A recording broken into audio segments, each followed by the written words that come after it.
No quarter given.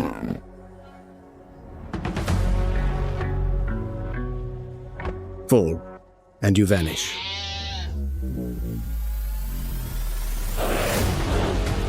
The brutal law of the wild.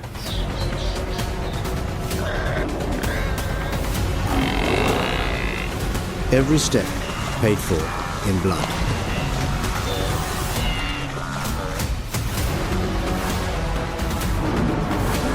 Life springs from death itself.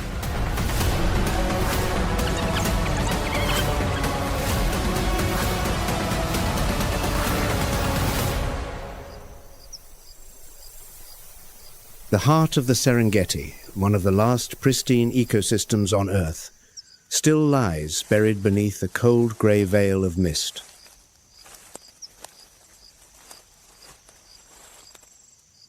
Along the eastern horizon, a great transition begins to unfold.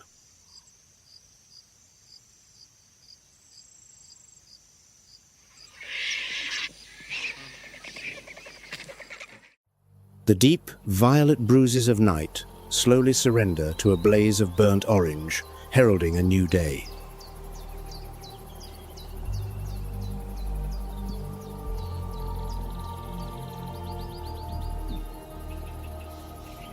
The air swells with the symphony of the wild, chirps weaving through hoarse, guttural chords, layers of sound stacking upon one another in rising crescendo.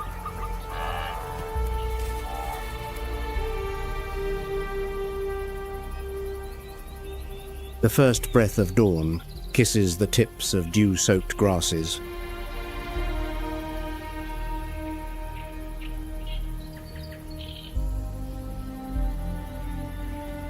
The lush, green carpet of the wet season has begun its slow fade into the shimmering gold of the dry.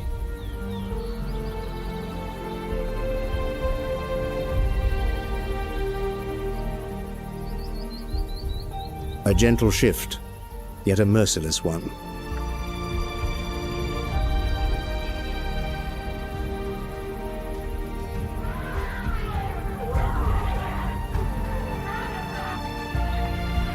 The marshland pools are shrinking, retreating to expose slicks of clay that crack and harden beneath the mounting heat.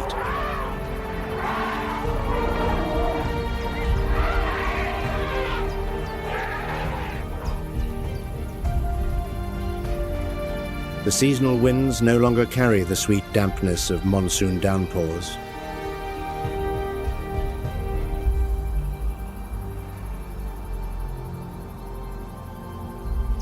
Instead, they bring a parched, papery dryness that rustles through acacia canopies already shedding their green cloaks.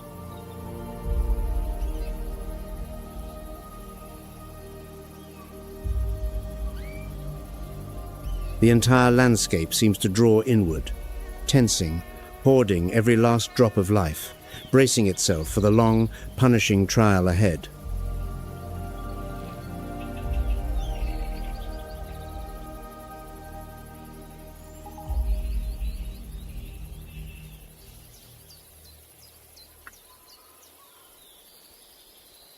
Up ahead, an adult lioness lies pressed flat against the earth, her tawny coat dissolving seamlessly into the terrain.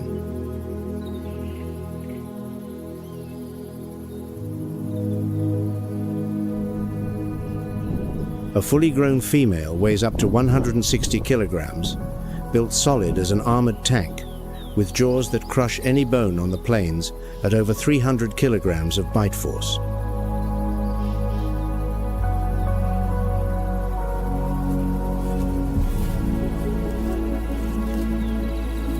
But that power comes at a price. They can explode to 80 kilometers per hour, but only in a few desperate bursts, forcing lions to evolve something most big cats never developed: tactical intelligence.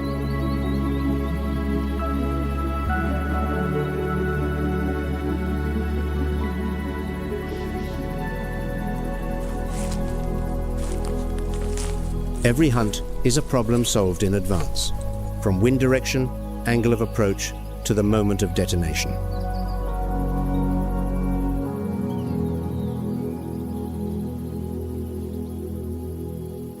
On the wide-open Serengeti, every chase is a gamble, measured down to each stride.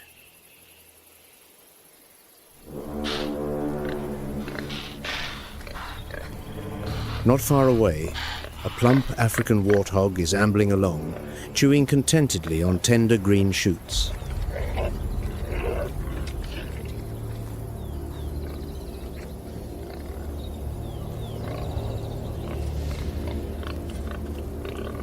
Despite its clumsy appearance with an oversized head, wrinkled hide and curved tusks, a warthog can still burst to nearly 50 kilometers per hour.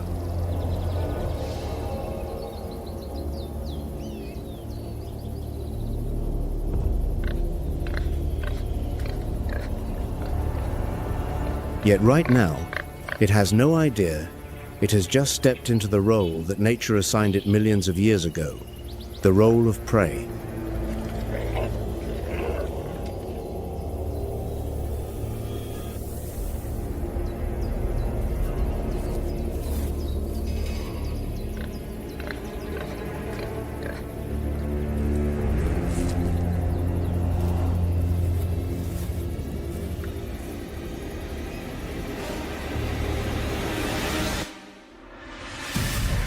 She launches. Not a heartbeat of hesitation.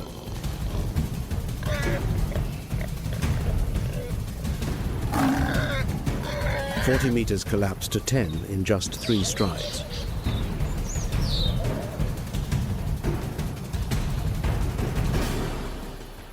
Razor claws sink deep into the hindquarter, dragging the warthog to the ground.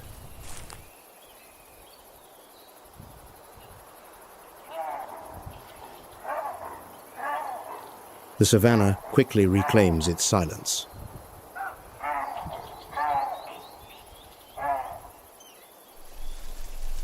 The lioness begins dragging her prize into the thick grass to savor the meal she has just won.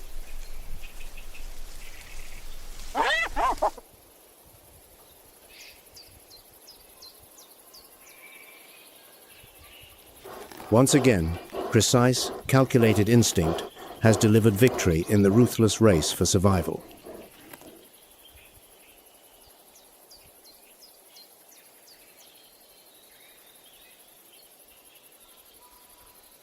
But in the Serengeti, life and death are merely two faces of the same coin.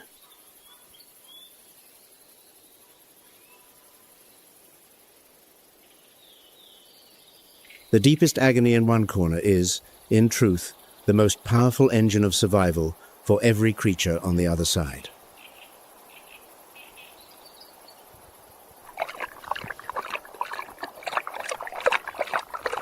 Nature's wheel of rebirth never permits a pause, not even for the most devastating or silent of moments.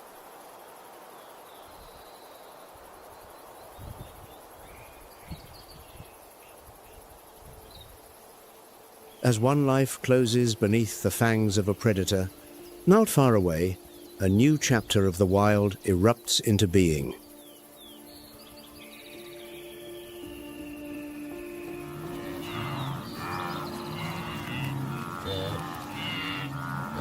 The Great Migration across the Serengeti is not merely a quest for water.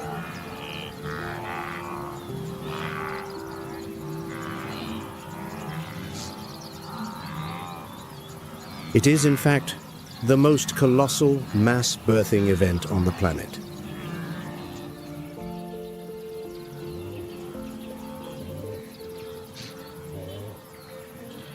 Hundreds of thousands of pregnant wildebeest converge on the fertile southern grasslands, preparing for the most sacred moment of all.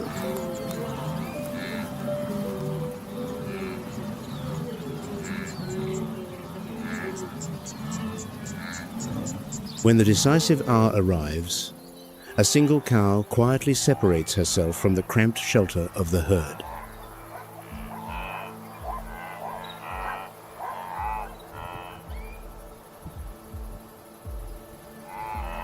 She collapses onto the young grass amid violent contractions, entering a life or death wager directly with nature.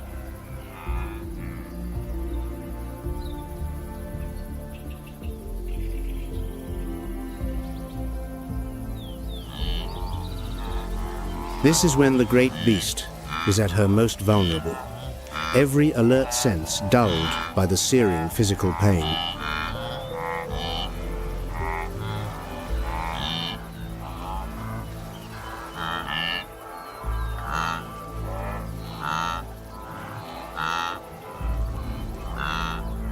Yet evolution has gifted this species a remarkable survival mechanism.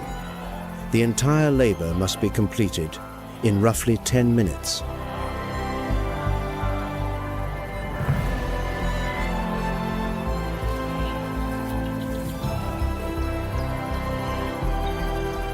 Barely having stumbled through its very first steps, the tiny creature is immediately swept into a frantic, dust-choked rhythm.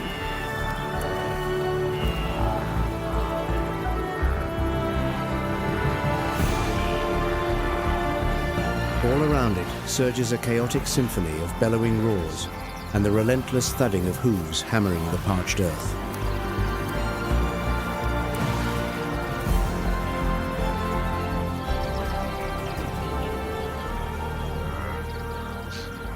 Amid a boundless sea of wildebeest in ceaseless motion, disappearing into the crowd is the only way the newborn can escape the reaper's blade.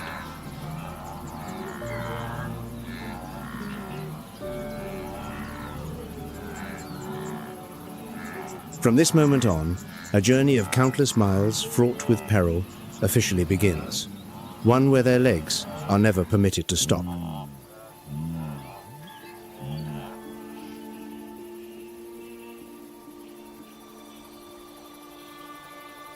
But while life is sprouting, in another corner of the plains, death is patiently waiting for its share.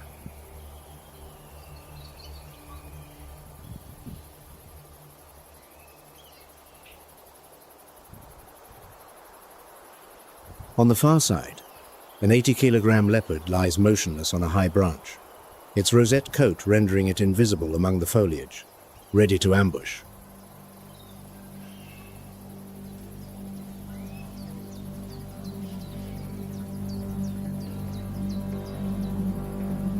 Though capable of 60 kilometers per hour and strong enough to haul carcasses into the treetops, it waits for the perfect freefall to strike.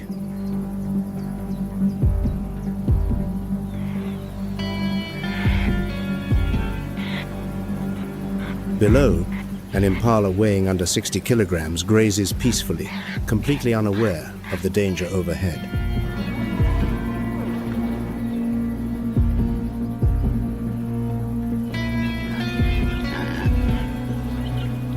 Yet the impala is an escape machine, with a 340-degree field of vision and a nervous system so sensitive it can detect the faintest whisper of air.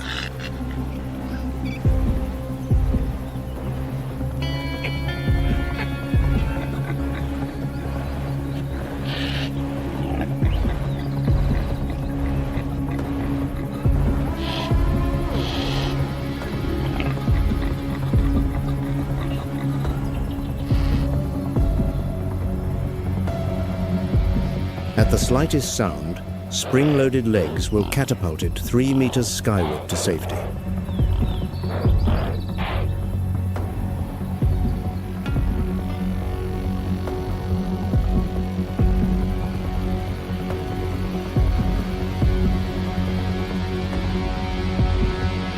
But it is already too late. From above, the massive muscle cascades downward. Claws like steel hooks drive into the nape, slamming the antelope to the ground.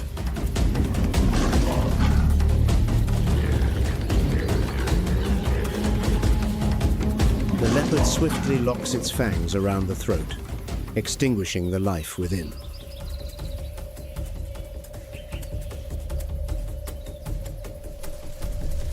The carcass is quickly hauled up into the high branches, securing the meal from opportunistic scavengers below.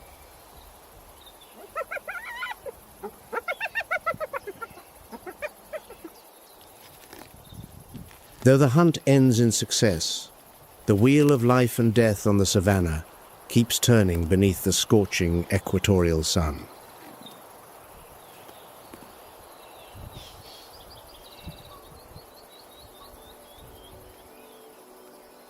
Now, this unforgiving stage will briefly belong to those that have evolved to master even the lethal heat of the African midday.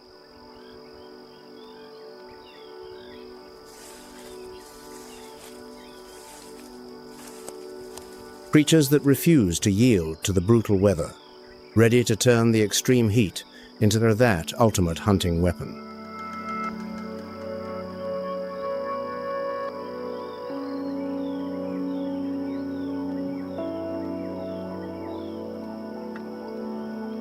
At high noon, the sun stands directly overhead, scorching the entire landscape. The pulse of the wild seems to slow, surrendering to stillness.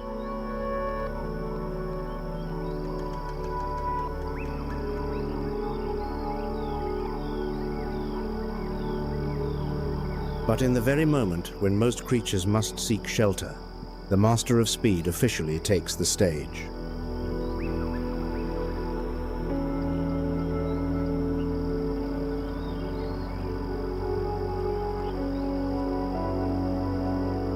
Far from the savage chases, a herd of giraffes drifts toward the rare patches of shade beneath ancient acacia trees.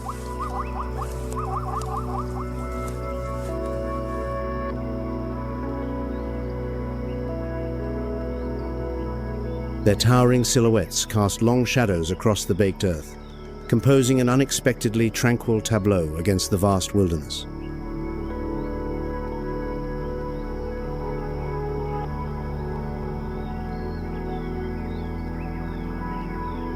No rush, no clamor. These gentle giants are savoring every precious second of rest in the sweltering midday heat.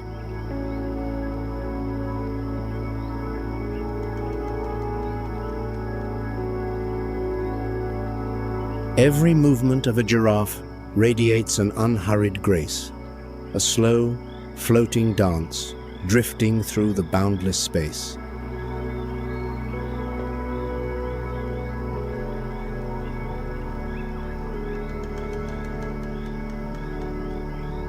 That sinuous neck arcs skyward, delicately plucking the softest young leaves from the very highest branches, a pantry no other creature can reach.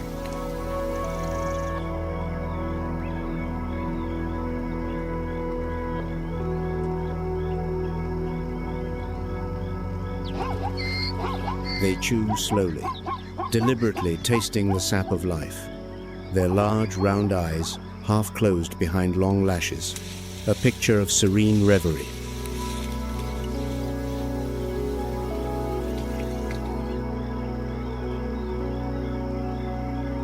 In the drowsy silence, the only sounds are the midday breeze whispering through the leaves and the soft, rhythmic murmur of chewing.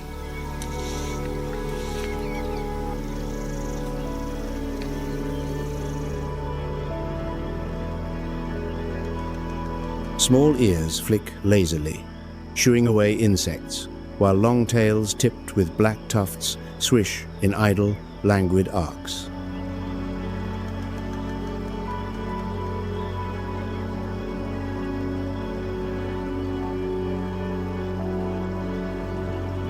The atmosphere surrounding the herd is one of deep, unhurried peace, a stark contrast to the savage survival code that normally governs the wild.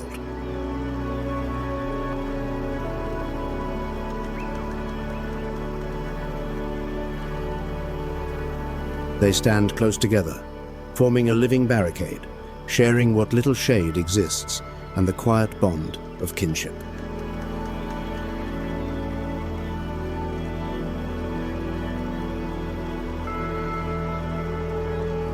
Under the harsh sunlight slanting through the canopy, the unique mosaic patterns on their dark coats shift and shimmer.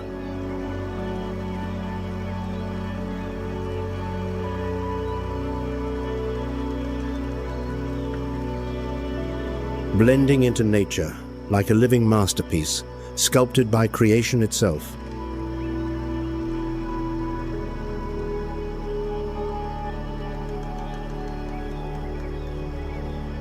The savannah at noon is no longer a theater of tension. It has become a moment for these living towers, to recharge before the coming dusk.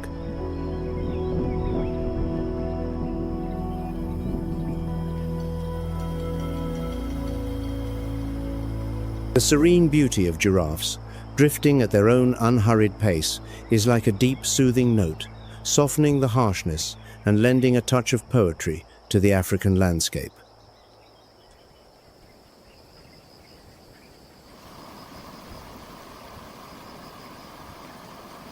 But while all creatures are savoring this rare moment of stillness, far away, a sweat-drenched march has never once paused.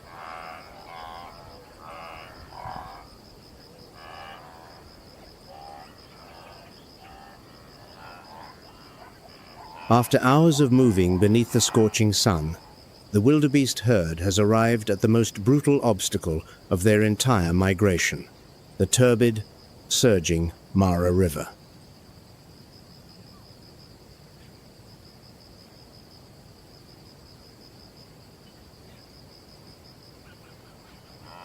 Tens of thousands stand packed together, trampling one another in panic along the sheer cliff edge.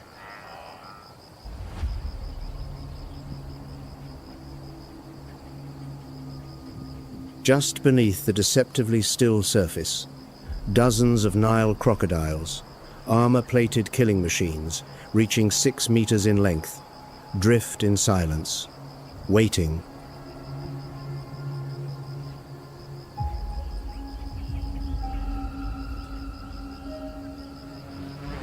With eyes and nostrils perched high on their flattened skulls, their enormous bodies remain fully submerged while tracking every movement on the bank.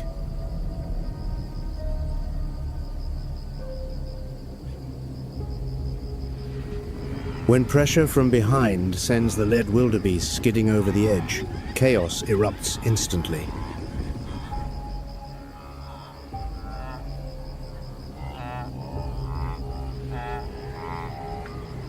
Gripped by herd instinct, thousands of wildebeest leap into the churning water en masse, swimming desperately for the far bank.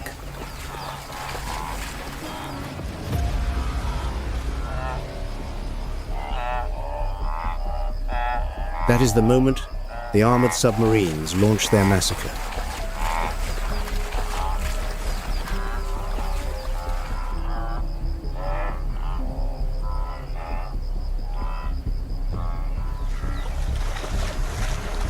Water erupts skyward.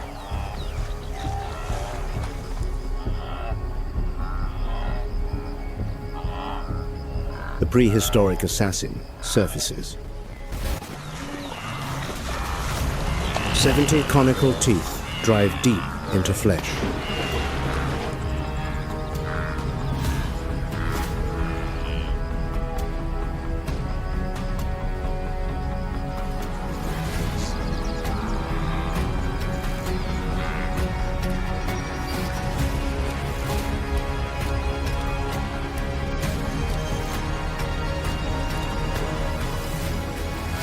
The lethal death roll completes the dismemberment beneath the murky current.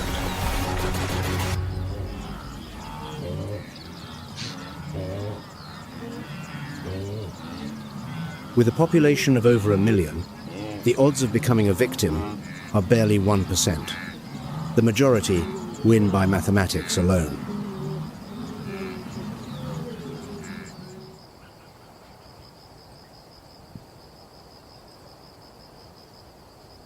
In the end, the crocodiles are powerless against the wildebeest's greatest weapon, not fangs or claws, but numbers.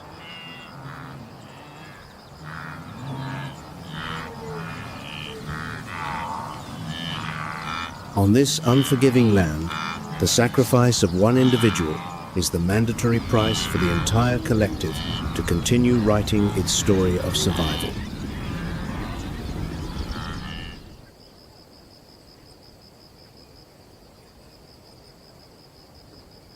Setting aside the chaos at the river of life and death, the heartbeat of the savannah carries on across the plains beyond.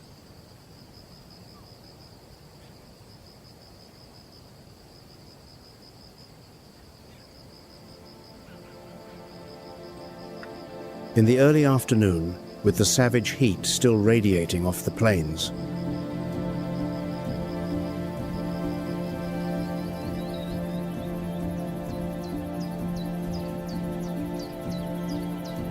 A herd of enormous African elephants begins its unhurried advance toward a shallow mud wallow in search of relief.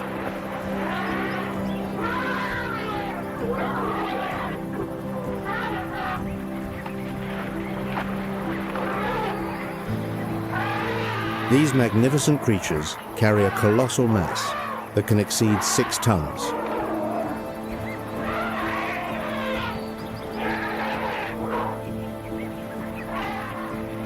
Yet despite their bulk, they move with a surprising fluidity, gliding across the parched yellow grass.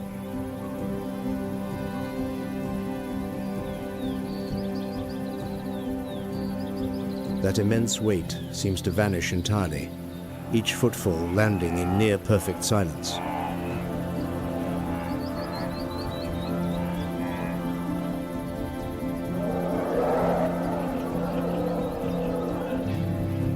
The secret lies in the thick, elastic cushion of tissue hidden beneath the sole of each foot.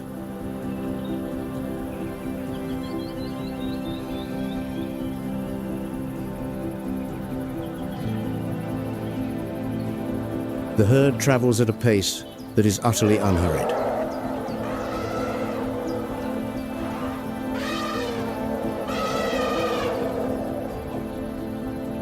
Their demeanor appears entirely detached, wholly unbothered by the blood-soaked pursuits unfolding elsewhere on the savannah.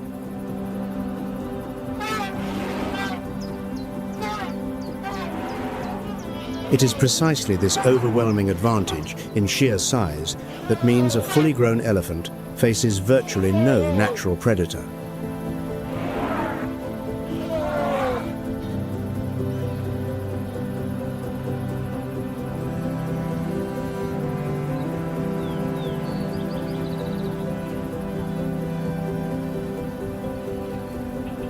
A cow deftly curls her powerful trunk, sucking up a load of wet, viscous mud.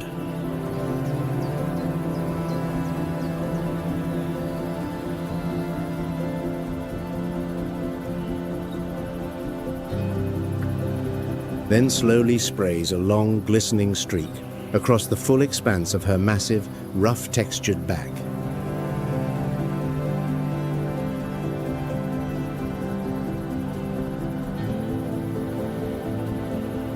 This grey layer of mud delivers rapid cooling while doubling as a perfect armour against biting insects.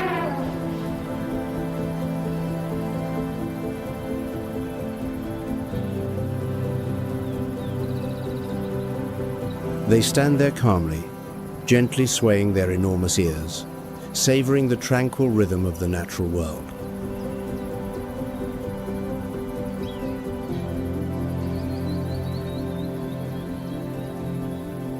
But that serenity is only a brief pause before the storm. As the midday heat begins to ease, a speed killer is ready to open fire.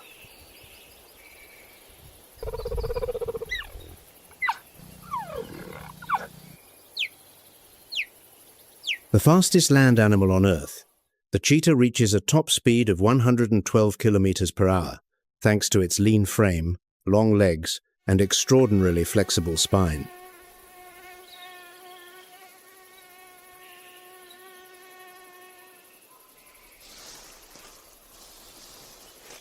However, it can only sustain this speed for a matter of seconds before its body overheats, forcing it to hunt in broad daylight to avoid confrontation with more powerful rivals.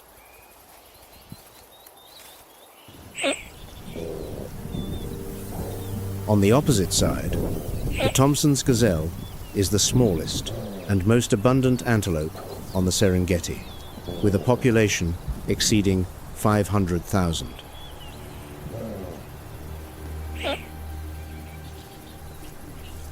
Though it boasts a speed of 80 kilometers per hour and a gift for sharp, sudden changes of direction to counter the cheetah, it still lives in herds and constantly moves in search of short grass.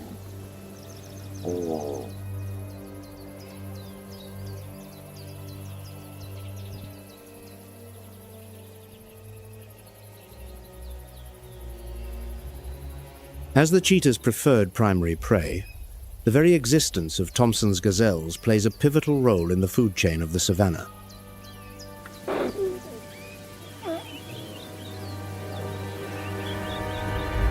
But right now, from within the grass, a pair of golden eyes is silently locked onto the herd of gazelles.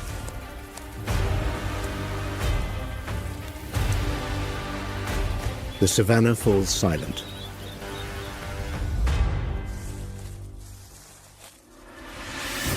The cheetah explodes forward.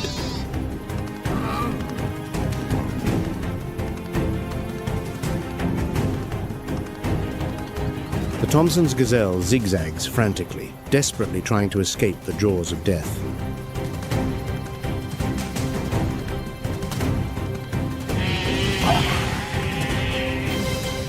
Within seconds, the cheetah clamps down on the gazelle's throat.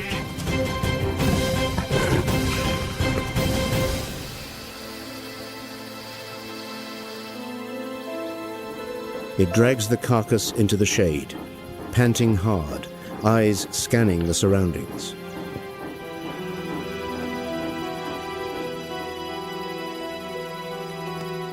Today, speed has delivered a complete meal.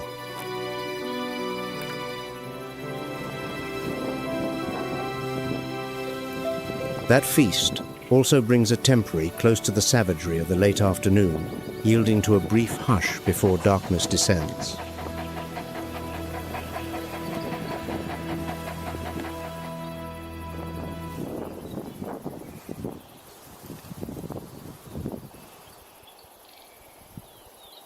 The line between life and death has once again been drawn in the blink of an eye.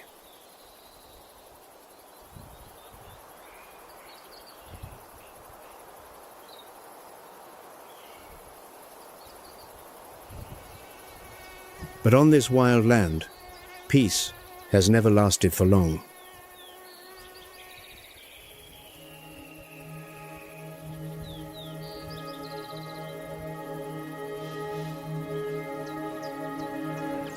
On the far side, a pack of African wild dogs materializes on the horizon.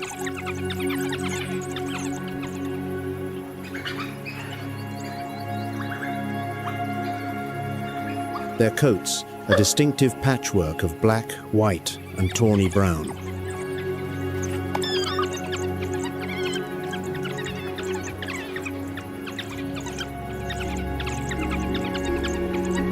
Each individual weighs roughly 25 kilograms, far smaller than a lion or leopard.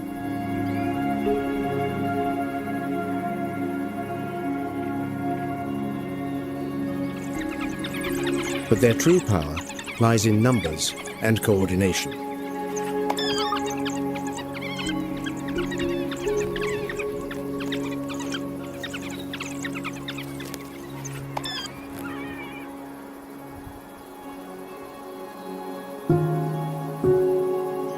They are Africa's most efficient pack hunters, boasting a kill rate of 80%, 4 times that of a lion.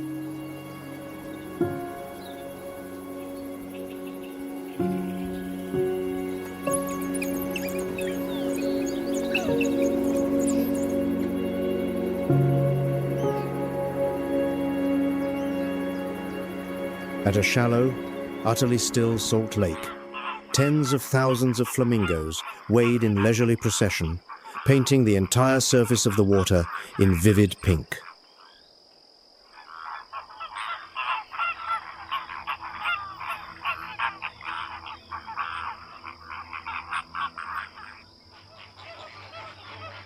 Here, the world is sinking into absolute tranquility.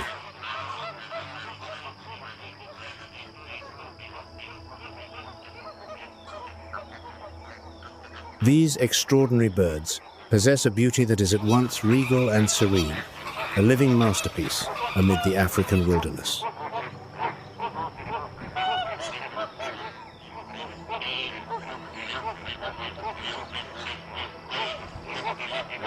Under the molten gold of the evening light, their slender legs step delicately across the water, sending countless exquisite ripples fanning outward.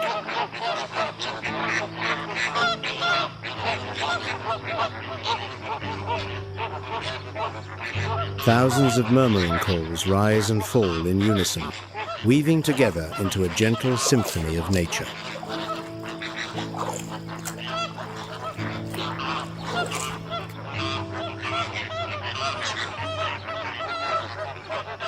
Their uniquely curved bills plunge repeatedly into the soft mud, carefully filtering out the tiny planktonic organisms below.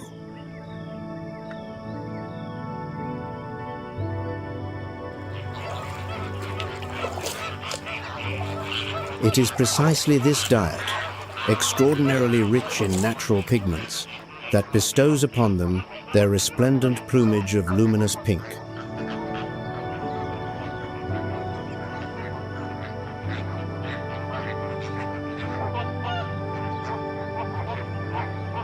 At this hushed, shallow lake, there is no trace of the chases or cruelty so familiar in the wild beyond.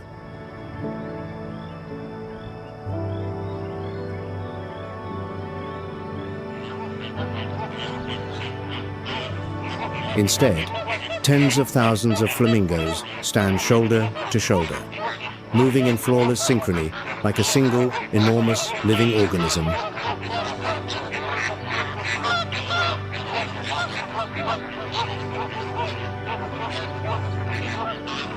Together they flow in a collective dance across the water's surface, reflecting in full the primal beauty of the natural world.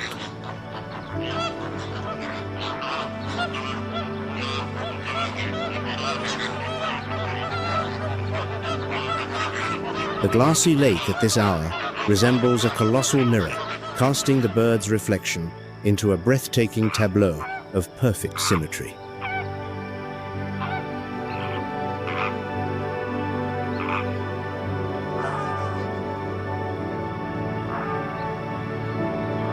From time to time, they pause to preen each feather with meticulous care, keeping their magnificent coat in its most flawless state.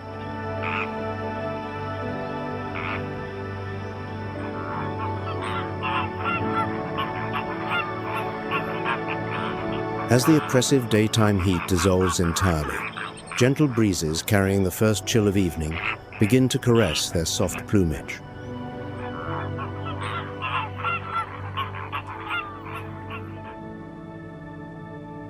Night descends, draping the whole of the Serengeti in darkness.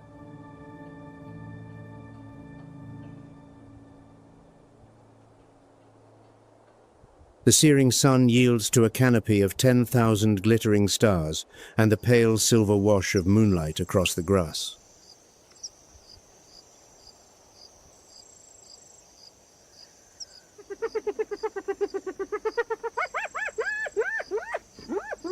The darkness awakens the true powers of the plains.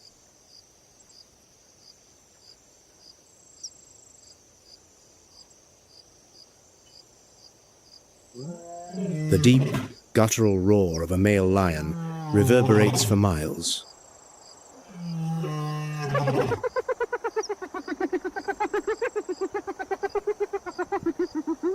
Hyena eyes burn bright through the mist, and the leopard resumes its silent prowl.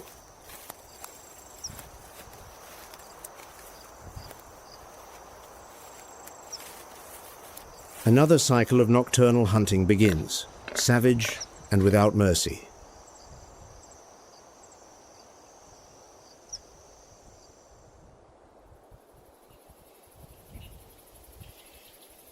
But then, as an immutable law of the universe decrees, every darkness must eventually retreat before the dawn. The first streaks of light rise once more from the east.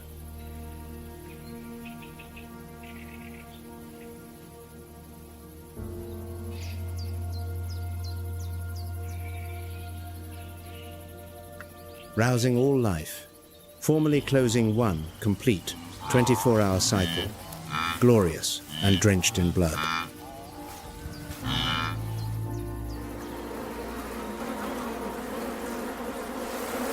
Having journeyed through an entire day across this primordial land, we have witnessed the brutal truth of the survival equation.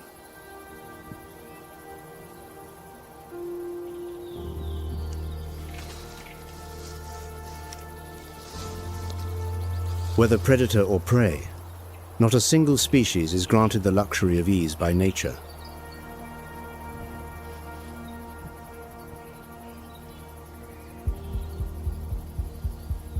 Every mouthful must be earned by pushing the body to its absolute limit, and every escape demands a wager paid in life itself.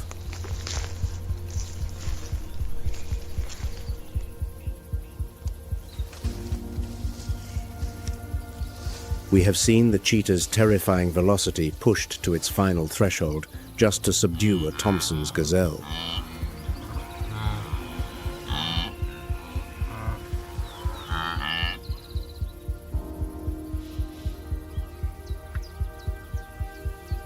The leopard's lethal silence and flawless ambush, the only forces capable of defeating the impala's razor-sharp senses.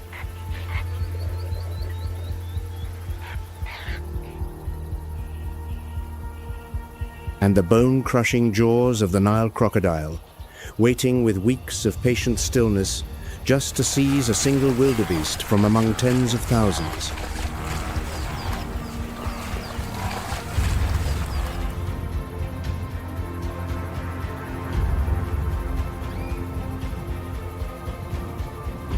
The explosive power of the lion and the ruthless relay tactics of the wild dog pack, all paid for in sweat and life force for a single meal.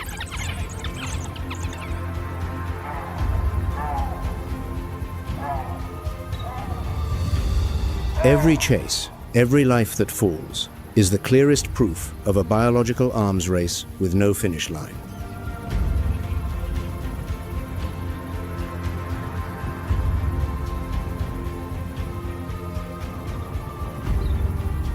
The hunter must become faster, more cunning. The prey must grow sharper, more resilient.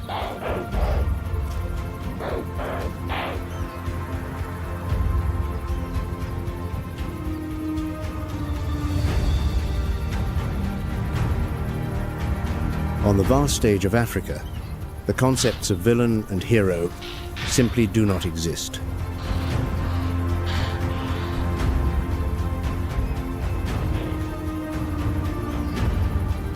The flesh-tearing claws of the leopard and the unhurried stride of the elephant.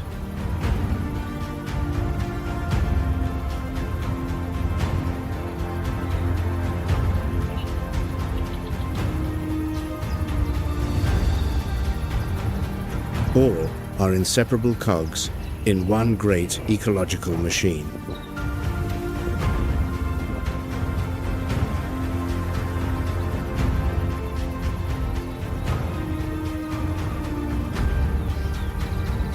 A closed loop, nourished by death, yet forever blooming with new life.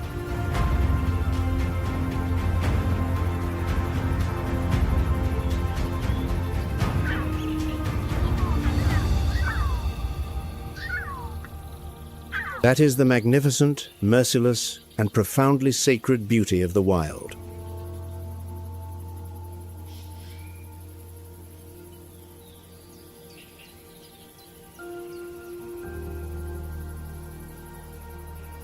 Within the lethal vortex of the African savanna, zebra herds drift like an unending river of monochrome.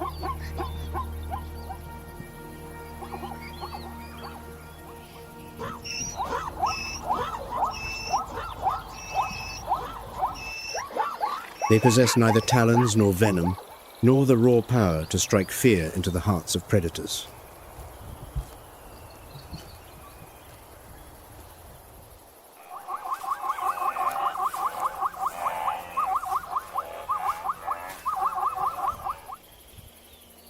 Their sole defenses are their legs, and an instinct to run, until death itself grows weary and relents.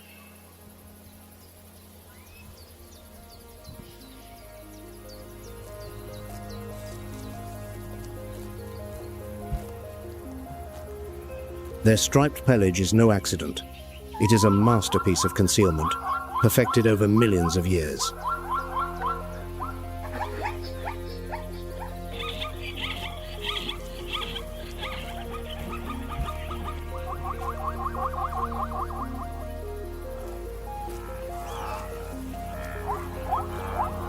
Huddled together, their patterns merge, leaving hunters unable to discern where one individual begins and another ends.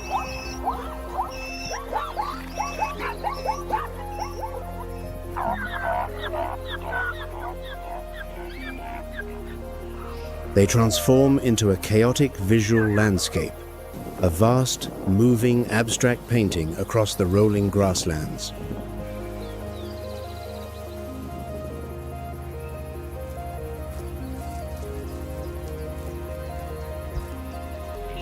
No two zebras share the same design. Every coat is a unique, unrepeatable biological fingerprint.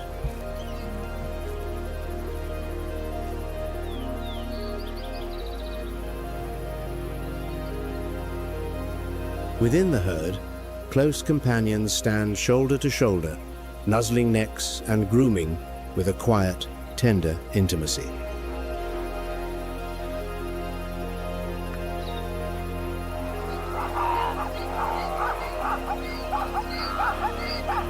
This forged bond, an invisible thread of kinship, sustains the herd through every lurking shadow of danger.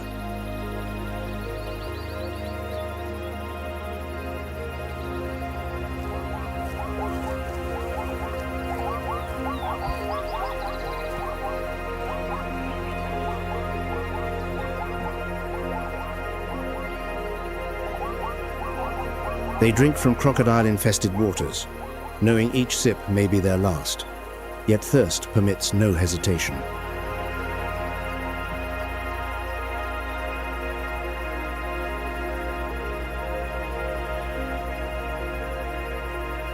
As twilight descends, they form protective circles, flicking tails to ward off insects in the soft, fading light.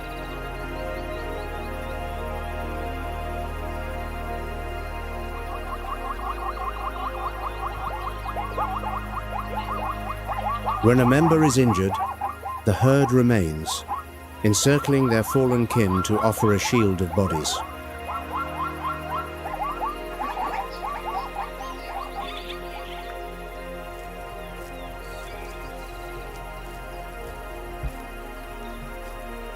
They do not fight, they simply stay, and sometimes that silent presence is enough to make a predator falter.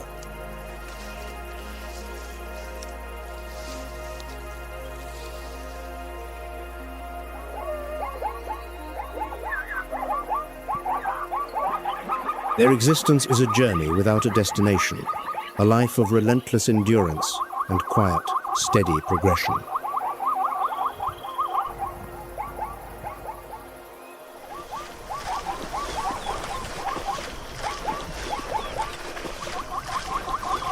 For on these vast plains, the ultimate survivor is not the strongest, but the one who never stops moving.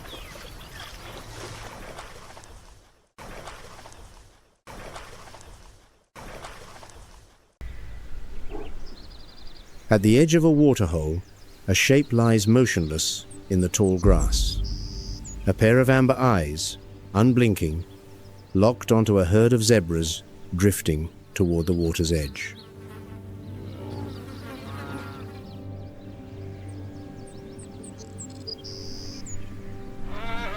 The African lion, the arbiter of life and death at this waterhole. Here, fear shapes every behavior. Ecologists call it the landscape of fear, a realm where the map of survival is drawn in terror.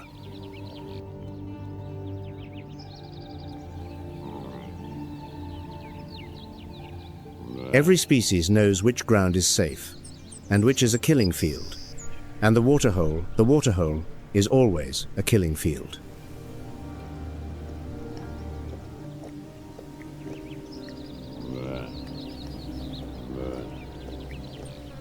The zebras pause, ears pricked high, sharp eyes sweeping ceaselessly through the grass.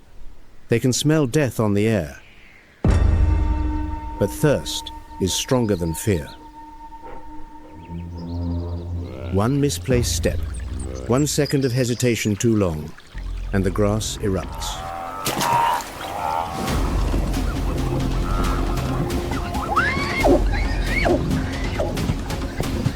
The attack lasts just 4 seconds, but it has laid down the law for the entire savanna.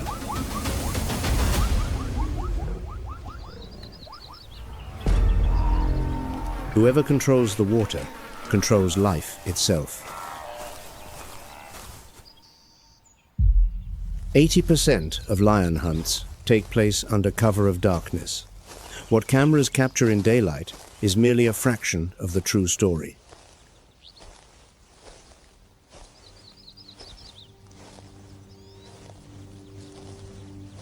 With a population of roughly 20,000 to 25,000 individuals, and falling, the African lion is no longer the invincible sovereign that legend would have us believe.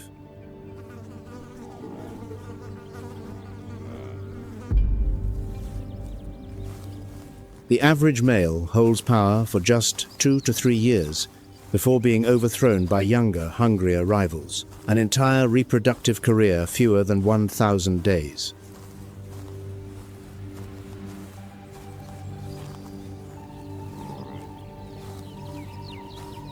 Females favor males with darker manes, a signal of robust health and elevated testosterone.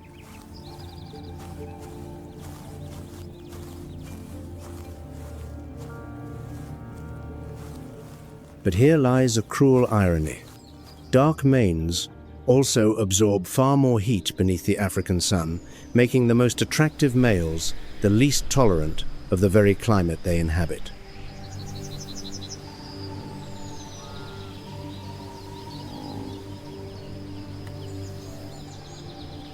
Lions spend 20 hours a day at rest, but never mistake their languor for weakness. When they rise, the savanna trembles.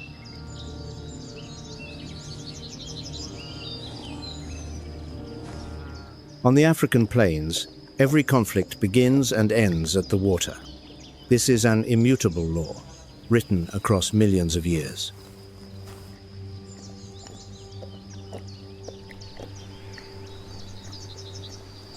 The great question of this land is not who is strongest. It is this: does the strongest survive to the next rainy season, or the smartest?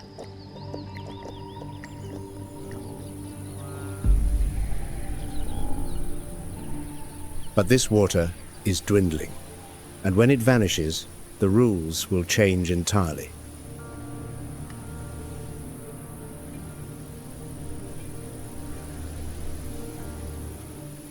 Every drop that evaporates ignites a new conflict. Every shrinking pool erases another boundary between predator and prey.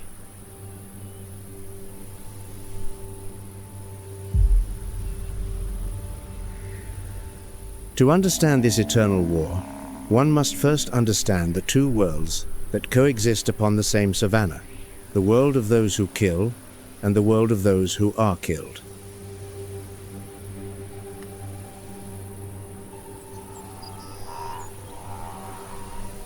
And the line between them is far thinner than you might imagine.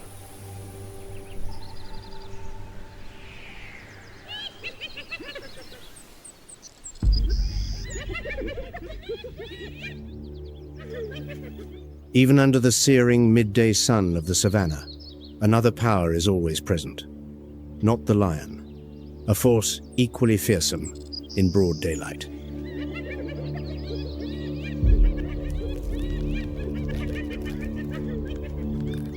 The spotted hyena, the most misunderstood animal on the entire continent.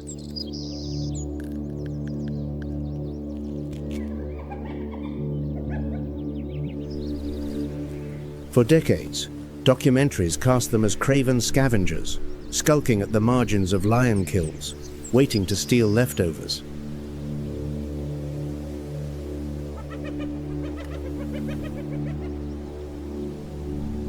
Science has proven precisely the opposite. 60 to 95% of a spotted hyena's diet comes from its own hunts, not from scavenging.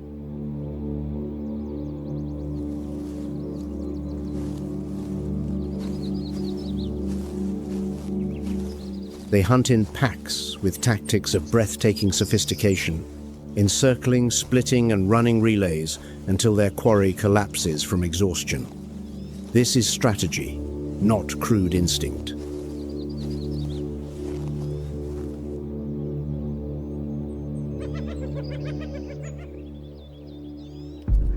In truth, it is the lion that routinely steals from the hyena, not the other way around. One of the greatest misconceptions in the entire history of zoology.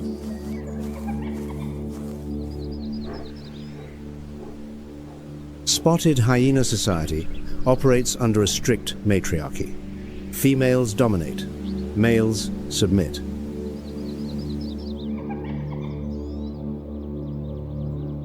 A single clan can number 80, even surpassing 100 individuals, the largest army in the world of African carnivores.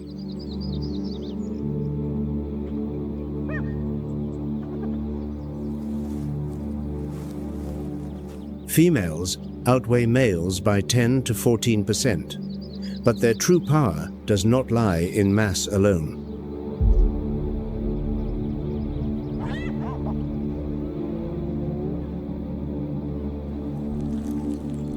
The jaws of a spotted hyena generate a bite force of approximately 1,100 pounds, the most powerful of any mammal relative to body size.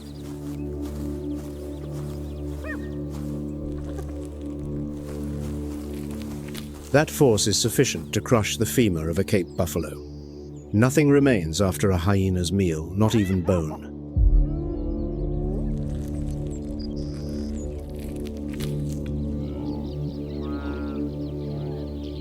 And this afternoon, beneath the scorching heat, what has unfolded for thousands of years plays out once more.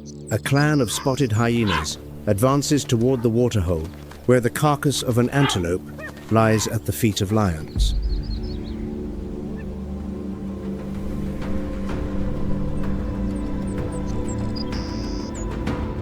The sullen shadows of hyenas stretch long across the cracked earth. Their eerie whooping laughter rises the rallying cry, the call to arms.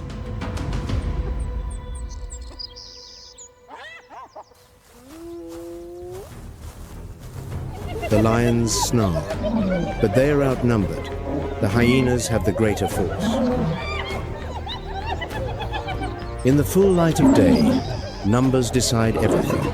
A lion's mane carries no authority when it faces 20 bone-crushing jaws.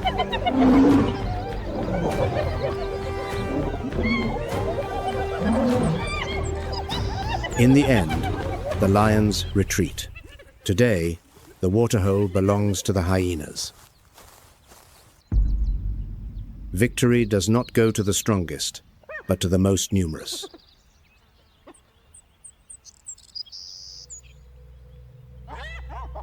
With a population of roughly 27,000 to 47,000 individuals, the spotted hyena is classified by the IUCN as least concern.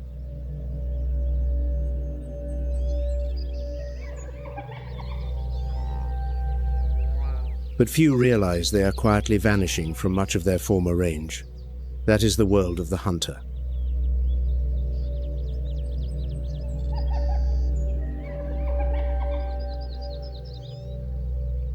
But the savannah holds another world, the world of gentle giants, creatures whose strength surpasses every predator, yet who have never needed fang or claw.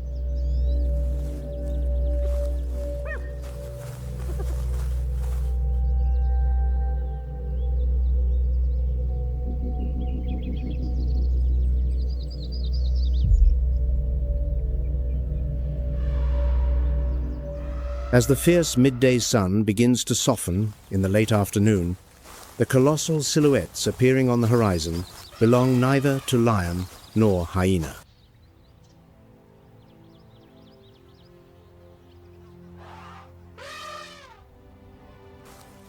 They are African elephants, the largest land animal on Earth.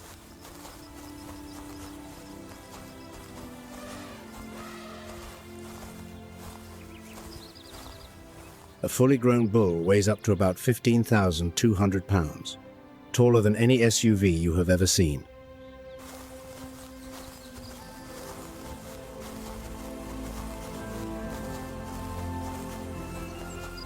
A herd of elephants moving across the savanna leaves its mark on everything.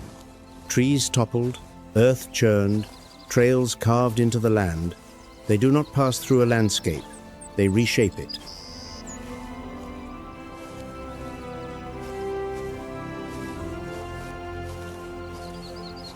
But the elephant's true power does not lie in its size. It lies in its trunk.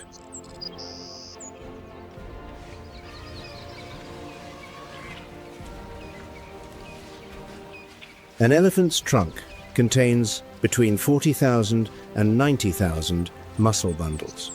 For comparison, the entire human body possesses just 600 muscles.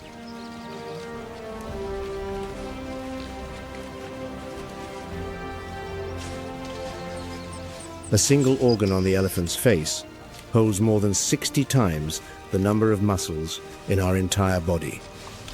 Evolution spent 40 million years engineering this instrument.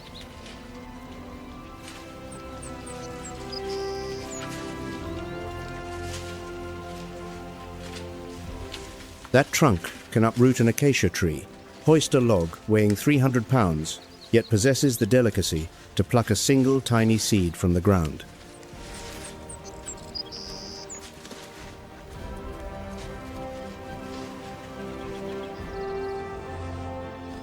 Herds move under the guidance of a matriarch, the leading female, typically the oldest among them. She remembers routes her ancestors walked across hundreds of square miles, spanning generations.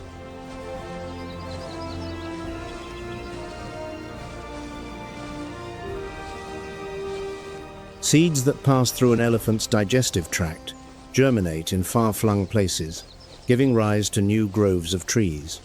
They sow life wherever they tread.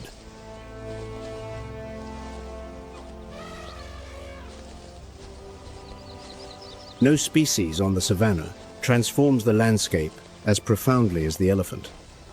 They convert dense woodland into open grassland and turn dry riverbeds into wells.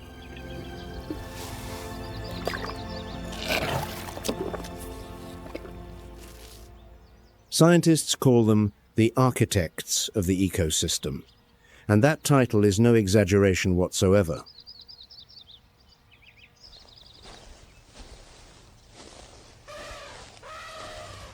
If elephants were to vanish, dozens of tree species would lose their sole seed disperser. Dry season wells would never be excavated.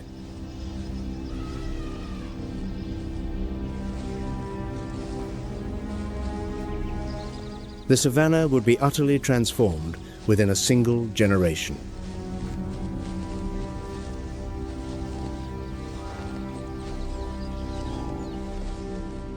With a population of roughly 415,000 to 550,000 individuals, the IUCN classifies the savanna elephant as endangered. Every year, thousands are slaughtered for their ivory.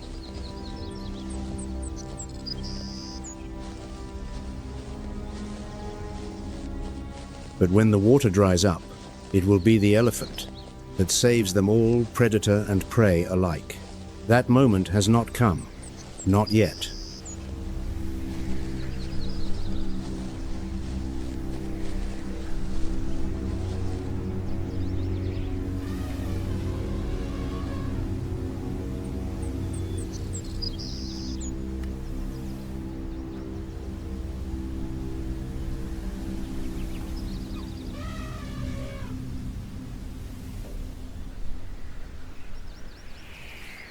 Sharing the savanna with the elephant is a silent sentinel, the tallest creature on the planet.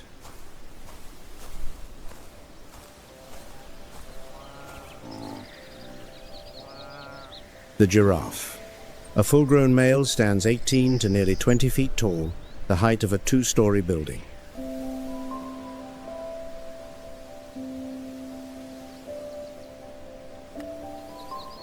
From that vantage, they spot danger before any other species on the grassland.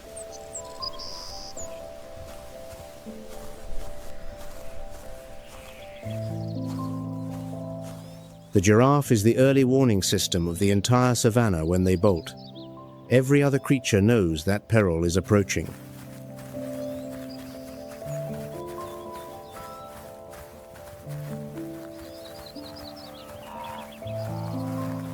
Zebras, antelopes, even warthogs all glance toward the giraffe as though reading a news bulletin. If that long neck holds still, the savannah is safe.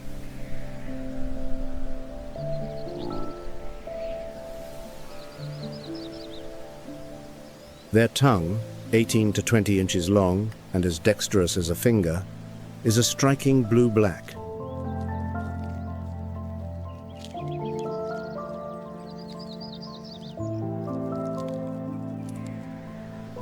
Melanin pigment shields the tongue from sunburn during the long hours spent feeding on acacia leaves under the African sun.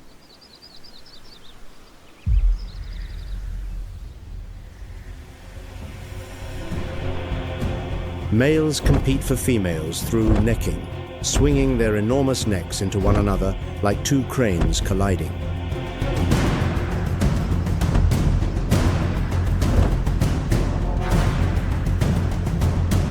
These bouts can last for hours and inflict grave injuries, even death.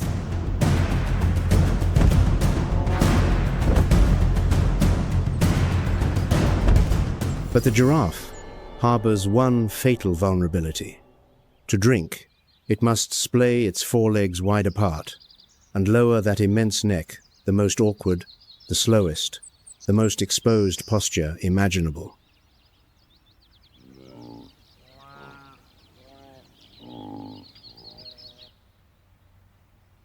And the lions know it. The waterhole is where the tallest becomes the most vulnerable.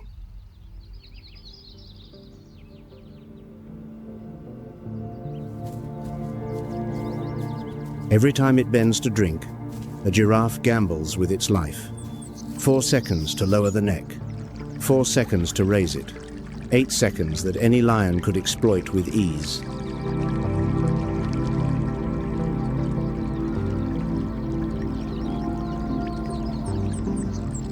With a population of roughly 117,000 to 140,000 individuals, the IUCN lists the giraffe as vulnerable, a silent extinction that few are even aware of.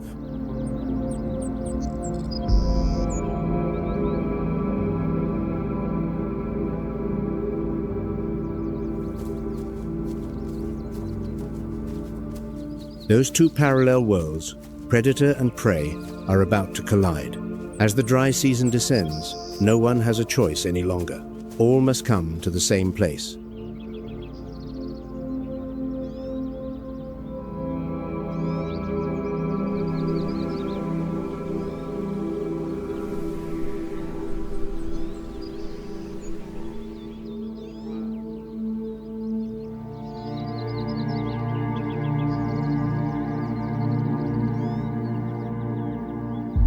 But before that collision unfolds, one more hunter demands our attention, the only one that operates alone. A phantom, vanishing and reappearing in plain sight.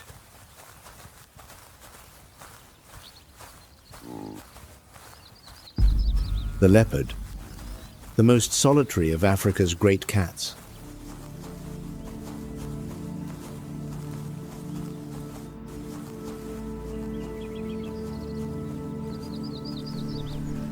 While lions hunt in prides and hyenas rely on sheer numbers, the leopard trusts no one but itself. It stalks alone, it kills alone, it guards its prize alone.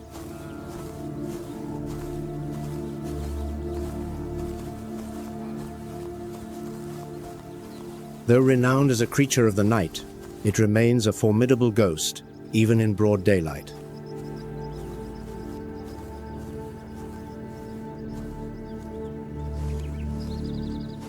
A time when the rosette-patterned coat provides supreme camouflage beneath the dappled light that filters through scattered trees and pale, withered scrub.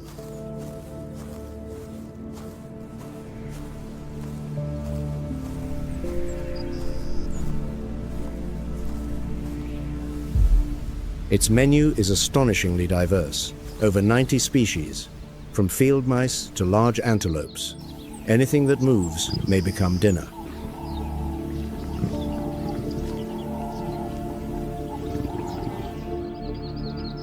This afternoon, a leopard lies in ambush at the edge of a thicket. Nearby, an impala stands resting in the shade, sheltering from the punishing heat.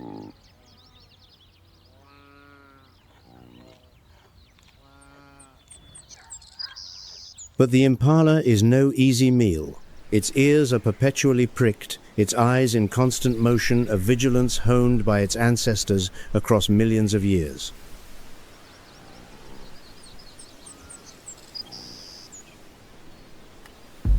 An impala can reach speeds of 34 to 56 miles per hour, and when it runs, it executes erratic zigzag leaps, covering 33 feet in length, 10 feet in height, scrambling the vision and calculations of every pursuer.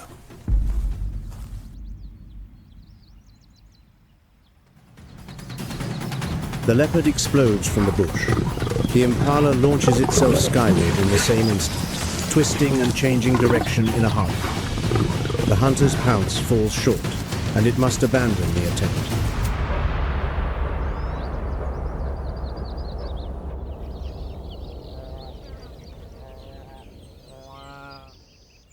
Even the smallest prey on the savannah possesses its own repertoire of tricks.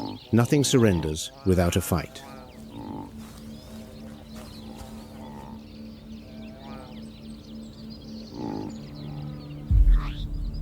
Two hours later, the leopard brings down a hare that strayed into the blazing open grassland.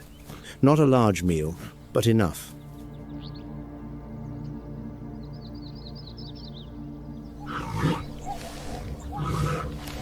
And this is what makes the leopard truly extraordinary. It hauls its kill into a tree, a carcass equal to its own body weight.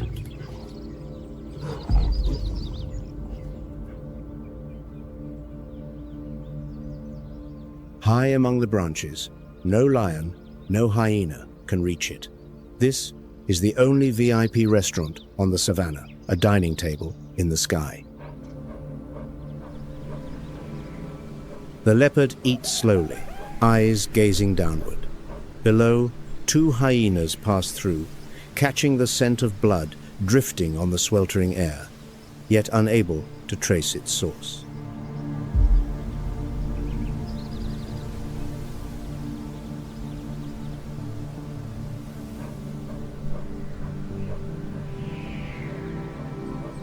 That is precisely why the leopard carries its kill aloft, a lesson in survival that solitude itself has taught.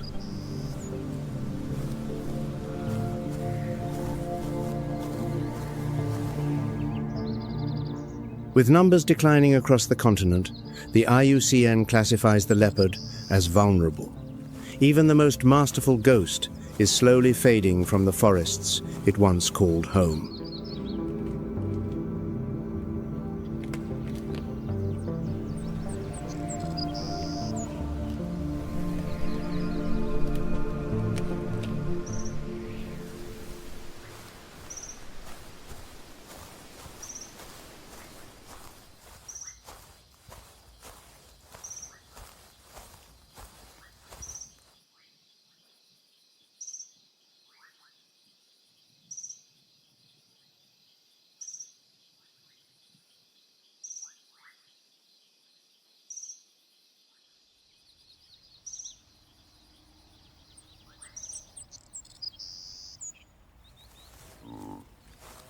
But out there, under the climbing sun, another battle is just beginning.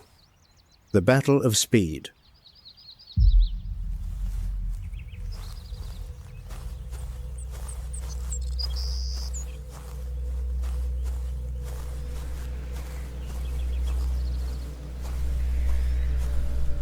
The cheetah's body is an engineering masterpiece, sculpted by 40 million years of evolution for a single, solitary purpose: velocity.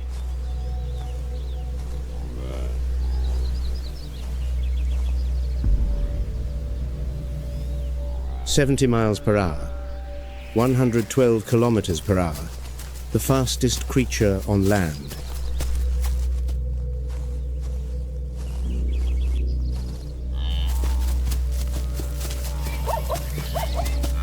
Its claws retract only halfway, like the spikes on a sprinter's shoes, gripping the earth with every stride. Its spine flexes like a coiled spring, allowing the front legs to touch down before the hind legs have left the ground.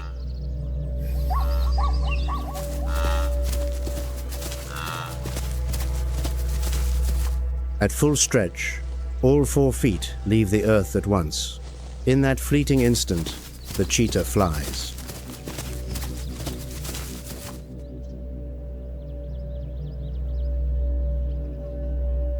Each sprint lasts 20 to 30 seconds, covering 650 to 1,000 feet. That is everything the cheetah has, nothing more.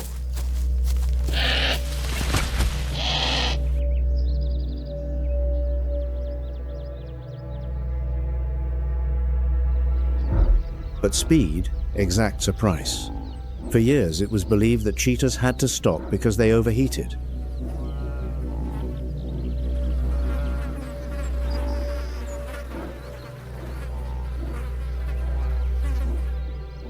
Modern research has proven otherwise.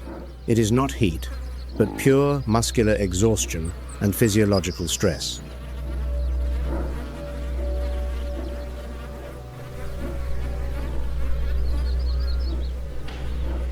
After every sprint, the cheetah's heart rate skyrockets, its body shudders, and it must lie gasping for at least 15 minutes before it can even stand.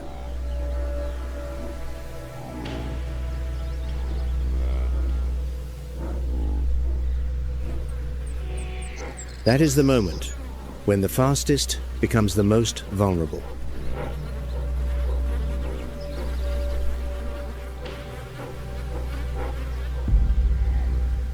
And cruelly, it is precisely this window of weakness that draws every opportunist within a radius of several miles.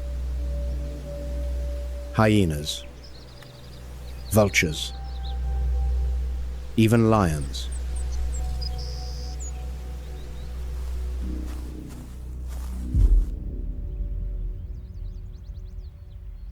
With a population numbering in the hundreds of thousands, Thomson's gazelles are the currency of the savanna, the species every predator wants to spend.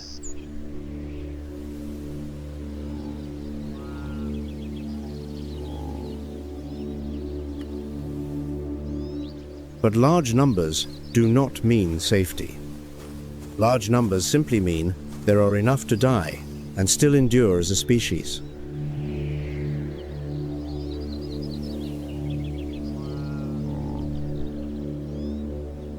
That is the survival strategy of the vulnerable breed prolifically. Absorb the losses and carry on.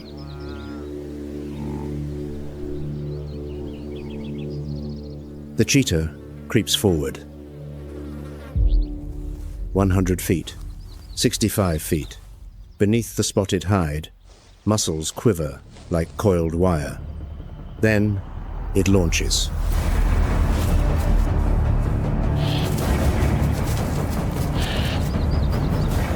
In the first 3 seconds, 0 to 43 miles per hour, faster than any supercar on the planet. The Thomson's gazelle cuts left. The cheetah follows, rotating its entire body in midair. The long tail whips sideways like a rudder. 14 seconds. Claws meet hide. The chase is over. The distance between life and death on the savanna is measured in seconds, not minutes, not hours, seconds.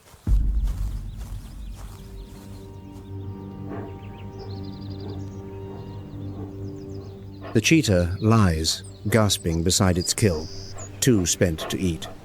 It will need up to 2 hours to recover, and for those 2 hours, it is utterly defenseless.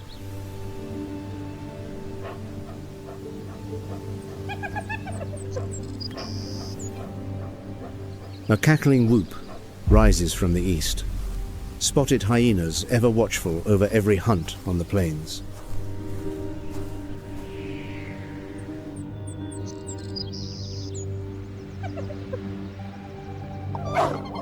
The hyena clan advances. The cheetah snarls feebly, but it knows this is a battle it cannot win. It retreats. The kill it just made now belongs to another.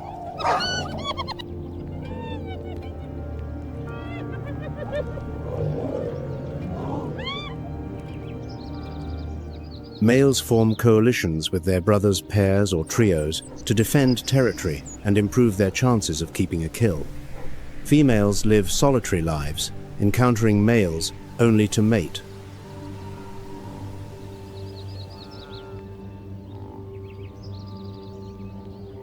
With roughly 6,500 to 7,100 individuals remaining, the IUCN classifies the cheetah as vulnerable, the rarest big cat in all of Africa.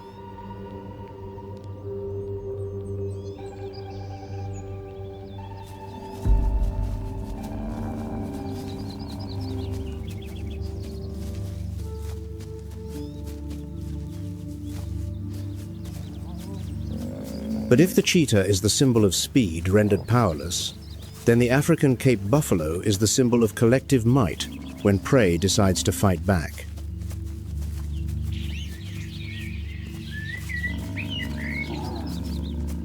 A buffalo herd can number in the hundreds, even the thousands.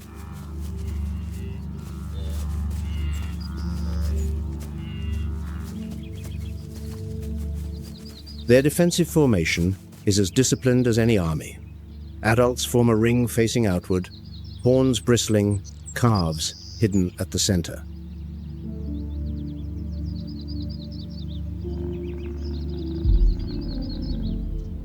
The buffalo's horns fuse at the crown of the skull into a thick shield of bone known as the boss, hard enough to withstand a full kick from a lion.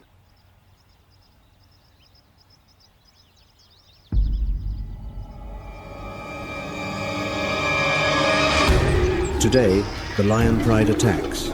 The lionesses coordinate, splitting the herd, isolating a young calf. The entire herd halts, turns, and charges straight at the lions. The lions are forced to release the calf. The buffalo have rescued one of their own, a rare solidarity in the natural world.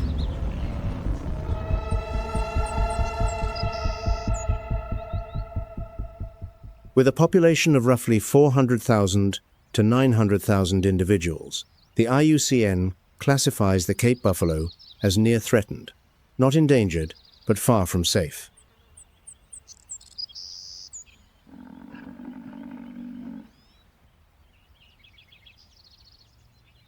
But the clash between lion and buffalo is merely the overture. The savannah's greatest spectacle is bearing down upon us.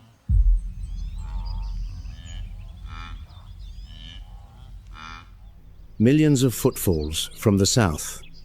The earth thrums like a drumbeat. Dust blankets the sky. The Great Migration, the largest ecological event on the planet.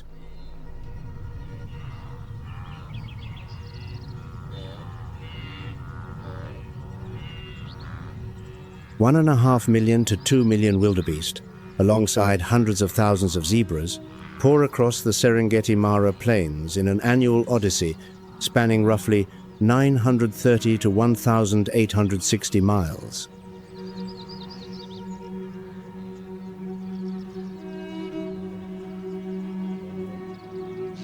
From the air, the migration resembles a black river flowing through a golden savanna. No banks, no bottom, only movement.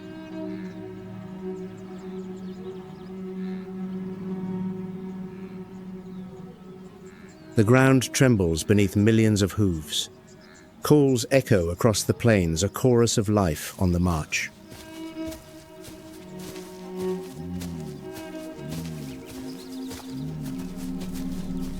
And what makes this migration truly astonishing? Two species complement each other like two halves of a single body.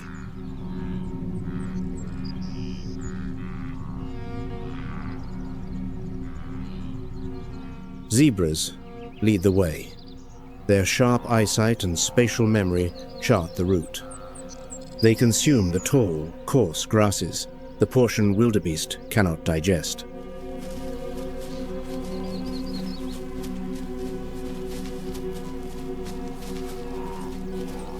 Wildebeest follow behind. Their extraordinarily keen sense of smell detects water sources from great distances. They feed on the short, tender grasses, the growth the zebras have exposed.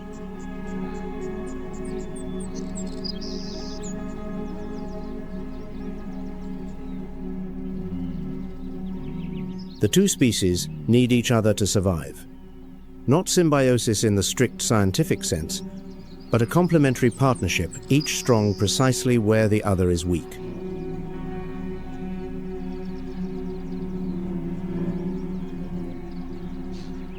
This odyssey has no leader, no map, only a collective memory passed down through thousands of generations, and the instinct to follow the rain, to follow life itself.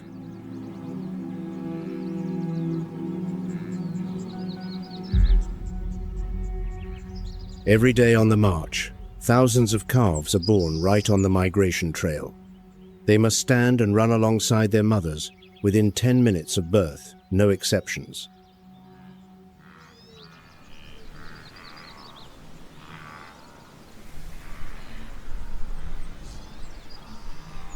Migration brings hope.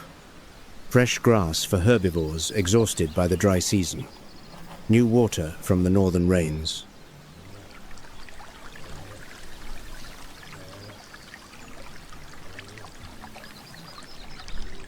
But migration also delivers fresh prey.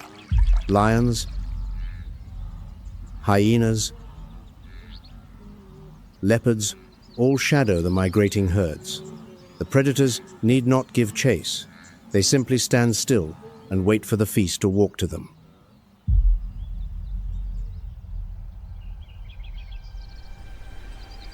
The arriving herds carry both hope and death. Emotion on the savannah reverses in an instant, from awe at the grandeur to dread of what lies ahead.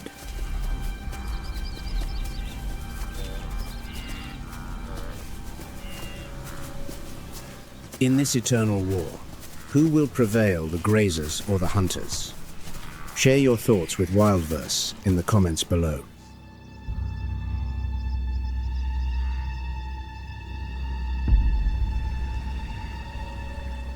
But standing before those millions of footsteps is the Mara River. Its brown, turbid water flows slowly, with a stillness that is deeply unsettling.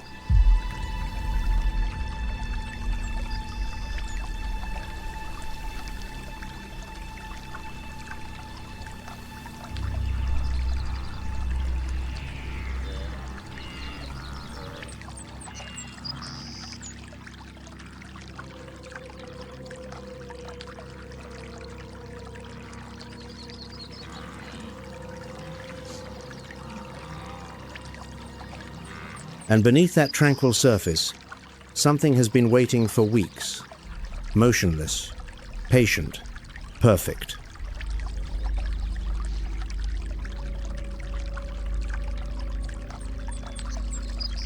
Millions of footsteps have brought them here, but the next step, the step into the water, may be the last.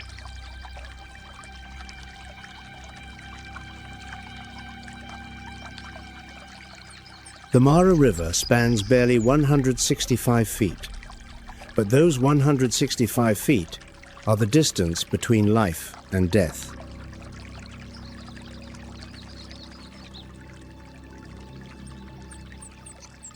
Beneath the murky brown water, a creature has lain motionless for weeks on end, not eating, not moving, simply waiting.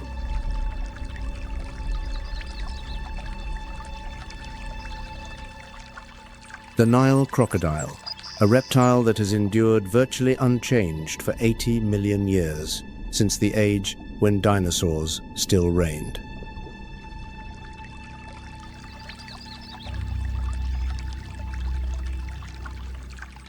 They have survived 5 mass extinctions, 5 times that life was nearly erased from the planet, and the crocodile remains, unaltered, with no need to alter.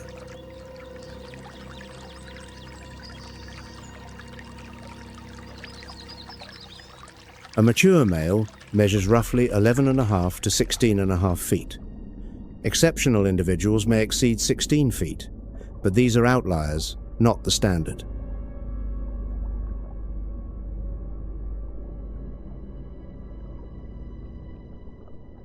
Their weapon is patience, and a set of jaws that generate a bite force of approximately 3,700 psi.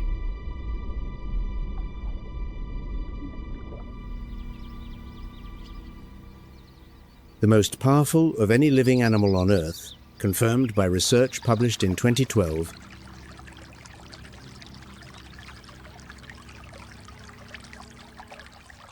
On the riverbank, thousands of wildebeest and zebras mass together. They know what lurks below, but behind them, the grass is gone.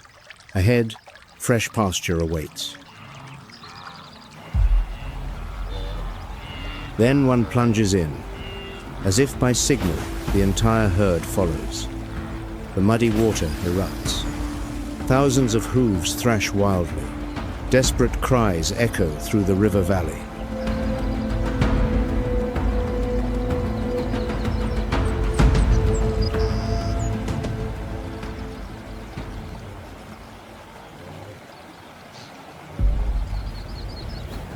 A crocodile strikes. One snap, one spinning death roll, and a wildebeest vanishes beneath the surface in under 2 seconds.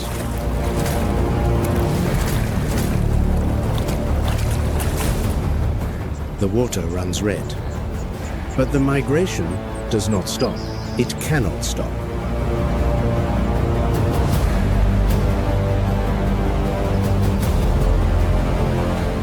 Chaos. Others scramble onto the backs of those ahead. Some drown from being trampled, not from crocodile jaws.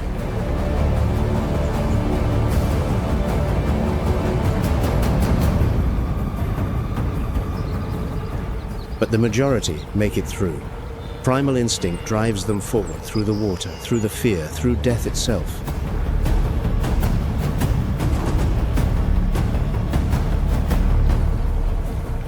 The survivors swim to the far bank, legs quaking, hides drenched in mud. They claw their way up the steep embankment, slipping, climbing again, at any cost.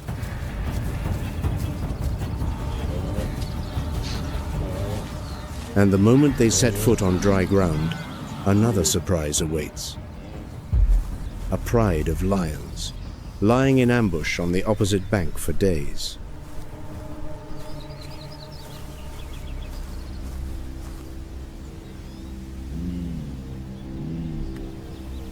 Below the water, crocodiles. Above it, lions. No escape. This is the moment the herbivore-carnivore war reaches its most merciless crescendo.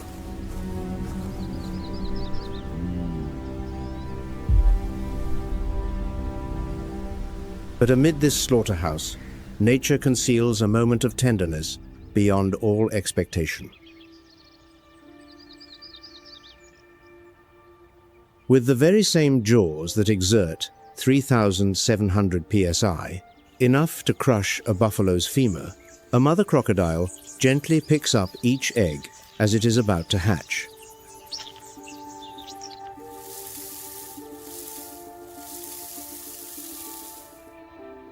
When the eggs crack open, the mother uses those very jaws of death to carry each hatchling, one by one, down to the water, gently, carefully, without a single scratch.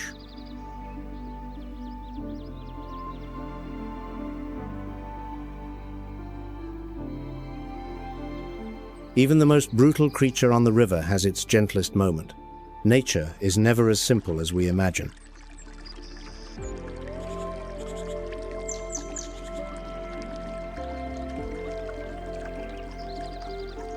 With a population stabilized thanks to conservation efforts following the hunting era of the 1940s through the 1960s, the IUCN classifies the Nile crocodile as least concern, a rare recovery story.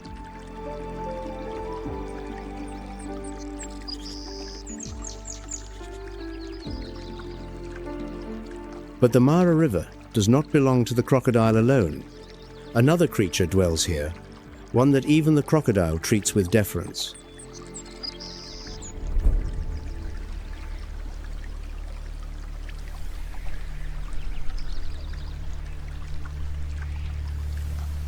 The hippopotamus, a herbivore, but do not let the label plant eater deceive you.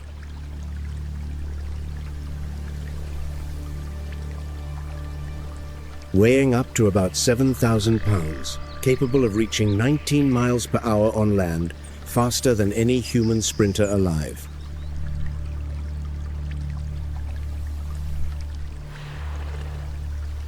The lower canine's elongated tusks, in truth, exceed 20 inches in length. When a hippo opens its mouth, it is not yawning. It is issuing a warning, "This is my domain."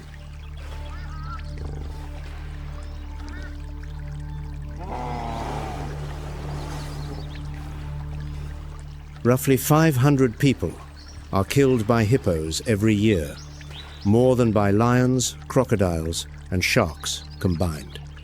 The most dangerous large mammal in Africa is not a predator.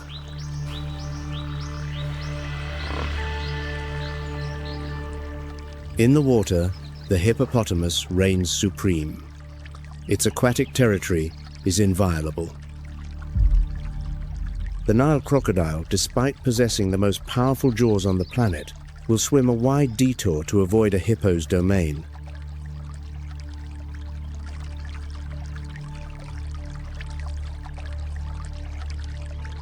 Herbivore, stronger than carnivore, the greatest paradox on an African river. By night, hippos emerge onto land to graze, carving well-worn trails from the river into the interior.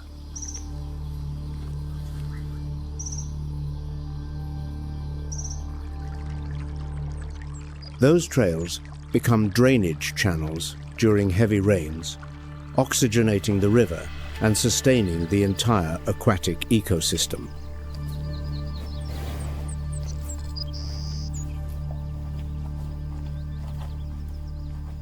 Even a species that seems to do nothing more than wallow and menace is quietly engineering an entire ecosystem. On the savannah, no one is without purpose.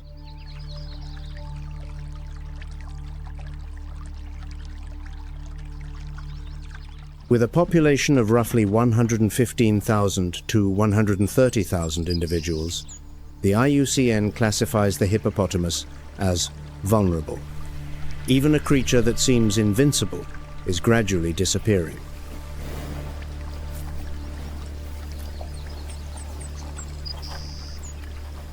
Habitat loss, territorial encroachment, and poaching for ivory hippos face threats that no amount of bite force can repel.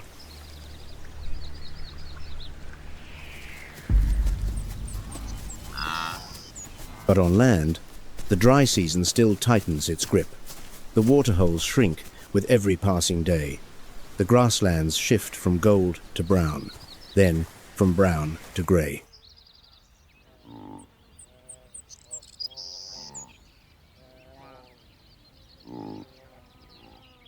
The river has been crossed, but on land, water is still vanishing, and only one species can find it.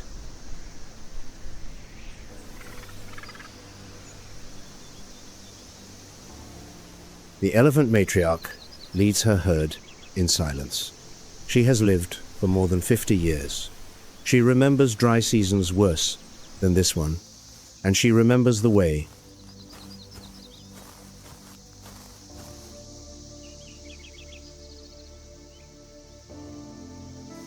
The others follow without question, without doubt. 50 years of memory is something no one argues with.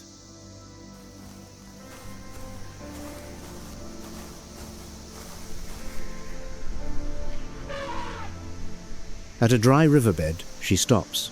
The earth is cracked, with no trace of water whatsoever. But she knows where it lies.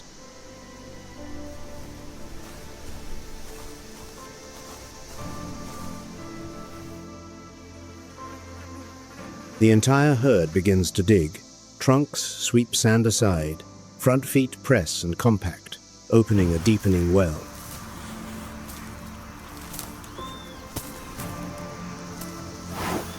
The calves watch and learn. They do not know where the water hides, but they are memorizing the technique. One day, when the matriarch is gone, they will be the well diggers.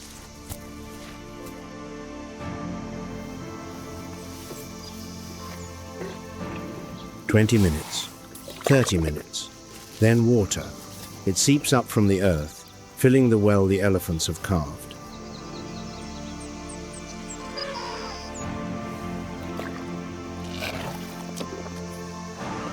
The herd drinks first, then they step back, and the miracle begins.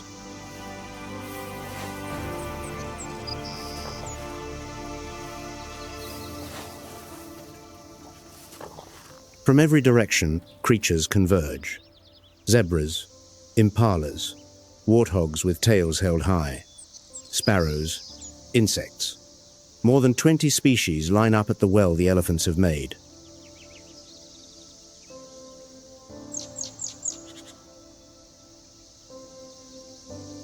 Each species waits its turn.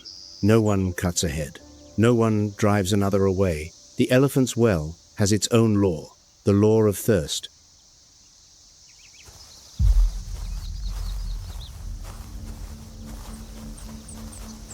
And then the lions arrive as well, at a respectful distance. No one attacks. No one flees.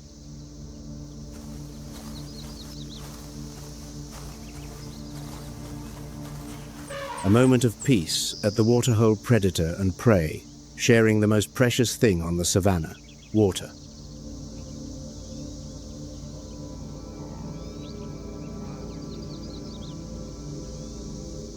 The lions finish drinking, rise, and lick their lips. Then they walk away, without so much as a glance, at the impalas standing just a few yards off. Today, water matters more than meat.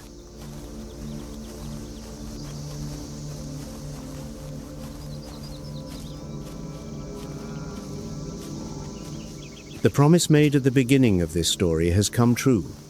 When the water runs dry, it is the elephant that saves them all, predator and prey alike.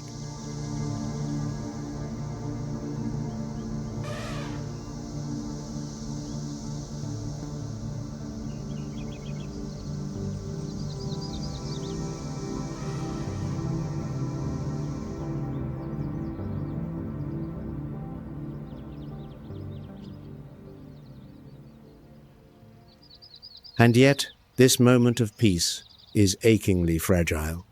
Tomorrow, when the thirst has passed, the old laws will return. Lions will hunt again. Impalas will run again. And the waterhole will once more become a battlefield.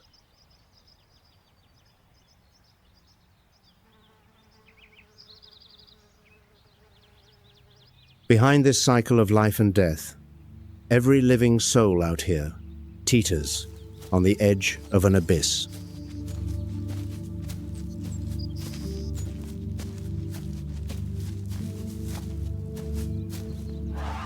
The African elephant numbers just 415,000 to 550,000 individuals, dwindling each year to the ivory trade.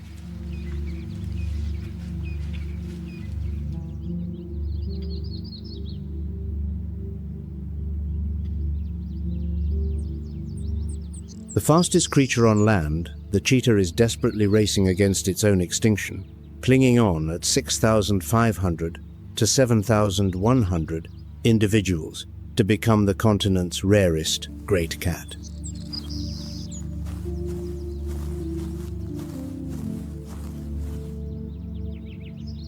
Even the lion's empire has evaporated by 40% in just 2 decades, holding a mere 20,000 to 25,000 survivors.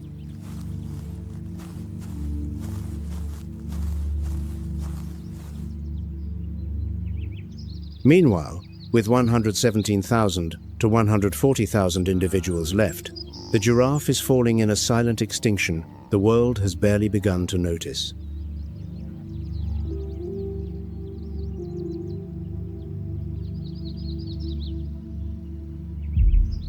The savanna is shrinking every year.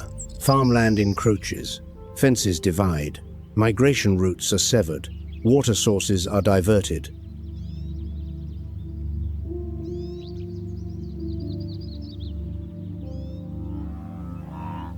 Climate change is stretching the dry seasons longer, making the rains more erratic. Laws written across millions of years are being rewritten in mere decades. And species that evolved to thrive under the old rules cannot adapt fast enough.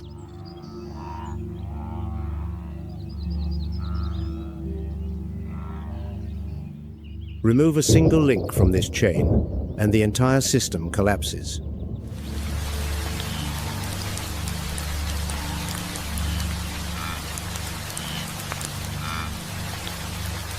On the African savanna, it is not the strongest that survives, nor the smartest.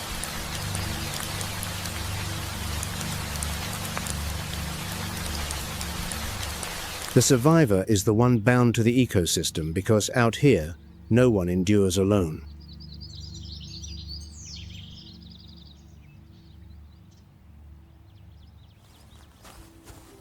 Lions need buffalo. Buffalo need grass. Grass needs elephants. Elephants need water. And water needs all of them.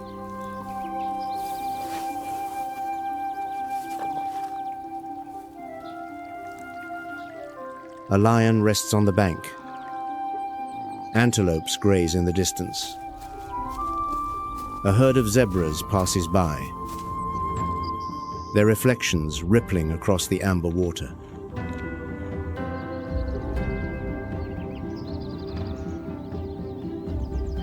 Though the dry season has not yet relented, the first clouds have appeared on the horizon. The rain will come. It always does.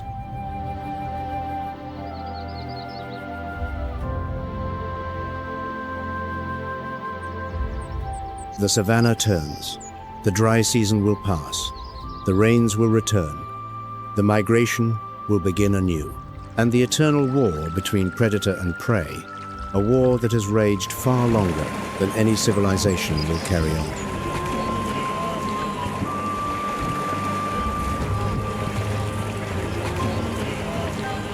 Thank you for journeying with WildVerse. The natural world still holds countless stories waiting to be told. If you haven't subscribed, now is the perfect time. We'll see you on the next expedition.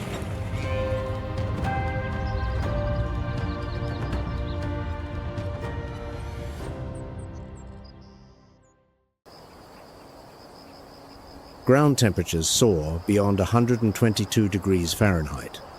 Every creature on this land must now make a choice, to move or to conserve.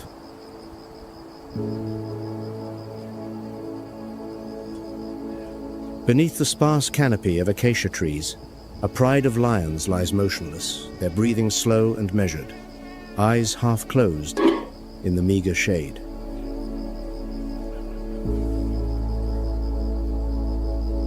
Lions spend nearly 20 hours each day at rest, not out of indolence, but out of strategy.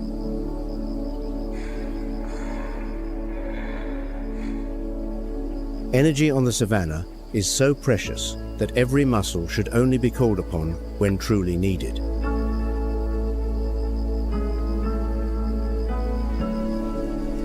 The largest male, his dark mane thick and tangled, an old scar tracing a line from shoulder to flank, lies apart at the edge of the pride. His amber eyes open slowly, sweep the horizon, and close again.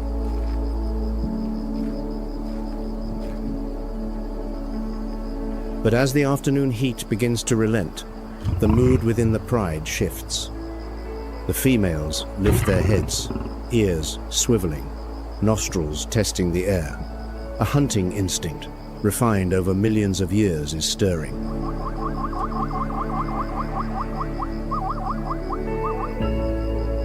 On the savanna, it is the lioness who is the true hunter. The male is too heavy, too slow for the high-speed pursuits that bring down prey.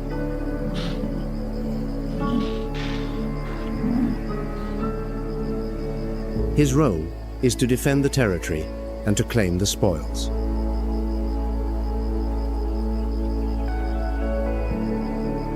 Several females peel away from the pride, moving low through the dry grass, a pincer formation, a cooperative tactic that few other great cats employ.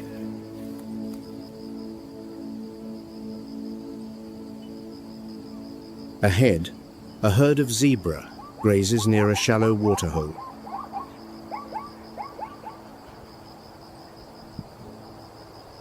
Their black and white stripes might seem conspicuous, but under the fierce glare of the sun, these bold patterns create an optical illusion, blurring the boundaries between one animal and the next.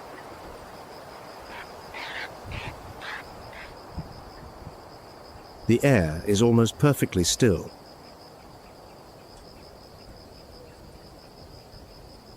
The zebra's sharp eyesight and constantly rotating ears scan the surroundings, but the sun-bleached grass has rendered the tawny coats of the lionesses all but invisible.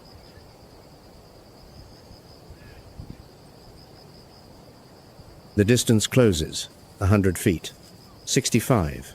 Muscles coil beneath the skin, heartbeats quicken.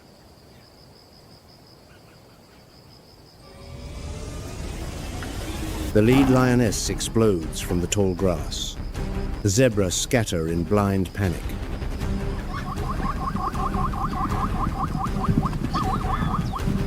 Red dust erupts in a choking curtain. Hundreds of black and white stripes weaving and crossing as the herd flees, momentarily confounding the hunters.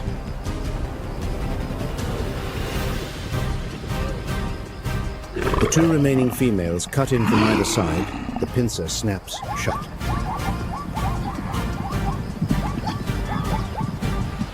One zebra, a fraction too slow, falls within range.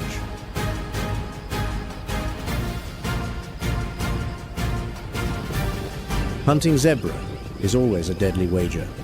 A single kick from those stone-hard hooves can shatter a jaw or extinguish a hunter's life in an instant.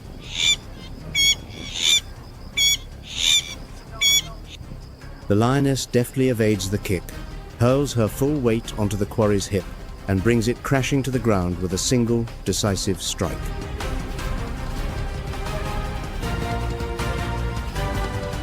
Red dust rises across the scorched savanna, and then everything falls silent once more.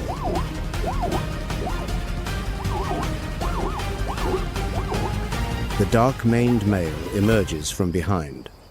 He approaches at a leisurely pace, in no hurry whatsoever.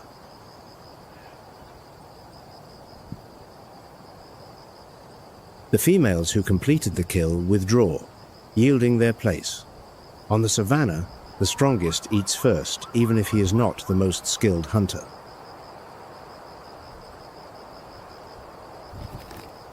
But even the dominant cannot control one thing: water. The waterhole, near where the zebra once grazed, has been bone dry for weeks.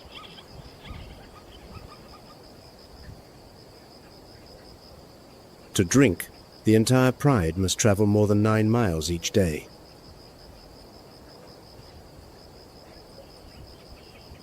When the temperature drops sufficiently, the pride moves in silence toward the last river still holding water. One by one, they lower their heads and lap at the murky surface.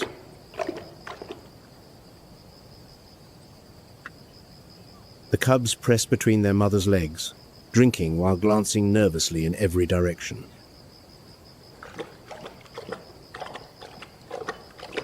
On the savanna, even the creature at the very top of the food chain must bow before one thing: water.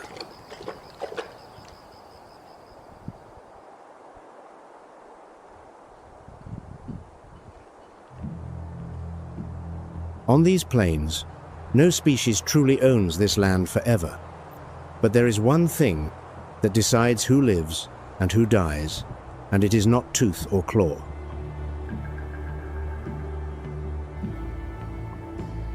Thousands of miles away, the Luangwa Valley is about to prove that more clearly than anywhere else on Earth.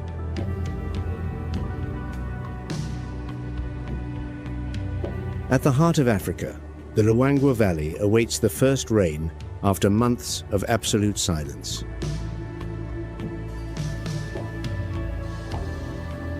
After months of drought, the rains have finally come to the Luangwa Valley, and when the sun rises the following morning, the scene that greets it is utterly transformed.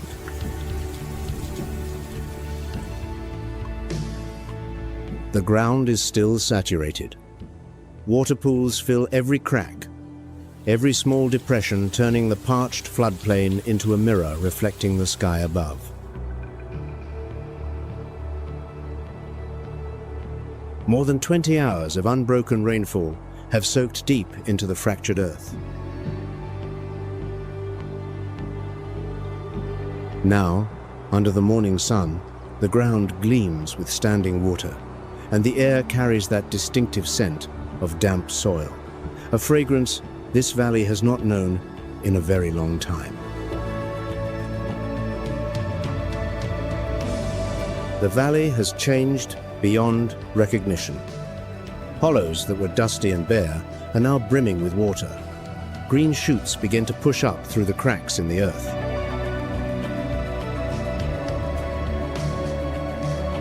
The Mopane woodland bursts into new leaf.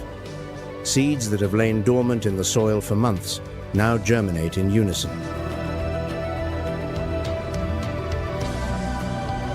In just a few days, this barren land transforms into a carpet of fresh green stretching clear to the horizon.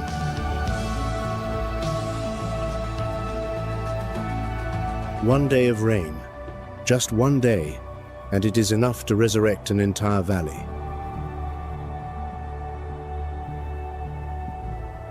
The Luangwa River, one of the largest undammed rivers in southern Africa, begins to rise once more.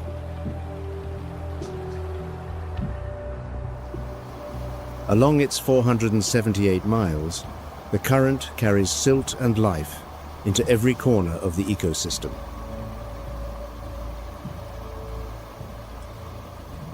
But water does not merely awaken the vegetation. It triggers one of the most extraordinary events in the insect world.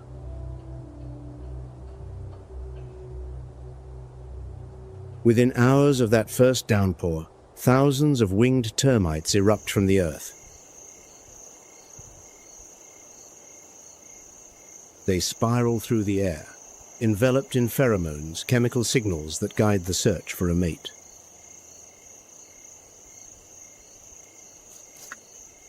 This is a rare opportunity for different colonies to exchange their genetic material, giving rise to new populations.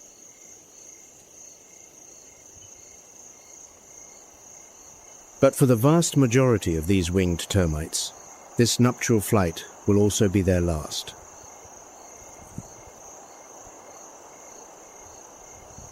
Most will not survive more than a few hours. Wings shed, bodies spent, their evolutionary purpose fulfilled.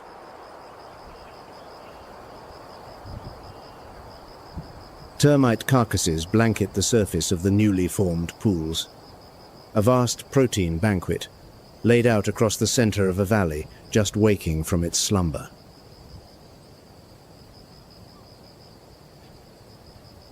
A troop of vervet monkeys, some 70 strong, descends upon the feast at once. Hands snatching without pause, mouths never stopping.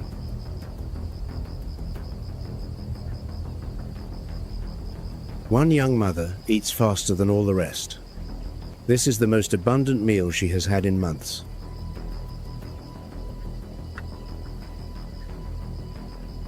The protein from these termites will be converted into milk, the sole lifeline for the tiny infant clinging to her belly.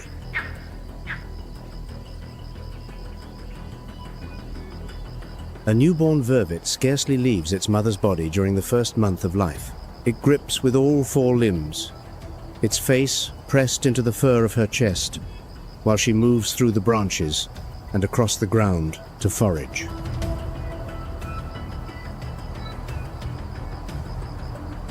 Now, she and the other mothers in the troop have enough energy to continue nursing, but this windfall of protein will not last.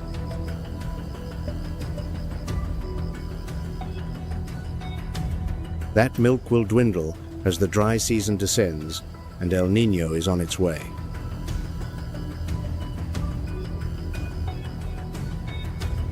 The entire valley has awakened.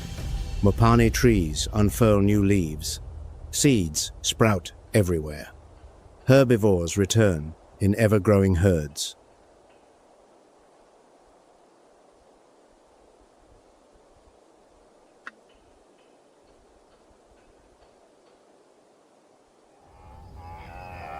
Ecological studies show that roughly 90% of wildebeest calves are born within the first 2 to 3 weeks of the rainy season.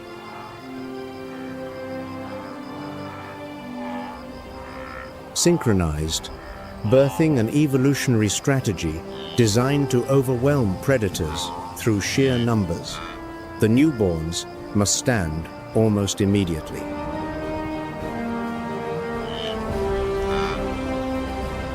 Legs trembling, eyes not yet adjusted to the light, but instinct drives them to walk, because every second spent lying on the ground is a second closer to death.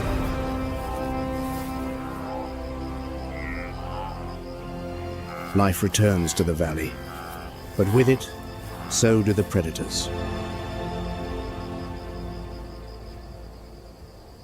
Concealed in the newly sprouted grass, just tall enough to cover a body pressed flat to the earth, a lion waits, patient, utterly silent.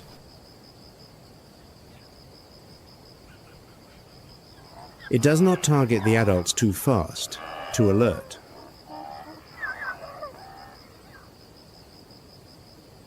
Instead, its gaze tracks the slowest calves, those that have just strayed from their mothers, those whose steps still falter on the wet grassland.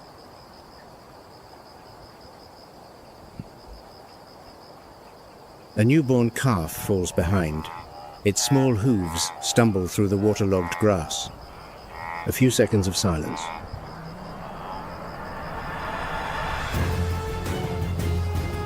The lion launches. The entire wildebeest herd erupts in chaos. The thunder of hooves rolls across the plains. Terrified calves race after their mothers, but not all of them make it.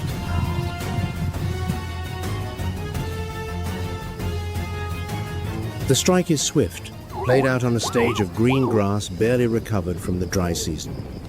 On these plains, every new life also marks the beginning of a new hunt.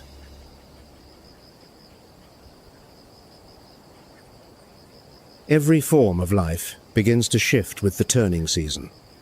From worker bees returning to wildflowers, to tree frogs emerging from their beds of damp mud, the valley pulses with a new heartbeat.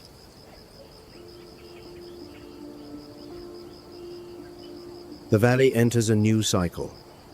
But the cycle of survival has never paused, from the smallest organisms hidden beneath the soil to the great herds thundering across the floodplain.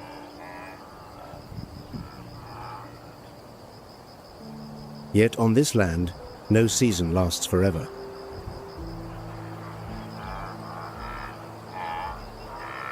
Even as the ground remains cloaked in fresh green, the first whispers of another dry season may already be gathering somewhere beyond the horizon.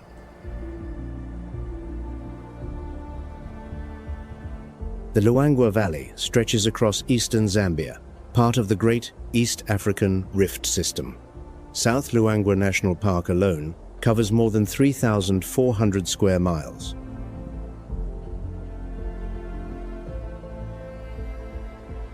It is one of the harshest ecosystems on the continent. A place where, each year, life must endure a brutal cycle. Flood, then drought, abundance, then desolation.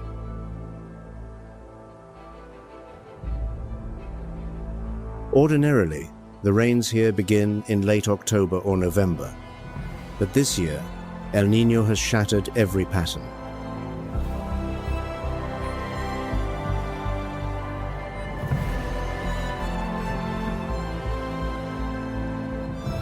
The El Niño phenomenon drives rainfall across southern Africa well below average.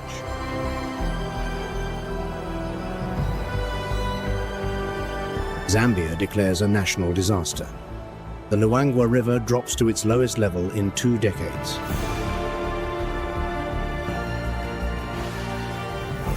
Six months without a single drop of rain, the grasslands become a sea of red dust. Trees stand leafless and skeletal under a pitiless sun.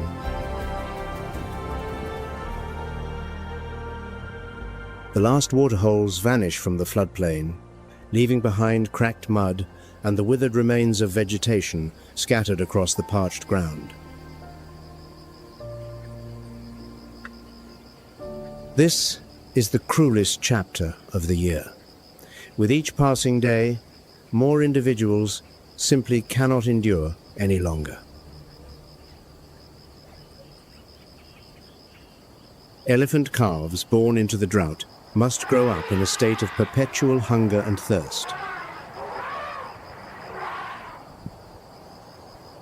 The old, the weak, the injured begin to fall behind the migrating herds that press ever onward.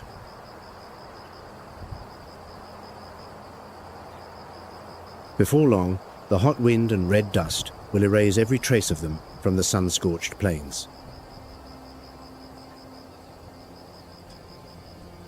6 months of drought. The Luangwa Valley has become an ocean of dust stretching to the horizon.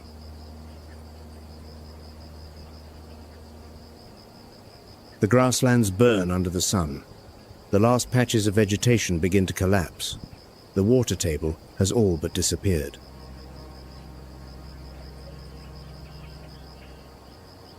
To survive, the elephant herd must travel more than 31 miles each day in search of food across a floodplain that is slowly turning to desert.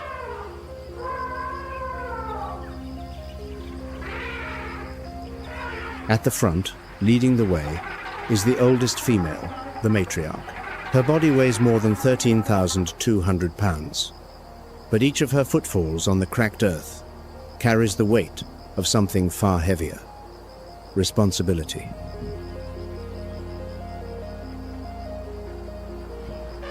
The matriarch's mental map records more than 100 different water sources accumulated through numerous extreme droughts across a long lifetime.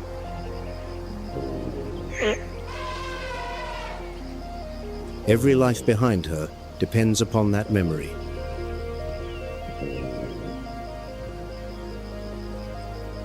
She has lived through many dry seasons, yet the memory of each remains as vivid as the day it was formed.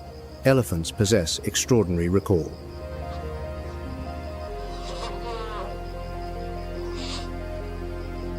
They remember faces, they remember paths, they detect the scent of water from dozens of miles away.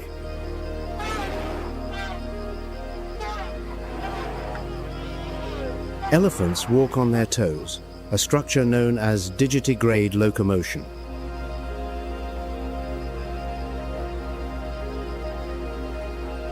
A thick pad of fat beneath the heel acts as a natural shock absorber, enabling a body weighing several tons to move steadily across hard, unyielding terrain.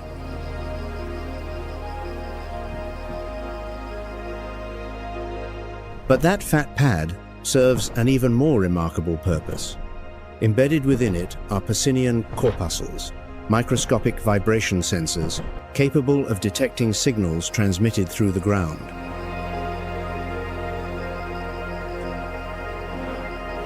In a very real sense, elephants possess ears beneath their feet. Vibrations travel through the earth, up through the bones of the leg, into the shoulder, and onto the inner ear, a pathway of bone conduction that allows them to sense thunder from more than 19 miles away.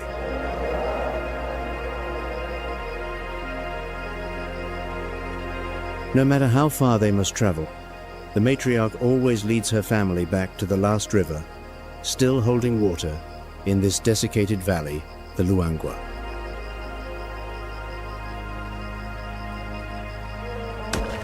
One by one, the elephants step down the riverbank in a state of utter exhaustion. A trunk nearly 6.5 feet long draws up more than 2.5 gallons of water at a time, then delivers it to the mouth.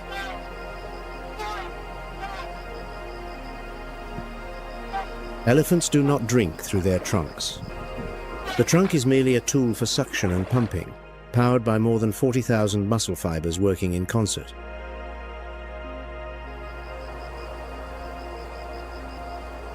In the searing heat, this modest measure of water seems to be the only solace the herd can still find.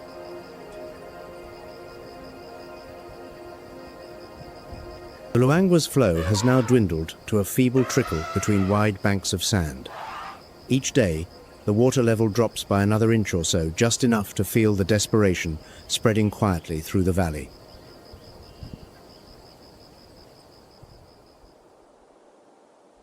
High overhead, the first clouds appear.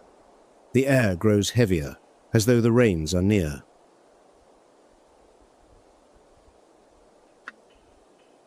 But then the sun breaks through.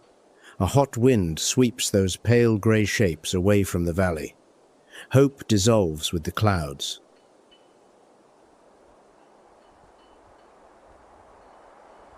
And so it goes. Day after day, the matriarch leads her family along the same familiar route, from the shrinking river to the last thin patches of grass and back again.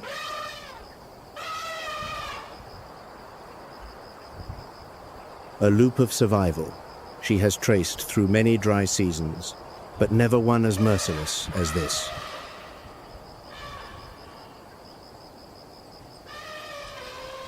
Each time the elephants return to the river, the water level is lower than before. The mud wallows, where buffalo once bathed, are now nothing more than white cracks baking in the sun.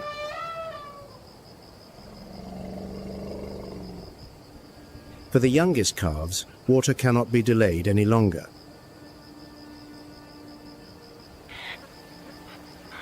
They remain entirely dependent on their mother's milk, but after months without adequate food or water, the mothers can no longer produce enough nutrient-rich milk to sustain their young through this extreme drought.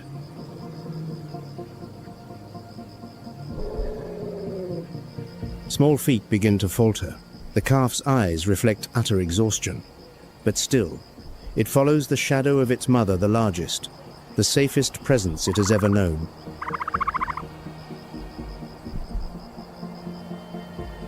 If water does not come soon, it may not hold on much longer.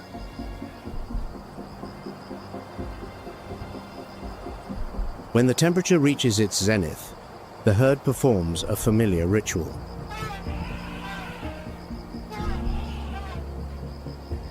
Each elephant curls its trunk around a load of sand and flings it forcefully over its back, and flanks forming a protective coating against the sun and dislodging parasites from the skin.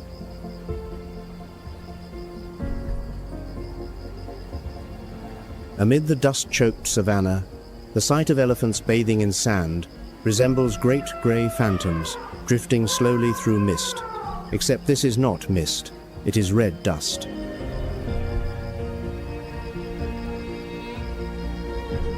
But this is a family bound by deep, enduring bonds. The mother and the other females in the herd will never abandon a calf along this brutal journey.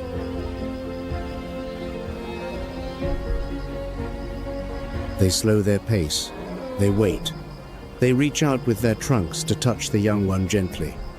A quiet reassurance, spoken without words.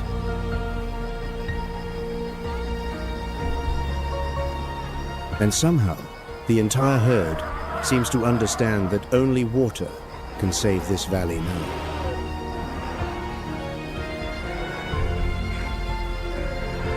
While the elephants search for water, another battle is erupting in the middle of the dwindling river.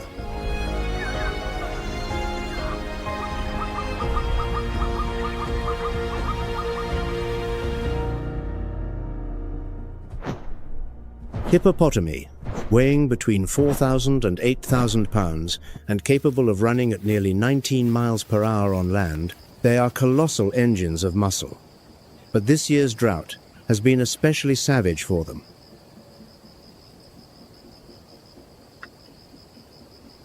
Forced into ever-shrinking pools, tension ripples along the river. The males display their strength without ceasing. Jaws thrown wide, tusks bared, intimidating any rival that dares come too close.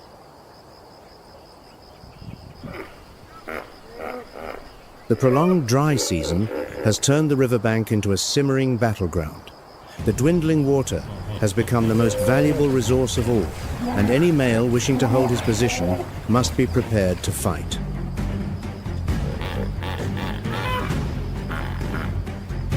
At last, the pressure that has been building for weeks finally erupts.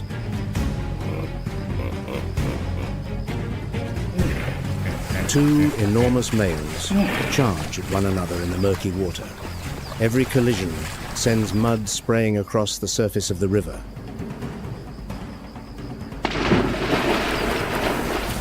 Bellowing roars echo along banks that continue to recede.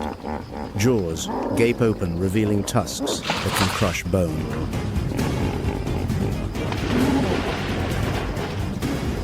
Water explodes upward. Red mud coats the backs of both combatants. Each clash of jaws sounds like timber, striking timber, a noise that carries hundreds of feet along the riverbank.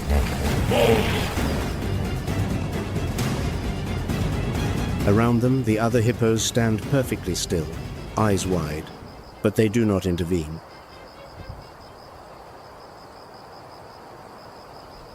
In hippo society, hierarchy is determined by violence, and the loser must accept exile.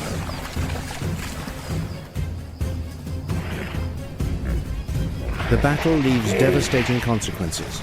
The older hippo is severely wounded in the leg. Instinct still drives him to search for food, but his exhausted body can no longer carry him across the endless, scorching grassland. That immense frame once ruled this unforgiving land. Now, only a spent and weakening shadow remains a living scar upon the savannah, a silent testament to the cruelty of time.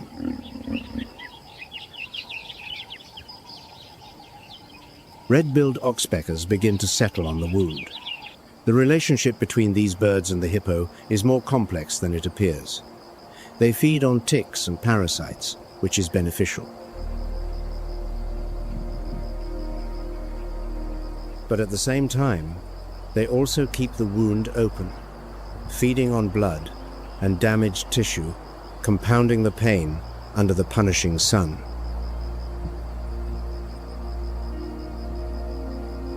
Mutualism or parasitism.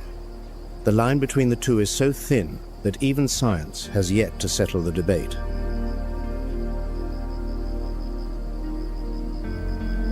After being driven from the main waters, the old hippo finds nothing more than a small puddle amid the thick mud.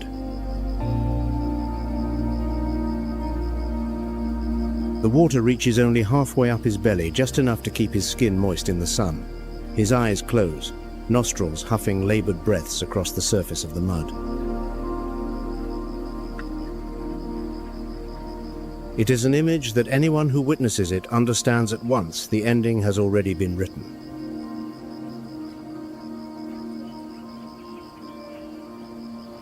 And then, as though following an immutable law of the savannah, the passing of a great animal never unfolds in solitude.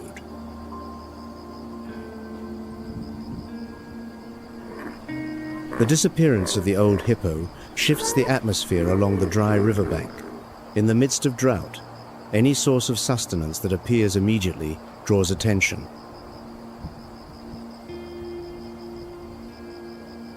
From the shade of the riverbank, a lion steps out slowly. Each heavy footfall prints itself into red dust, still holding the heat of the afternoon.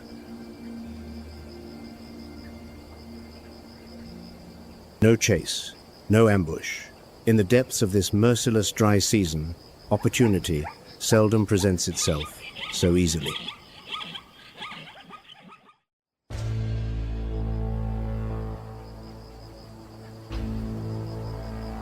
Above, the silhouettes of vultures begin to appear.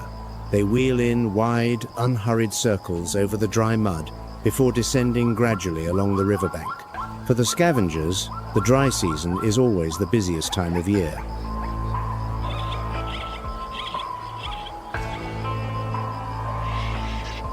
In Luangwa, life never exists in isolation. What ends for one species sometimes becomes the very source of life for many others.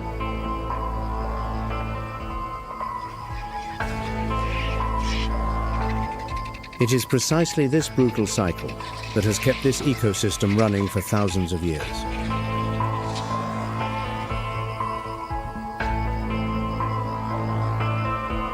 The hippos are not alone in their suffering. The troop of vervet monkeys, the family we met at the termite feast, is now facing a crisis of its own.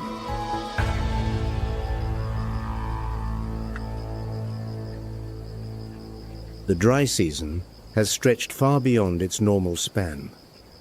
El Niño has obliterated every familiar schedule.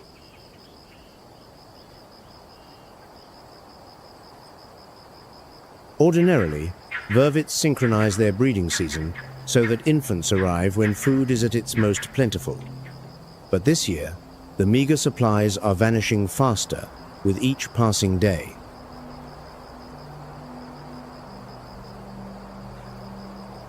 The newborns remain entirely dependent on their mother's milk. In the first week of life, clinging to the mother's body, scarcely letting go for a moment.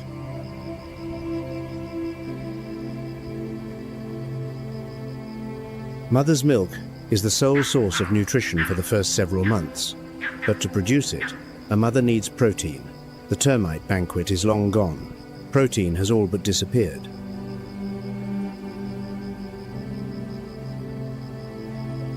The weaker infants begin to lose their grip on their mothers. Tiny hands no longer clasp as tightly. But the young mother does not give up. She searches without rest, turning over every stone, inspecting every strip of bark.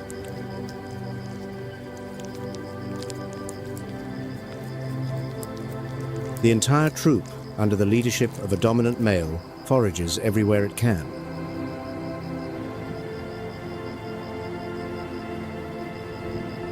Fruit, seeds, bird eggs, lizard eggs, anything edible becomes a lifeline in this unforgiving dry season.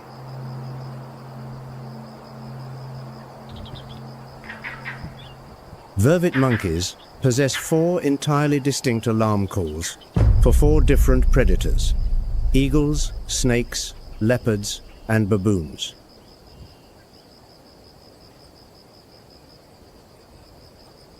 Each call triggers a specific defensive response. Look up to the sky, look down at the ground, climb a tree, or descend to the ground.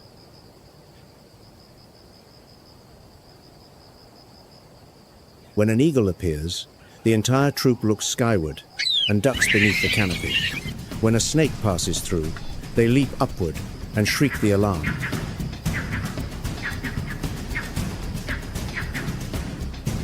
A communication system so sophisticated that few primates outside of humans can rival it.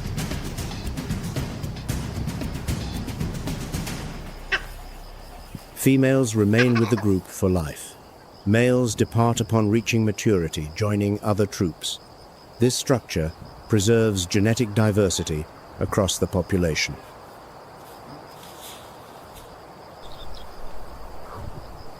But during the dry season, that social fabric is tested to its limits. Scarce food drives internal competition to a fever pitch.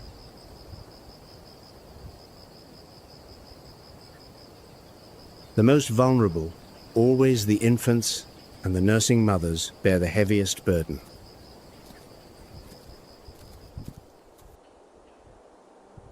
The rains should have arrived long ago, but El Niño has erased every familiar timetable.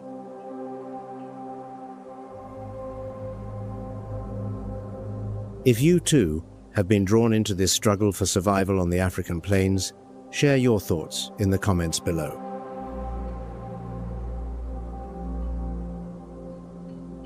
Drought does not merely reshape life on the surface. Beneath the cracked earth, the tactics of predators are changing as well.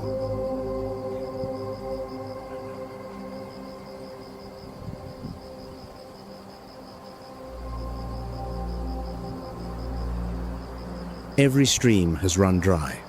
All that remains are the winding channels of bare earth cutting across the fractured floodplain, the last memories of water that once flowed through this land.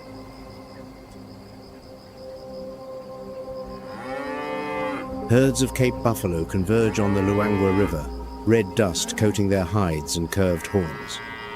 Great numbers gather around the final remaining pools.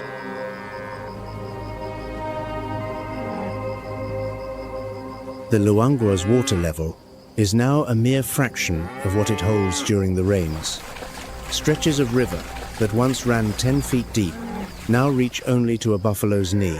The sandy riverbed lies exposed under the sun, hot enough to scorch bare skin.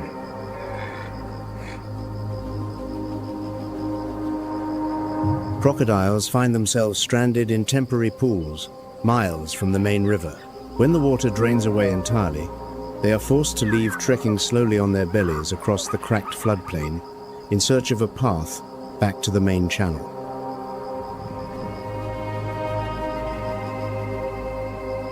A silent migration that few ever witness, ancient reptiles that once ruled the water now dragging themselves under the open sun like refugees on their own territory.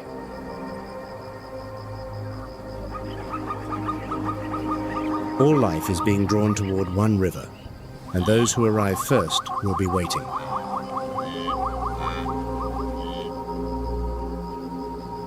The Great Drought is blanketing the Luangwa Valley in an endless barrenness. Along the shrinking riverbanks, the density of Nile crocodiles reaches the highest concentration in all of Africa, 19 to 24 individuals per mile of river.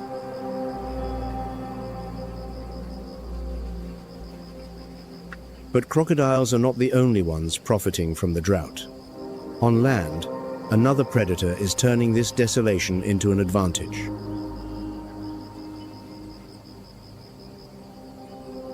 The dried-out streams have left behind a network of winding, empty channels cutting through the cracked plains trenches waist-deep, concealed behind high earthen banks on either side.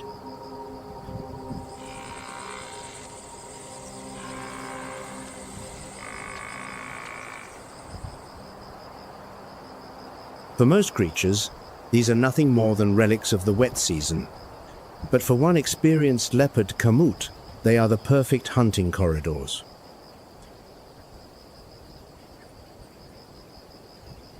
Before, when water still flowed, the soft mud held every footfall and printed every track. Now the ground is hard as stone, and each of kamut's movements is virtually silent. Ahead, on the lip of the dry channel, a herd of impala searches for the last surviving patches of grass. They raise their heads to scan for danger, then hurry back down to gnaw at the roots clinging to the cracked earth.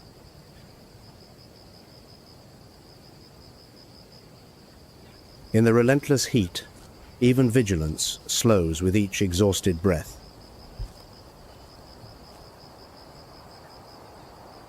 Kamut lies deep within the dry channel, all but invisible against the grey-brown tones of the surrounding earth. Her golden-brown spotted coat, so conspicuous in the green forest, dissolves entirely into this parched landscape.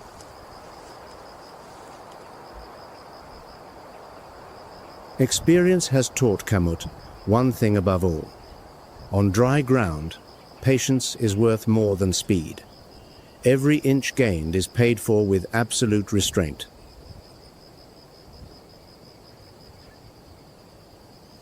She moves so slowly that the dust beneath her paws barely stirs. Her belly pressed flat to the floor of the channel, eyes locked on the target above. The distance narrows, 65 feet, 50, 33.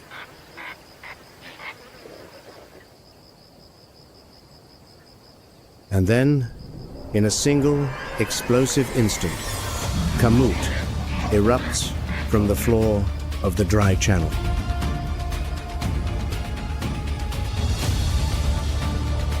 All her power is channeled into that first burst of velocity, coiled muscles releasing like a spring. The impala scatter in panic. Red dust billows upward, obscuring everything.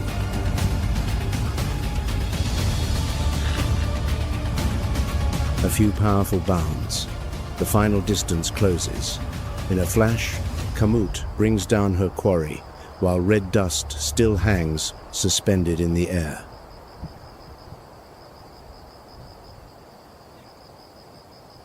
In the midst of an unending drought, a successful hunt is not merely food. It is the strength to go on existing while the entire valley slowly withers.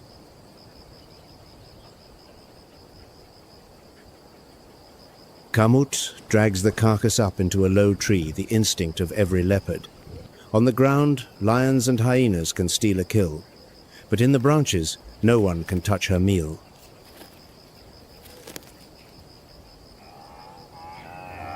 The shade of the canopy screens out the searing sun. Below, the ground radiates heat, and somewhere in the scrub, the footsteps of other hungry creatures are still moving.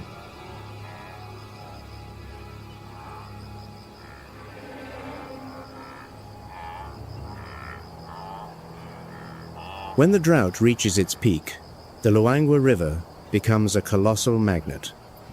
All life is drawn toward this last surviving current.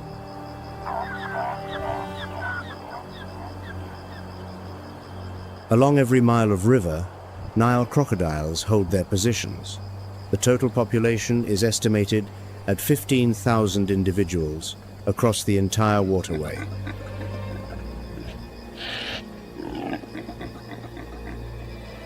The largest claim, the most advantageous spots, where the channel narrows, where the banks slope gently for easy access.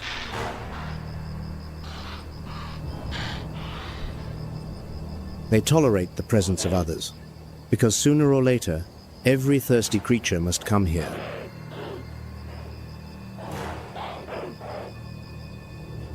And they wait, with absolute patience. Lying motionless beneath the murky surface, only their eyes and nostrils visible, two tiny points on a placid surface that prey seldom recognize until it is far too late.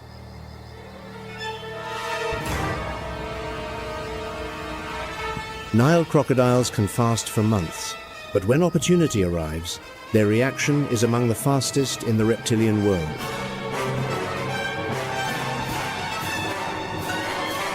From total stillness to full force attack in a fraction of a second.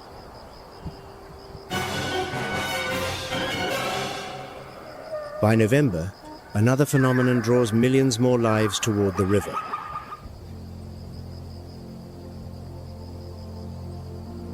The sky is all but blotted out by flocks of red-billed quelea.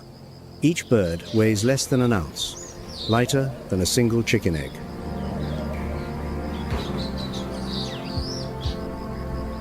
But when 2 million individuals move as one, the combined weight exceeds 55 tons.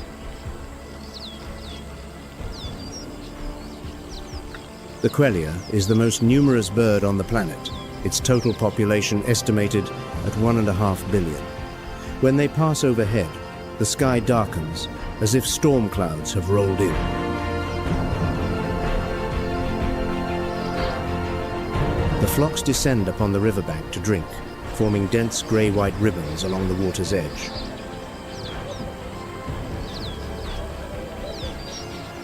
The sound of beating wings and calls merges into a continuous roar like gravel cascading down a hillside.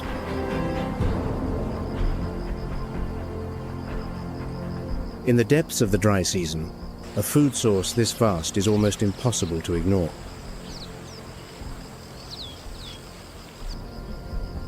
Lions appear along the riverbank not to drink, but to wait for prey that comes to drink. Crocodiles lie submerged beneath the surface.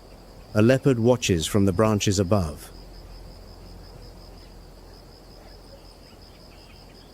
Three apex predators, each with its own strategy, each claiming its own position, yet all converging upon the same point, the last river.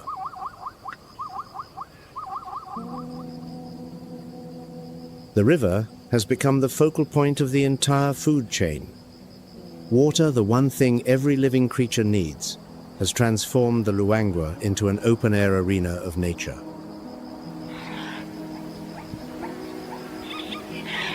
The drought has accomplished what no predator ever could, compressing the entire food chain into a single space.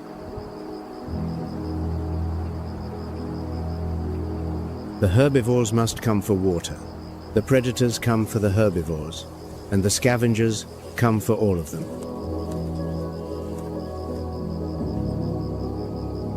Here, wherever life still gathers, predators are never far behind. Each dry season etches another mark upon this land.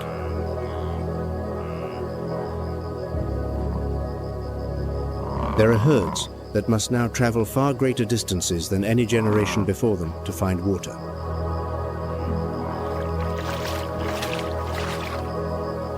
There are calves that have grown up surrounded by nothing but red dust and relentless heat, never knowing a single cool day.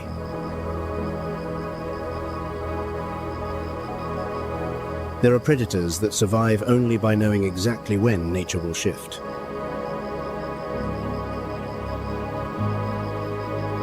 And there are animals that never return. Their footprints are filled in by red dust. Bleached bones lie scattered along the dry riverbank, the silent remnants of the most brutal dry season in 2 decades.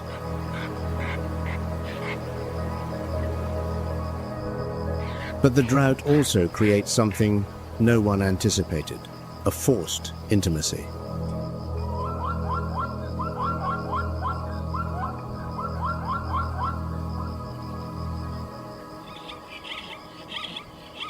When all must share the same water, territorial boundaries dissolve, and encounters that cannot be avoided begin to unfold.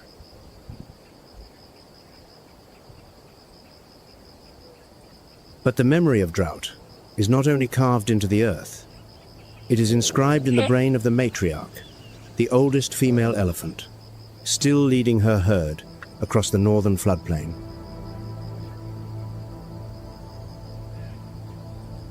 Every dry season she survives becomes another lesson added to her mental map.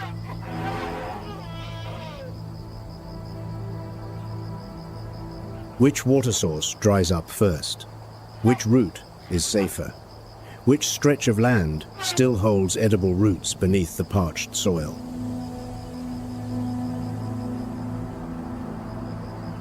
That memory, passed down through behavior, not through genes, is the most precious thing the elephant herd possesses.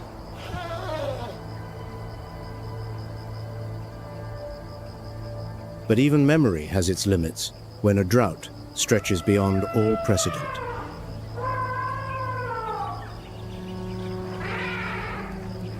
Six and a half months now. The water still has not returned. The herd presses on across the slowly emptying floodplain, slower, more exhausted, but never stopping.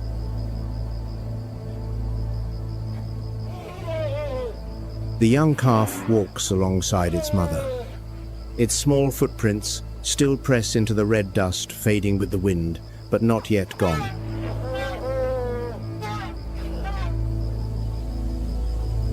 In the middle of the dust-covered plain, the matriarch stops.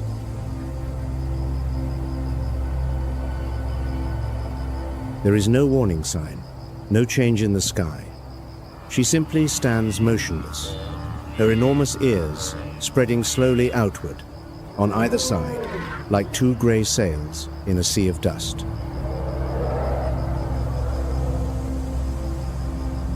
The entire herd halts behind her. Absolute silence, only the sound of hot wind threading through the dry grass.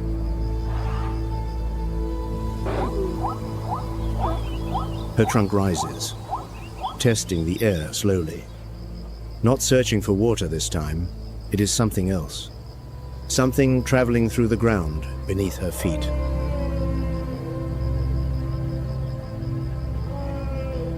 The matriarch is listening, but not with her ears.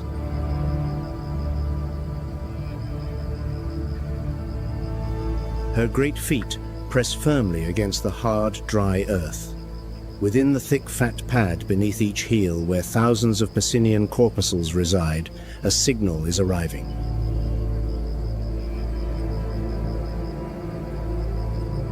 Microscopic vibrations, traveling through the soil, through the rock, across dozens of miles of parched floodplain.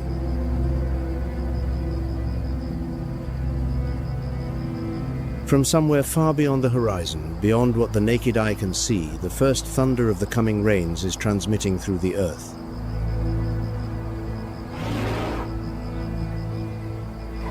Elephants hear with their feet. And today, the matriarch has heard what the entire valley has been waiting for.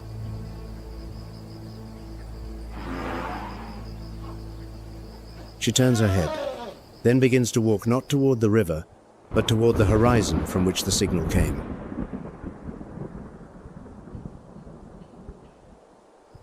The herd follows. No one questions why. Millions of years of evolution have taught them one thing. When the matriarch moves, you follow.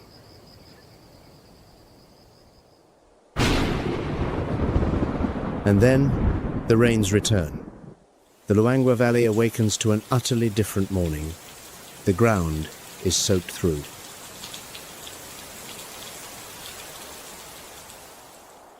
Pools of water fill every crack. The air is cooler, heavier, carrying the scent of fresh earth that this land has been waiting for through more than 6 months of silence.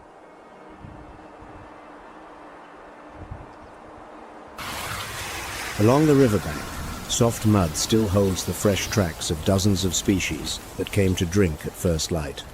For the first time in months, the ground no longer kicks up red dust beneath every footfall.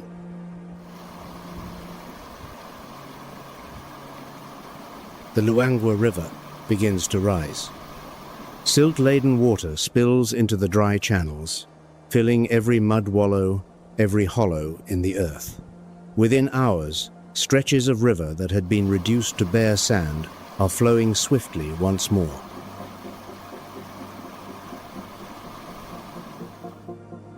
The grassland responds almost immediately. Green shoots push up through the dry soil. The mopane woodland bursts into new leaf. The ancient cycle begins to turn again.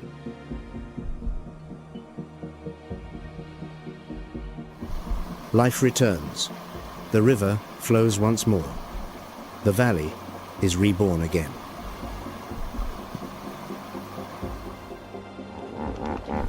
But the memory of the drought will never fade.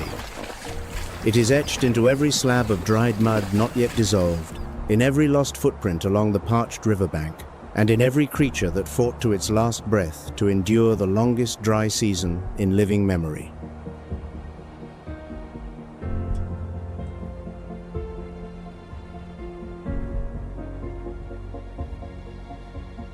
Across the plains of Zambia, the matriarch still leads her herd through dry season and wet her mental map, now holding one more drought, one more lesson.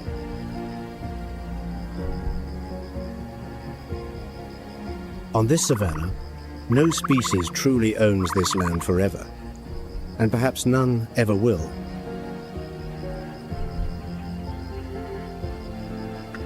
Only those that know how to adapt, when to move, when to fight, when to wait, will continue to survive beneath this unforgiving sun.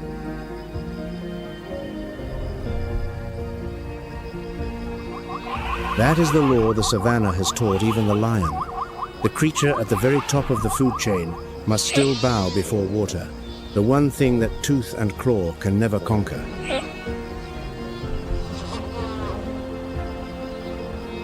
That is the law the Luangwa Valley has inscribed into the matriarch's memory.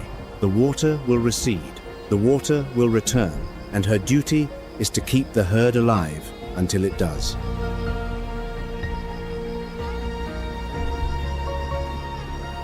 The matriarch leads her family across the wet grassland. Her grey skin is cleaner now. Months of accumulated red dust washed away by the rain. Each footstep sinks deep into soft mud instead of dry powder.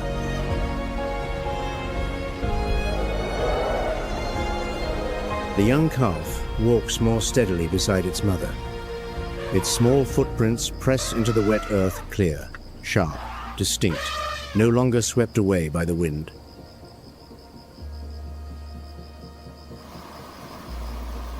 the Luangwa River flows once more. The valley continues to turn according to the most ancient cycle on Earth, the cycle of water, of life, and of death.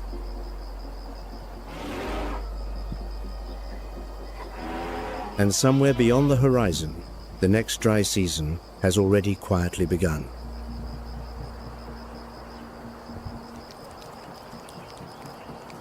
Thank you for joining us on WildVerse. The natural world still holds countless stories waiting to be told.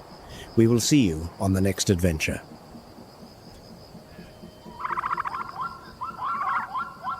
If stories like these inspire you to explore further, subscribe to WildVerse so you never miss a single journey ahead.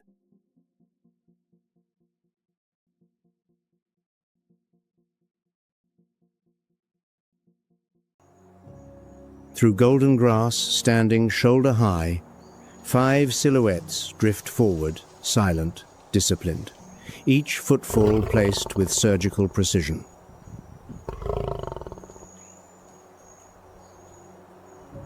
The lioness, weighing between 265 and 400 pounds, is not the fastest creature on the savannah, but she is, perhaps, its greatest strategist.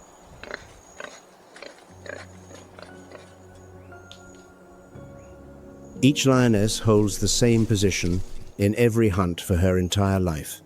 2 take the flanks encircling, cutting off escape.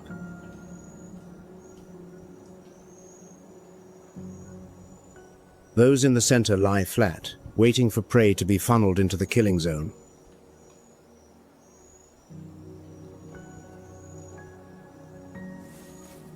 This is not chaotic instinct. This is a military formation passed from mother to daughter across thousands of generations.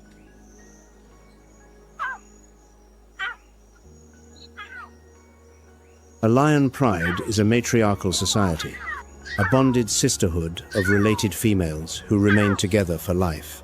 They bear cubs, they hunt, they defend territory while males come and go.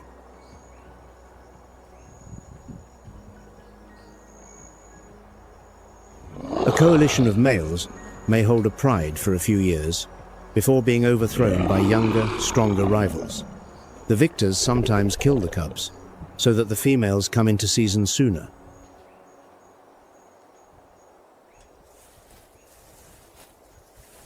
The rules of the savannah make no allowance for mercy.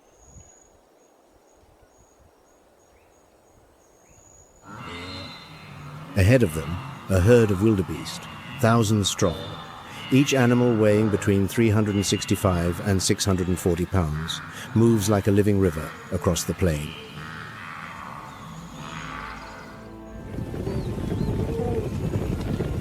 Wildebeest can reach speeds of 50 miles per hour, and they possess an endurance that outlasts every predator on the continent.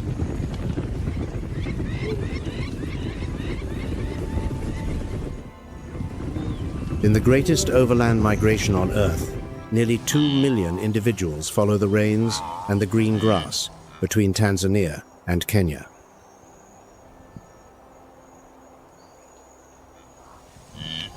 But what makes this species truly extraordinary lies in its breeding season.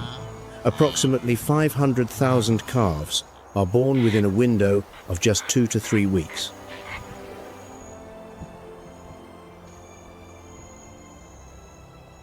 Far too many for any predator to consume.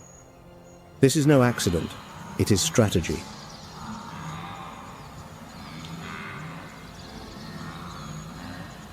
A newborn calf stands within 3 to 7 minutes. It runs alongside its mother within hours. On the savannah, there is simply no time for childhood.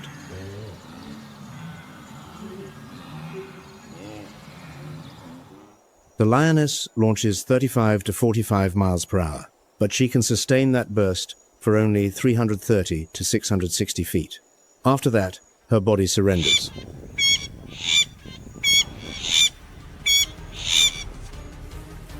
Success rate, a mere 15 to 30%, but in tall grass, that figure quadruples because the wildebeest cannot see death approaching.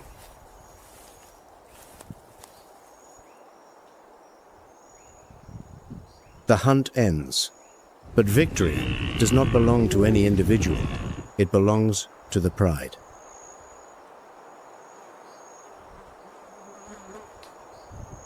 The lioness shares the kill with her cubs, and with cubs that are not her own. Creche, communal nurseries, are the foundation upon which the pride endures.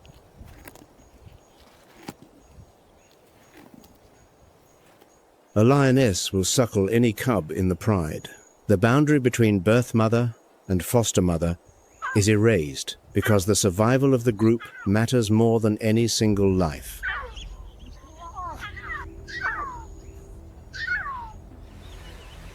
But on that very same savanna, another predator, solitary and far more silent, is waiting in the dappled shade beneath the trees.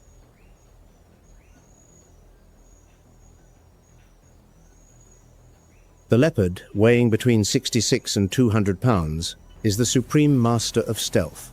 Its rosette-patterned coat dissolves into the shifting patches of sunlight filtering through the canopy, and 4 paws move without a whisper of sound.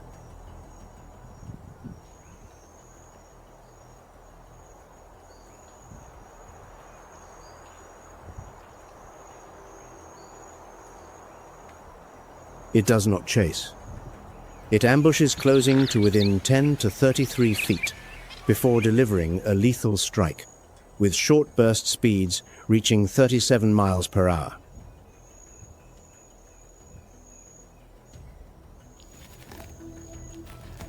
Success rate, approximately 38%, considerably higher than the lion. But the leopard's success always comes with a price: the constant threat of theft.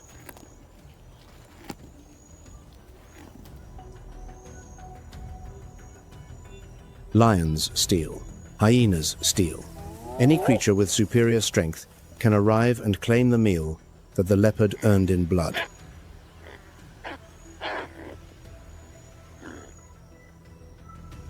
And so the leopard does something no other great cat can match. It hauls prey, weighing up to 10 times its own body weight, into a tree intact, in broad daylight.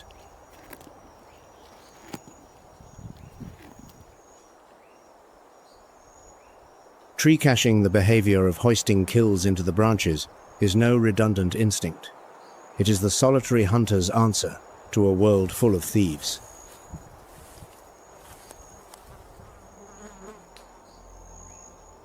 The leopard lives alone, marking its territory with urine and claw marks scored into tree bark.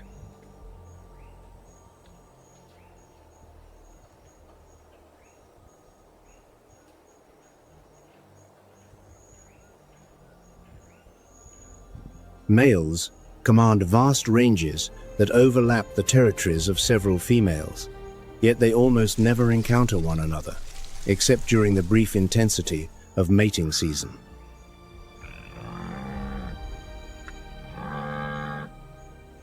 The lioness dominates through collective power. The leopard dominates through absolute solitude.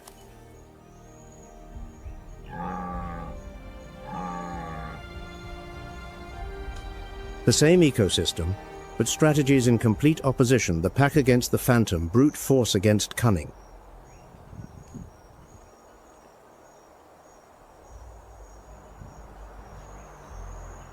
But on that savanna, there is a third hunter, smaller even than the leopard, yet boasting a success rate that every other predator must envy.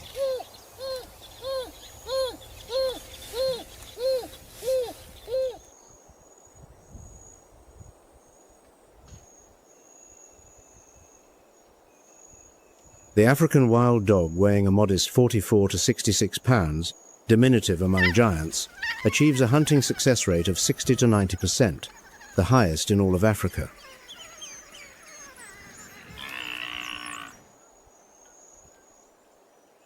No two wild dogs look alike. Their mottled coats, splashed with white, black, and tawny brown, resemble paintings dashed off by nature on a whim. It is why their scientific name is Lycaon pictus, the painted wolf.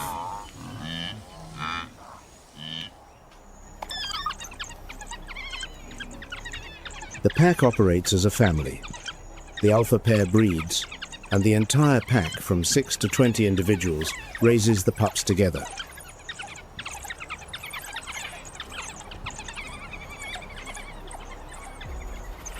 Food is shared. The weak are protected. Here, solidarity is not a choice, it is the condition of survival.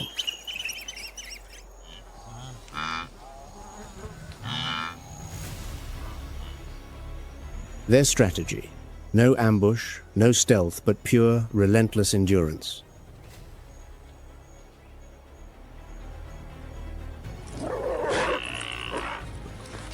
Running at 37 to 43 miles per hour, they take turns leading the chase until the wildebeest is utterly spent.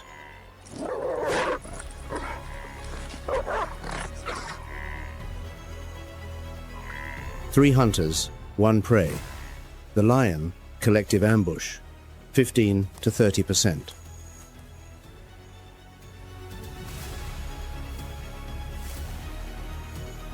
The leopard, solitary stealth, 38%. The wild dog, relentless pursuit, 60 to 90%.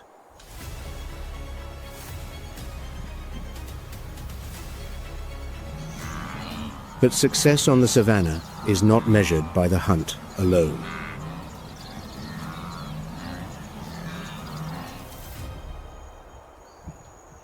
Lions routinely steal kills from wild dogs, which is precisely why the leopard must cache its prey in the trees, and why wild dogs must eat as quickly as they possibly can.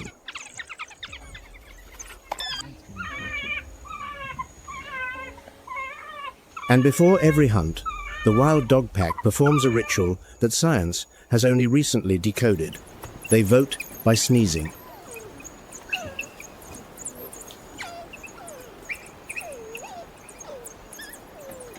Research published in the Proceedings of the Royal Society confirmed it. Each sneeze is a ballot. Enough votes and the pack moves out.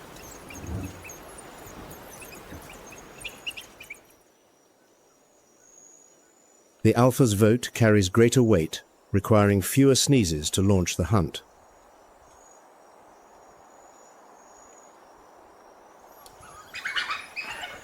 But the African wild dog faces a darkening future. The IUCN classifies them as endangered, with only approximately 6,600 individuals remaining in fewer than 700 packs.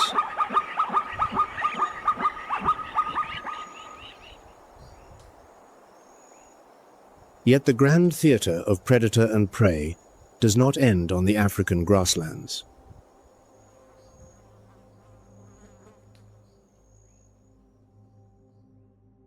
"8,000 miles across the Atlantic, there stretches the largest tropical wetland on the planet, where the rules are written not in grass and dust, but in water.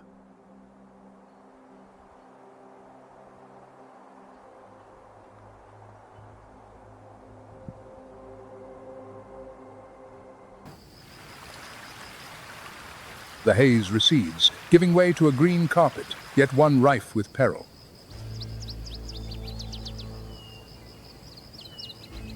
Instinct compels millions of hooves to begin the greatest migration on the planet.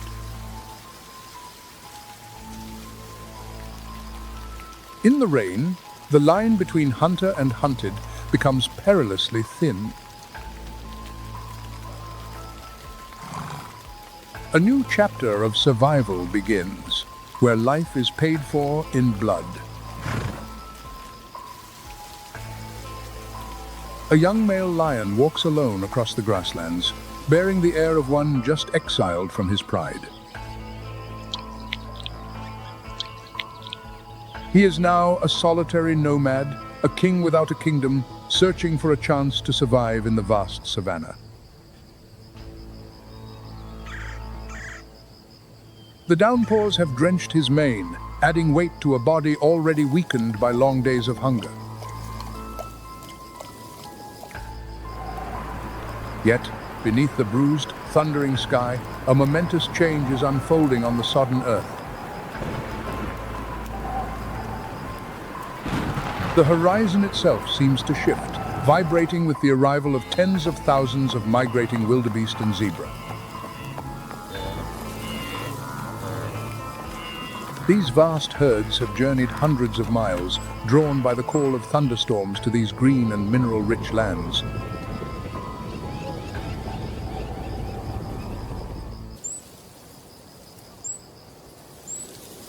After the rain, the valley's sky brightens, heralding a moment of life or death for the lone lion in the path of the Great Migration.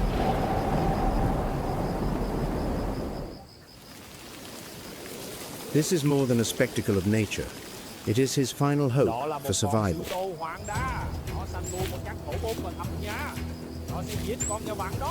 The lion conceals himself in the tall grass, lowering his center of gravity, his eyes locked on a stray zebra.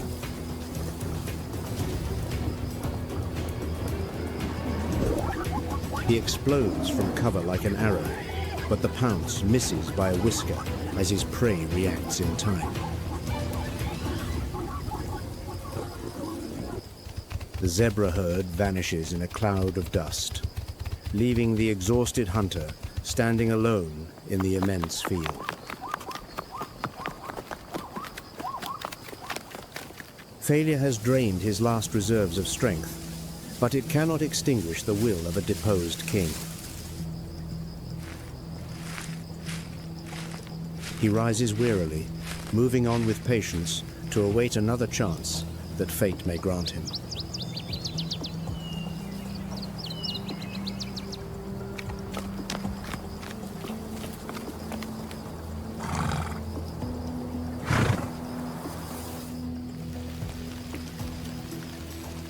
In another corner of the savannah, a different master of the hunt is using the rain to its own advantage.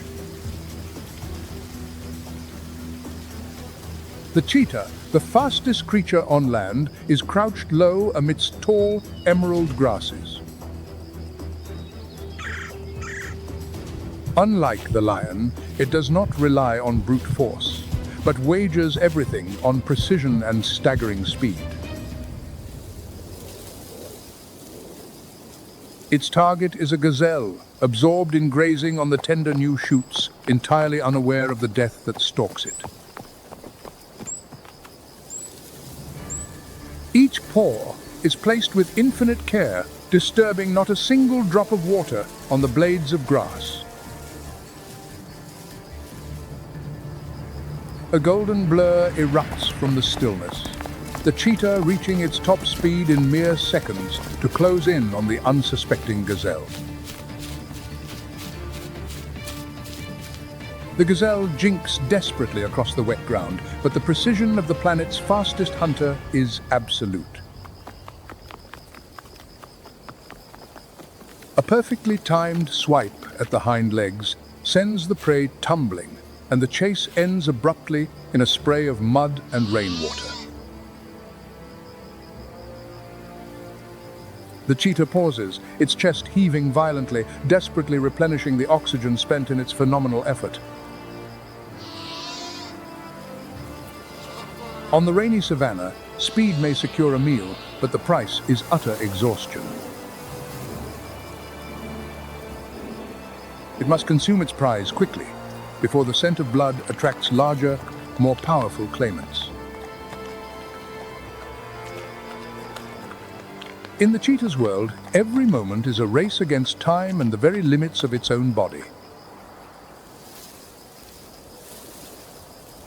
The rains have turned the grasslands into a lush garden, yet such abundance is never enough for millions of hungry mouths. The Great Migration has now become a colossal wave of life, moving with a single, unyielding purpose.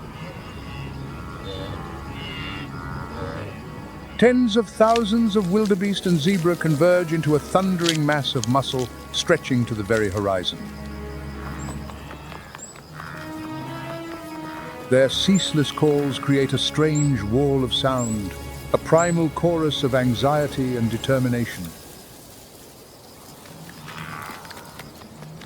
At the heart of this turmoil are calves, only a few months old, struggling to keep up with the herd's relentless pace. All are heading towards the greatest obstacle of their journey, the one boundary that separates them from the fertile pastures of the north. This is the legendary Mara River. In the dry season, it can be little more than a shallow stream, but the heavy rains have transformed it into a furious, silt-red torrent. The scent of fresh grass from the far bank drifts on the wind, an irresistible invitation down a treacherous path. The herds gather on the steep banks, hesitating, intimidated by the power of the raging current at their feet. The pressure from behind mounts as thousands more arrive, pushing the leaders ever closer to the slippery precipice. Instinct warns them of the imminent danger, but hunger and the ancestral urge to move are stronger than any fear. There is no retreat, for the momentum of 1,000,000 lives is a force that cannot be halted by reason. This is a moment of supreme tension, where a single, desperate leap will decide the fate of thousands of others. Beneath the murky surface, immense dark shapes begin to stir, silently awaiting the greatest feast of the year.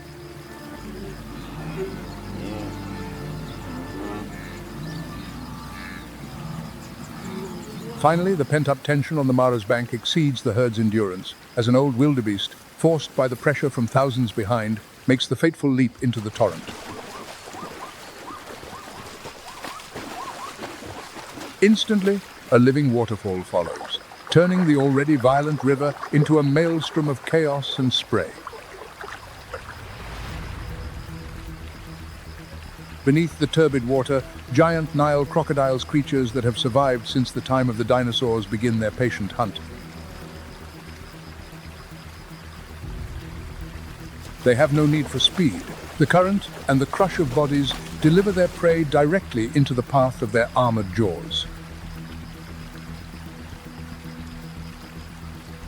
These predators have waited an entire year for this moment, and now they move like ghosts through the silt-laden water. A young zebra, separated from its mother, struggles for a foothold amongst the slick rocks and churning waves. In a flash, a cavernous snout erupts, clamping onto its target with a terrifying force of thousands of pounds. The struggle is brief, played out beneath the murky surface, where the notorious death roll extinguishes all hope of escape. Around them, thousands of others continue to trample over one another, swimming frantically towards the steep bank on the opposite side. Those wildebeest that escape the crocodile's jaws face another trial, climbing the sheer, slippery mud banks created by the rain. The weight of their waterlogged bodies and sheer exhaustion cause many to lose their footing, tumbling back into the river's deadly embrace. Many of the exhausted are simply swept downstream, where scavengers await an easy, delivered meal. The cries of the herd and the roar of the water create a tragic symphony, marking the harshest moment of their 1,000-mile journey. The Nile crocodiles take only a fraction, but their toll is the unavoidable price paid for the rest of the herd to continue its lineage. The river's surface is slowly stained with silt and blood, a testament to one of nature's most brutal dramas of survival. As the last of the animals scramble ashore, there is no time to look back. Instinct still urges them ever onward. The Mara River flows on, carrying with it the memory of the life and death struggle that has just concluded in its crimson waters.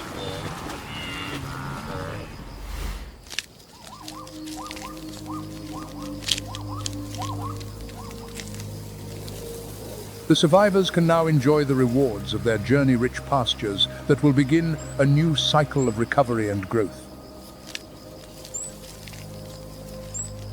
This harsh balance is the very engine that has kept the heart of the Serengeti beating for millions of years. Water brings life, but it is also the ultimate arbiter, a law of iron that exists far beyond these East African plains. But the power of water is not confined to this place. It is part of a global pulse that now leads us across an ocean to a mesmerizing flooded labyrinth in South America, the Pantanal.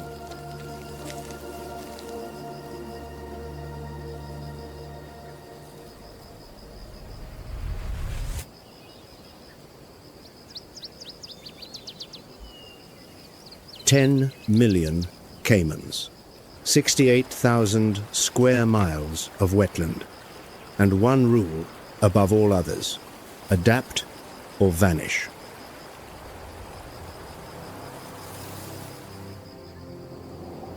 This is the Pantanal at the peak of the dry season, when the earth cracks open like aged leather, when hundreds of rivers shrink to their final muddy pools.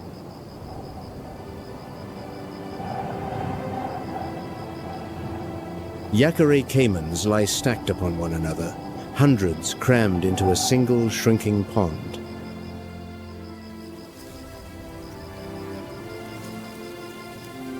They are nearly motionless, conserving every last calorie for a siege that will drag on for months.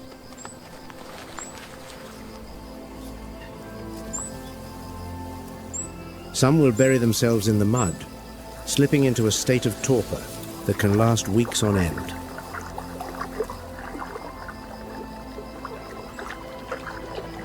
Others drag their armored bodies across the parched ground, searching for any water that remains. Not all of them will survive.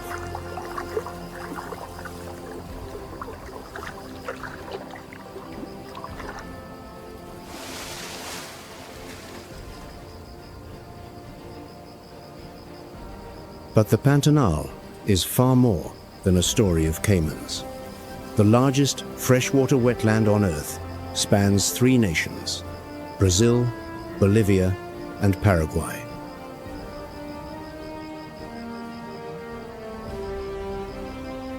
More than 650 bird species, nearly 300 mammal species, and over 400 species of fish coexist across a landscape half the size of France.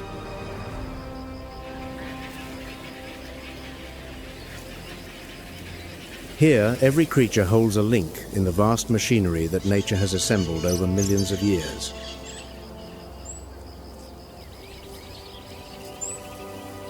The question is not who is strongest, but who adapts best.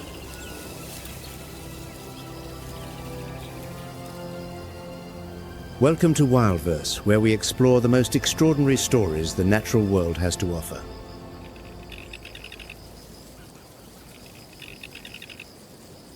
Today, WildVerse ventures into the heart of the Pantanal to witness the pulse of an ecosystem that UNESCO has recognized as a World Heritage Site.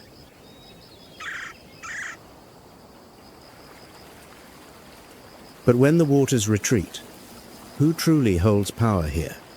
The answer is not what anyone expects.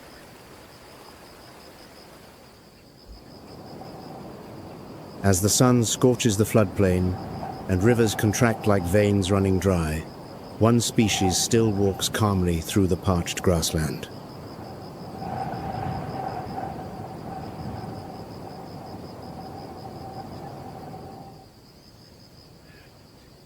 The capybara, the largest rodent on Earth. Weighing up to 140 pounds, the capybara resembles a fur-covered boulder drifting unhurriedly across the savanna.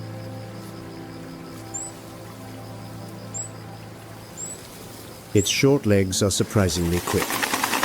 Its small eyes sit high on its head, perfectly adapted for watching the world while submerged.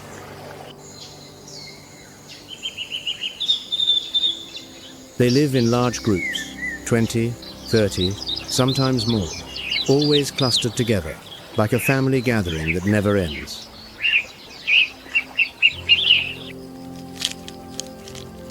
This social structure is no accident.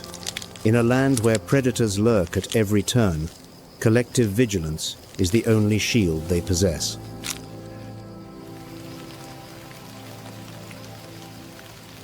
When one detects danger, a sharp alarm bark rings out, and the entire herd plunges into the water.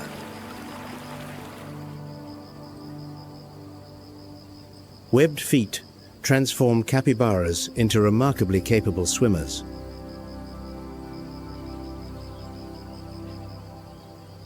They can hold their breath underwater for minutes at a time, exposing only their eyes and nostrils above the surface, a living periscope.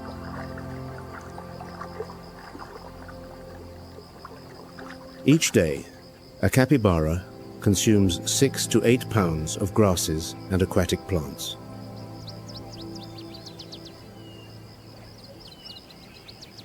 This ceaseless grazing reshapes the vegetation of the Pantanal, opening gaps for seedlings to sprout and sunlight to reach the forest floor.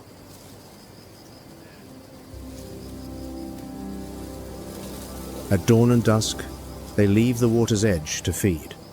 In the fierce midday heat, they wallow in mud or rest beneath the shade.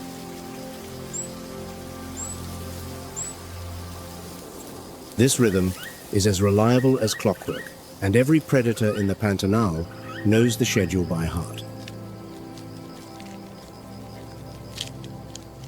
But the capybara's most important role lies not in what it eats, but in being eaten.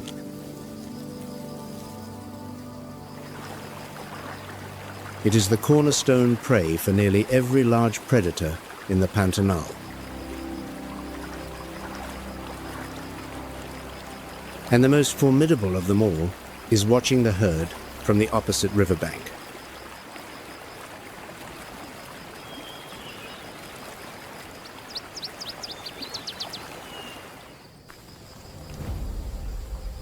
Golden fur, marked with dark rosettes.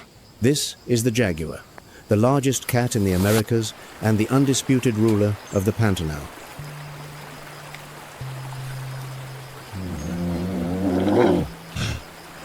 Pantanal jaguars are the largest individuals of their entire species. A mature male can weigh up to 300 pounds heavier than any jaguar in Central America.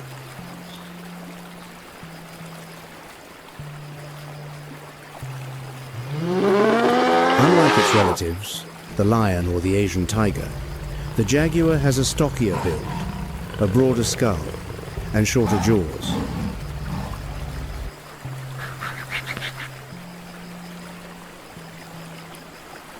This body design is no coincidence. It was forged by evolution for a single purpose.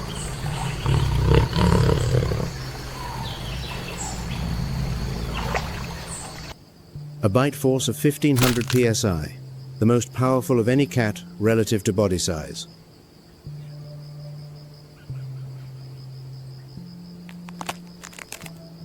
Enough to crush a skull, punch through a turtle shell, and pierce the armored hide of a caiman.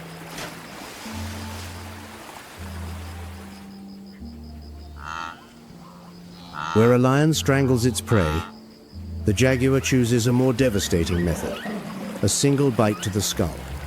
One strike. It is over.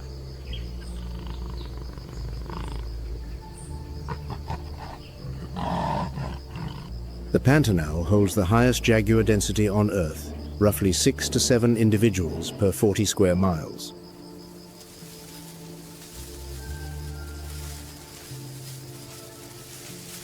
Nowhere else on the planet offers a better chance of observing this cat in the wild.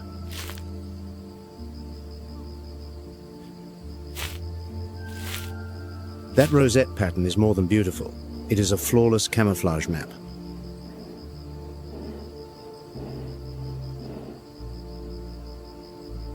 Among thick forest and flooded marshland, the jaguar dissolves into the landscape.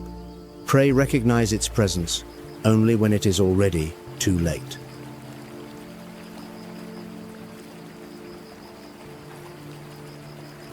What sets Pantanal jaguars apart is that they swim, and they swim well.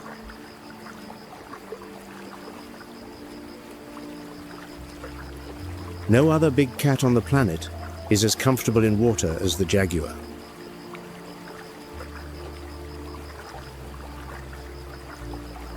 They wade across rivers, dive into marshes, and ambush yacaré caimans in the reptile's own domain.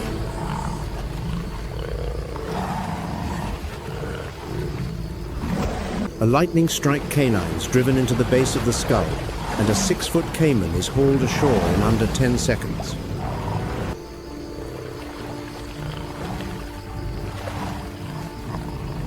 But the jaguar is more than a killer. By controlling capybara and caiman populations, it maintains the fragile equilibrium upon which the entire Pantanal depends.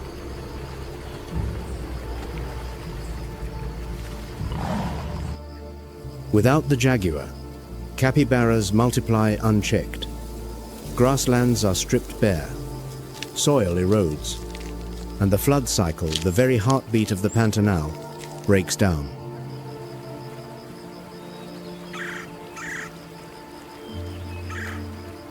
Scientists call this a trophic cascade.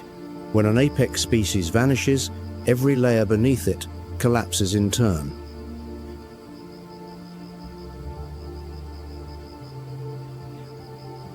Tragically, this magnificent cat is under threat. Habitat loss, conflict with cattle ranchers, and poaching have driven populations into decline.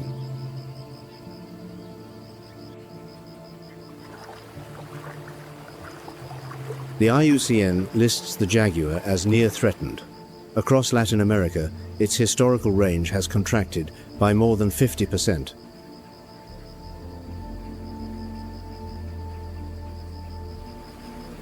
Protecting the jaguar, therefore, is not merely about saving one species. It is about safeguarding the entire web of life it governs.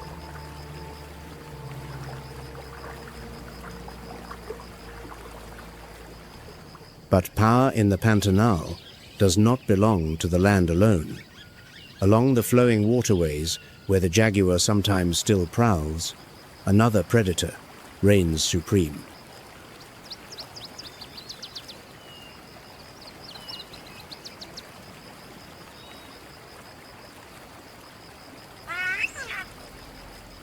The giant otter, known as arirana in Portuguese, is the largest member of the weasel family on Earth.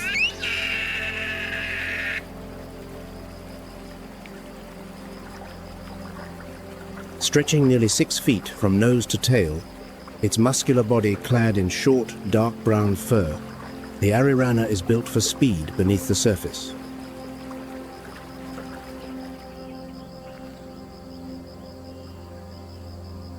Unlike the solitary jaguar, giant otters live as families. Groups of 3 to 8, sometimes as many as 20, are led by a dominant breeding pair.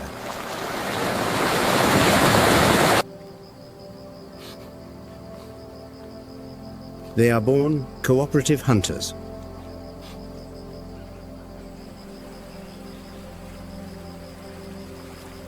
Underwater, they encircle schools of fish in coordinated formations, not unlike a wolf pack driving prey across the steppe, except the battlefield lies beneath the surface.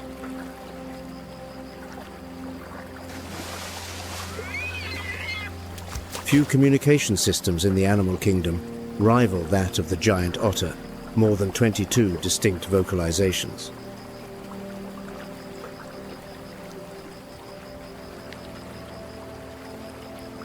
From piercing alarm screams, to soft contact whistles, to deep-throated growls, aimed at intruders, each sound carries a specific message.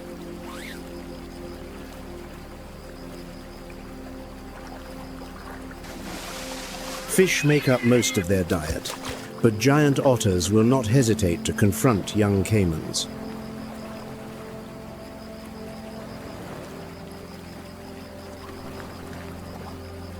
Using a strategy of swarming and simultaneous attack, the group can drive off a caiman 3 times their own size.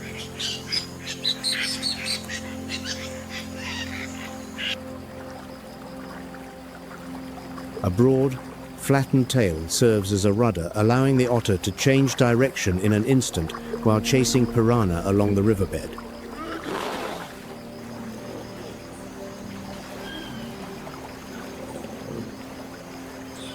Yet the strength of numbers cannot protect the giant otter from the gravest threat it faces.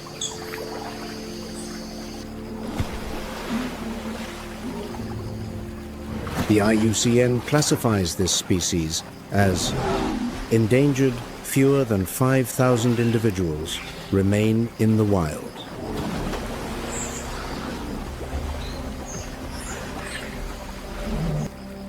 Water pollution, deforestation, and illegal gold mining are poisoning the very rivers they depend upon.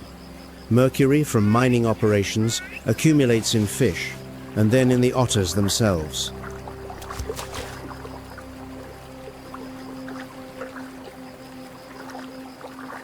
Giant otter health mirrors the health of the waterways. When the otters disappear, it is a sign that the river itself is dying.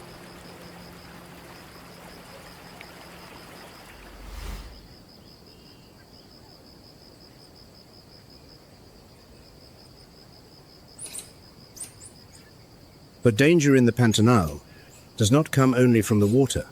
Onshore, beneath the forest canopy, another predator is on the move.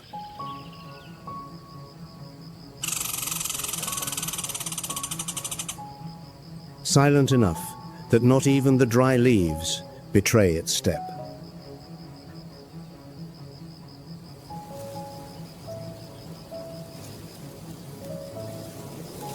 The puma, also known as the cougar or mountain lion, is the wild cat with the widest range in the Western Hemisphere.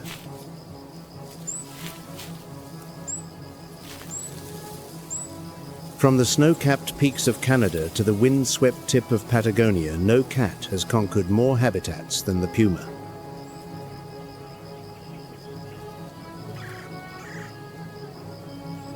In the Pantanal, the puma lives in the jaguar's shadow, smaller, lighter, but no less dangerous.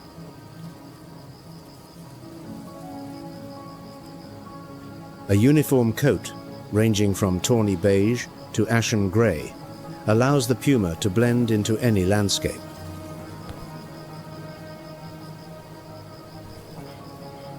Dense forest or dry grassland, flooded marsh or highland plateau, all of it is puma territory.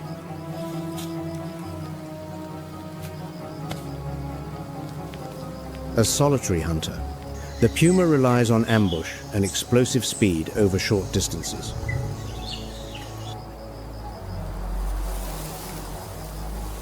One precise leap, one blinding pounce, and a capybara or marsh deer has no chance to react.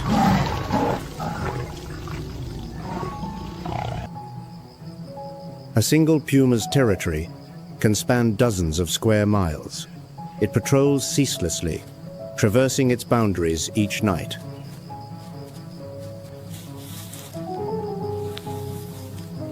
Claw marks on tree trunks and scent markings speak a wordless language, warning every intruder that this ground is claimed.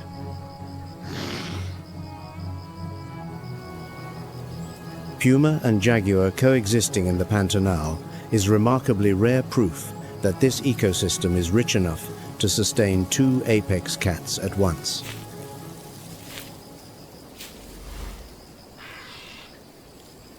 But the forest floor of the Pantanal belongs to more than big cats. Beneath the canopy, smaller but no less vital inhabitants are beginning their day.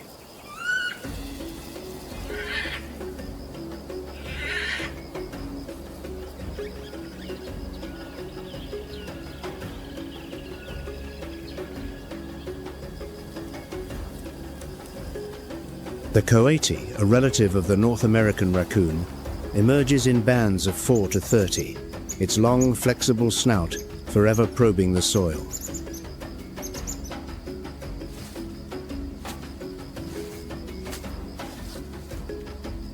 That snout is the ultimate multi-tool, sniffing out insects hidden beneath the earth, overturning roots, and extracting scorpions that other species dare not touch.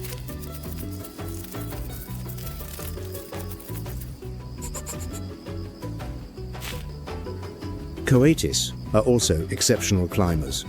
Sharp claws and a long tail carry them up and down tree trunks with ease.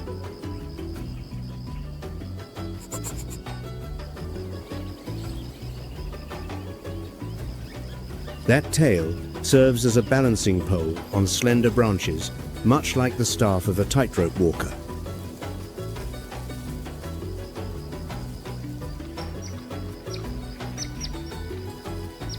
Coati social life is surprisingly complex. Bands communicate constantly through chirps, grunts, and whistles.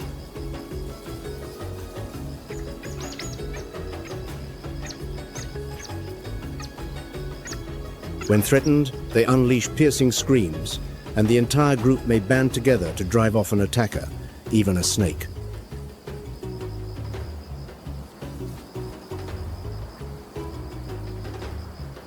Adult males typically live alone outside the band.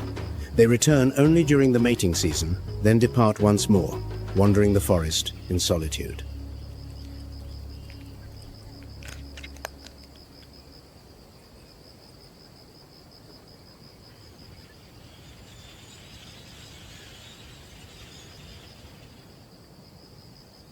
Sharing the canopy with the coati is the capuchin monkey, one of the most intelligent primates in South America.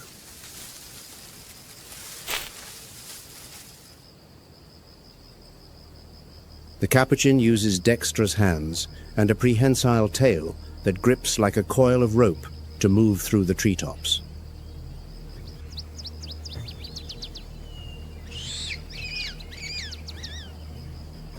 Its speed through the canopy is impressive, but what makes the capuchin truly remarkable is not speed, it is intelligence.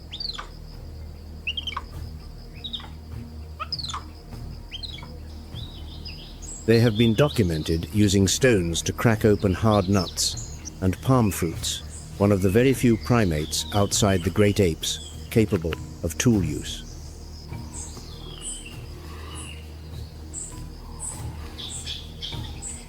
Each stone is chosen with care, not too heavy to lift, not too light to generate force.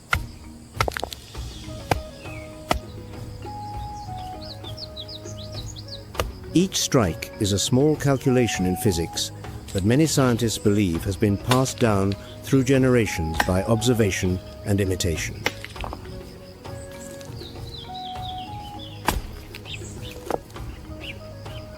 Living in complex social groups, capuchins communicate through a diverse system of calls and gestures.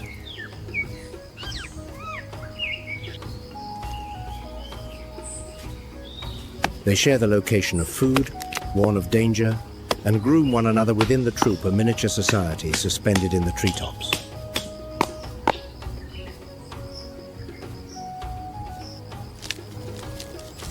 By eating fruit and dispersing seeds, both coatis and capuchins play an invisible but essential role, the unwitting gardeners of the Pantanal forest.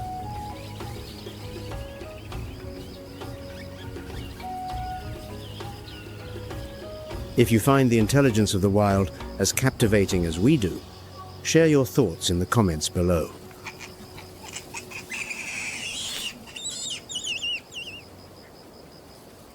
But if the coati and capuchin represent restless energy, the next species represents something entirely opposite the raw power of sound.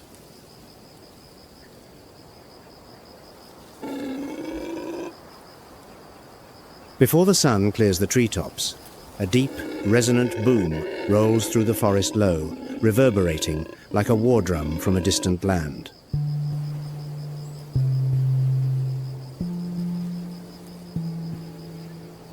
It is the call of the howler monkey.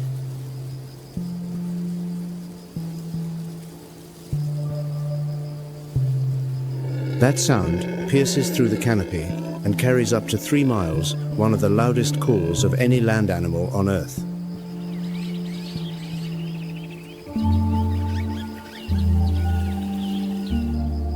The secret lies in the hyoid bone, a U-shaped structure unusually enlarged within the throat.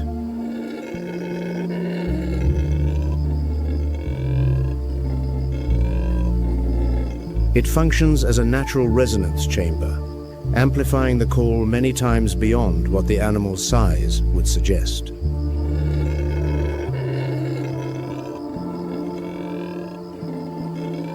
But here is the surprise.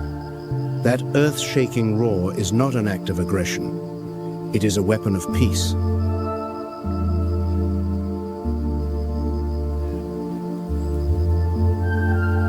By broadcasting their location through sound, howler troops avoid direct physical conflict, conserving energy in an environment where every calorie counts.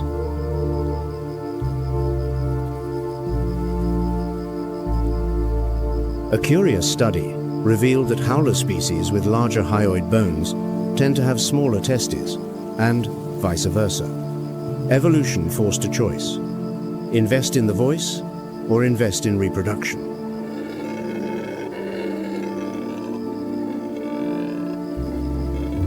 Black and gold howlers in the Pantanal live in small troops, feeding primarily on leaves, flowers, and fruit.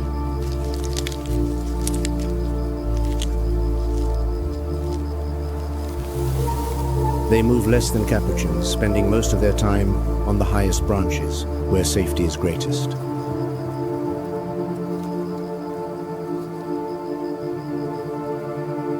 Adult males wear a coat of pure black. Females and juveniles are draped in golden fur.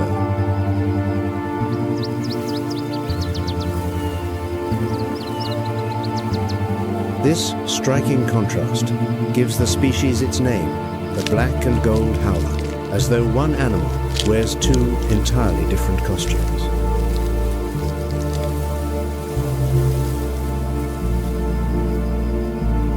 Their call awakens the forest each dawn and closes each dusk, the essential soundtrack of the Pantanal.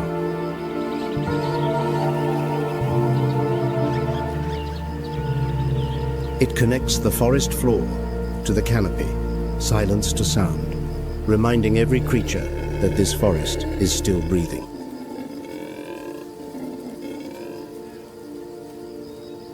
And as the last echoes of the howler fade among the leaves, a streak of brilliant blue cuts across the sky.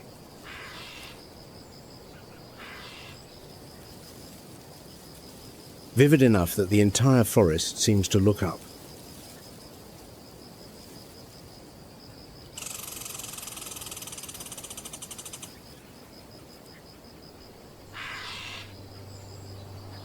The hyacinth macaw, known locally as Ara azul, is the largest flying parrot in the world, with a wingspan exceeding 4 feet.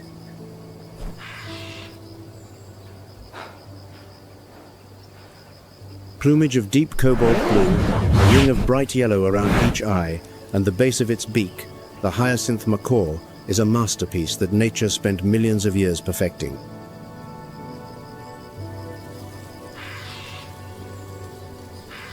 They typically appear in pairs or small flocks, flying with powerful wing beats while projecting resonant calls.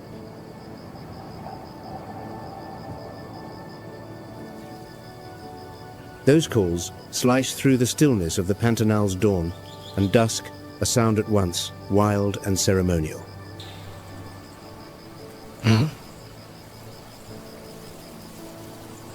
The hyacinth macaw mates for life. The bond between each pair is so strong that they are seldom more than a few yards apart.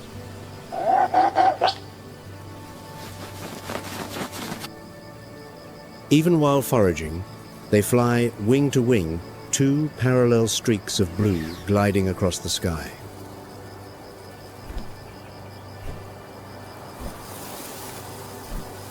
Their primary food is the nut of the acuri, and bocayuva palm seeds so hard that only the macaw's enormous beak can crack them.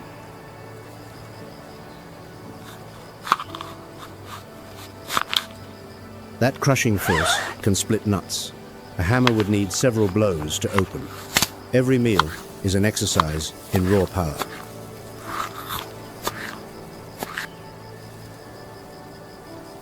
But there is a troubling truth. Only approximately 6,500 hyacinth macaws remain in the wild.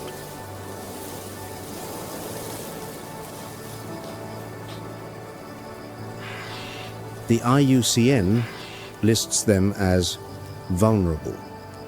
Illegal pet trade and habitat destruction have pushed this species toward the edge.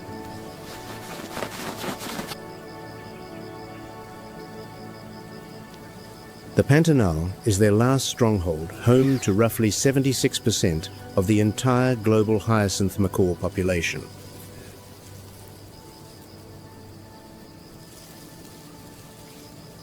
Lose the Pantanal, and we will almost certainly lose the hyacinth macaw forever.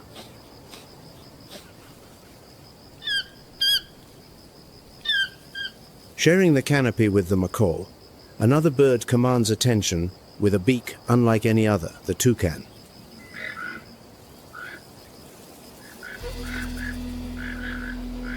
A brilliant orange bill, stretching nearly half its body length, yet astonishingly light.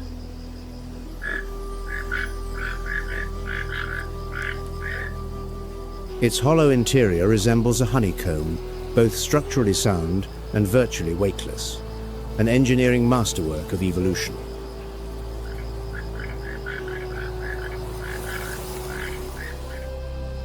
That bill is not merely for picking fruit. Scientists have discovered it also functions as a biological radiator.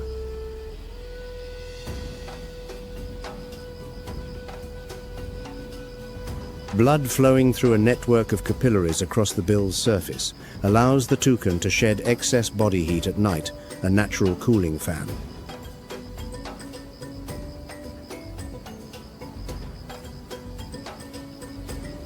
Toucans feed on fruit, insects, and occasionally the eggs of smaller birds.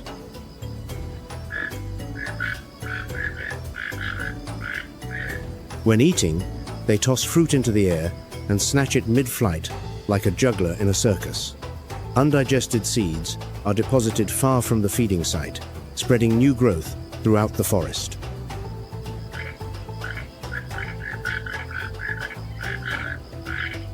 Toucans do not fly far.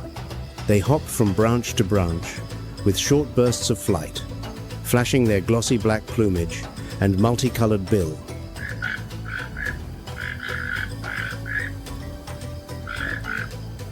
That bill is like a moving flag among the green canopy, unmistakable from a distance.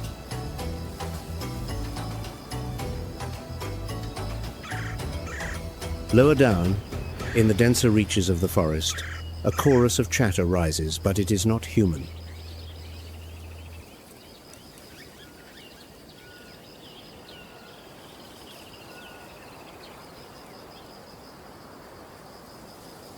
The green parrot, known as the Papagayo verdadero, is among the finest vocal mimics on the planet.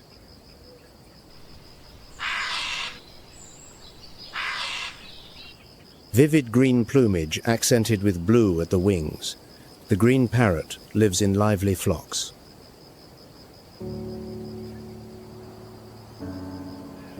They constantly share food and alert one another. Every call carries meaning, from danger warnings to announcements of a new food source.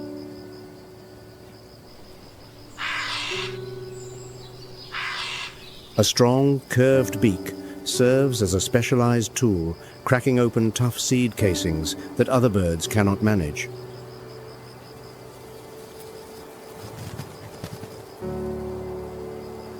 They feed on seeds, fruit, and flowers, playing an essential role in seed dispersal and the regeneration of the forest canopy.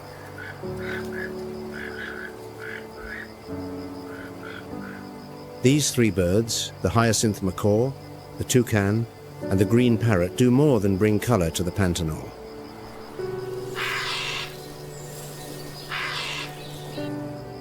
They are its silent architects, renewing the forest each day by scattering seeds across the landscape.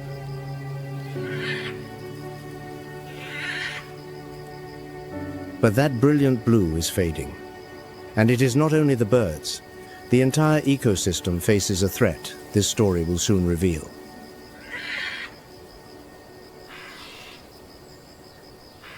leaving the forest canopy, stepping out onto the vast open grasslands, a realm where nothing can hide.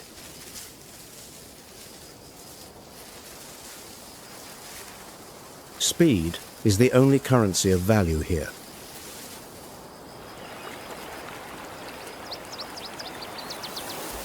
The great rhea, the largest bird in the Americas, strides across the Pantanal grasslands with the confidence of an animal that knows it has few rivals.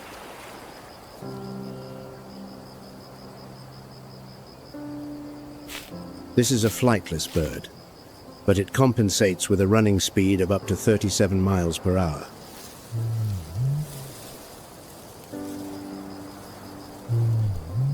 Enough to outpace most predators. And when running, its large wings spread wide like sails, providing balance through sudden turns.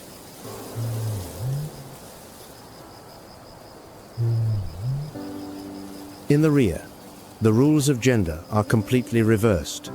The male incubates the eggs. The male raises the chicks.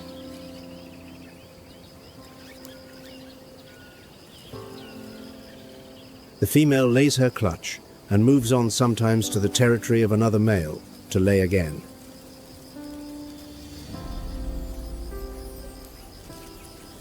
A single male rhea may incubate up to 50 eggs, at once contributed by several different females.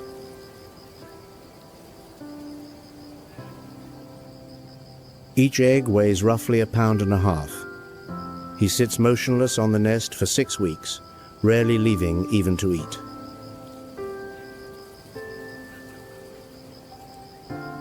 Newly hatched chicks follow their father immediately, a tiny convoy trailing a giant, standing nearly 5 feet tall.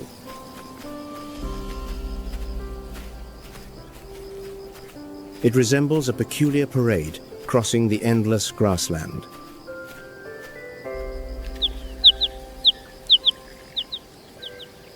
Its diet is varied: leaves, seeds, insects, even small lizards.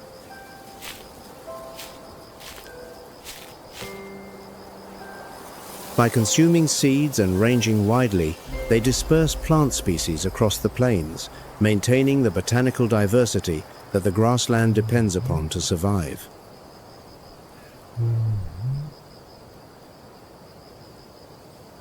But on the open plains, the rhea is not the only ruler.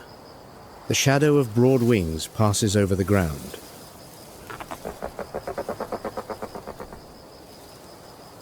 Slow, confident, in no hurry at all.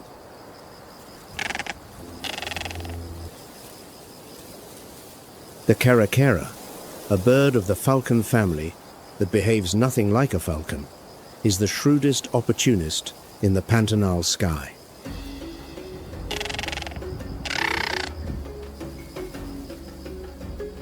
Dark plumage, in sharp contrast with a pale face and a powerful hooked beak, the caracara could easily be mistaken for an eagle.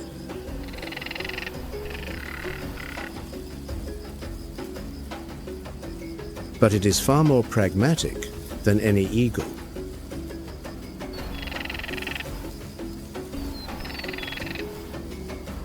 The caracara both hunts and scavenges, taking mice and lizards as readily as carcasses baked by the sun.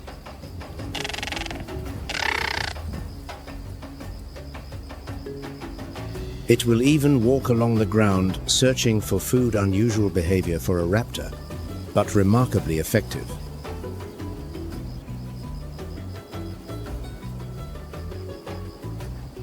This adaptability allows the caracara to thrive in any condition, from flooded wetlands to scorched grasslands.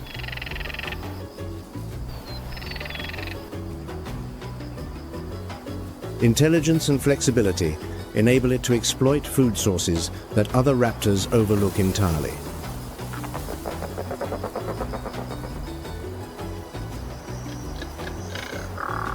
By consuming carrion, the caracara serves as nature's cleanup crew, preventing the spread of disease and keeping the ecosystem clean.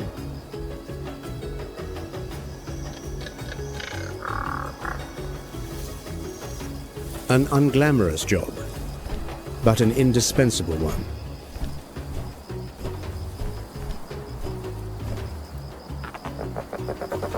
Rhea on the ground, caracara in the sky.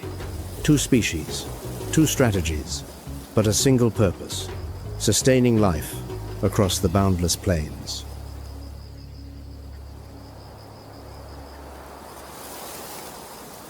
And then, as if the Pantanal knows when it must save itself, dark clouds gather along the horizon.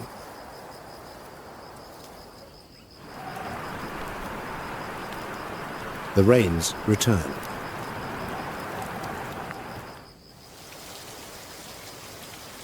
Water pours down from the Brazilian highlands, surging through thousands of rivers, filling every crack in the parched earth.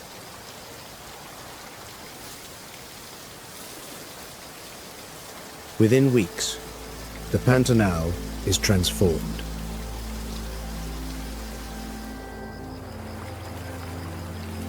The mud pools where caimans lay stacked in desperation are now vast, gleaming lakes. 10 million caimans disperse once more.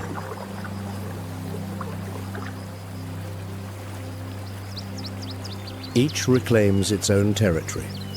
Each begins a new cycle of hunting.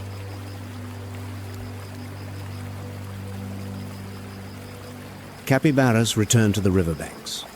Giant otters raise their voices in greeting. Jaguars withdraw into deeper forest, where prey is more scattered, but the water runs cooler.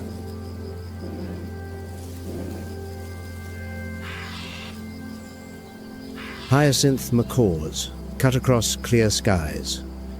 Howler monkeys greet the new dawn with their thunderous chorus. Toucans hop among rain-washed branches.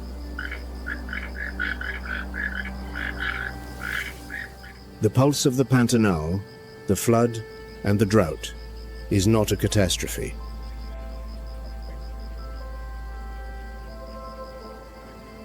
It is the self-correcting mechanism that this ecosystem has operated for millions of years.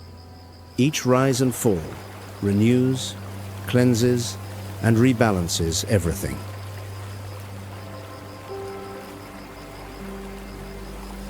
Every species here, from the smallest caiman to the dominant jaguar, is synchronized to that pulse.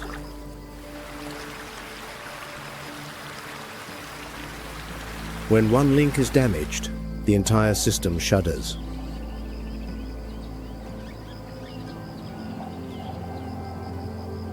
What do you think makes the Pantanal so awe-inspiring? Let WildVerse know in the comments below.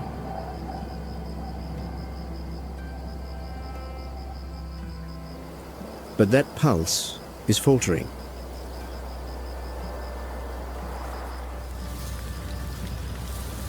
In 2020, the Pantanal suffered the worst wildfire disaster in modern recorded history.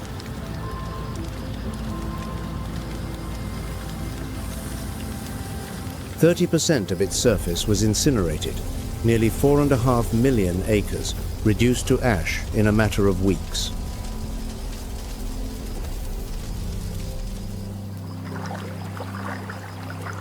And perhaps that is the lesson the Pantanal offers us, that true greatness lies not in the power of the largest, but in the harmony among all.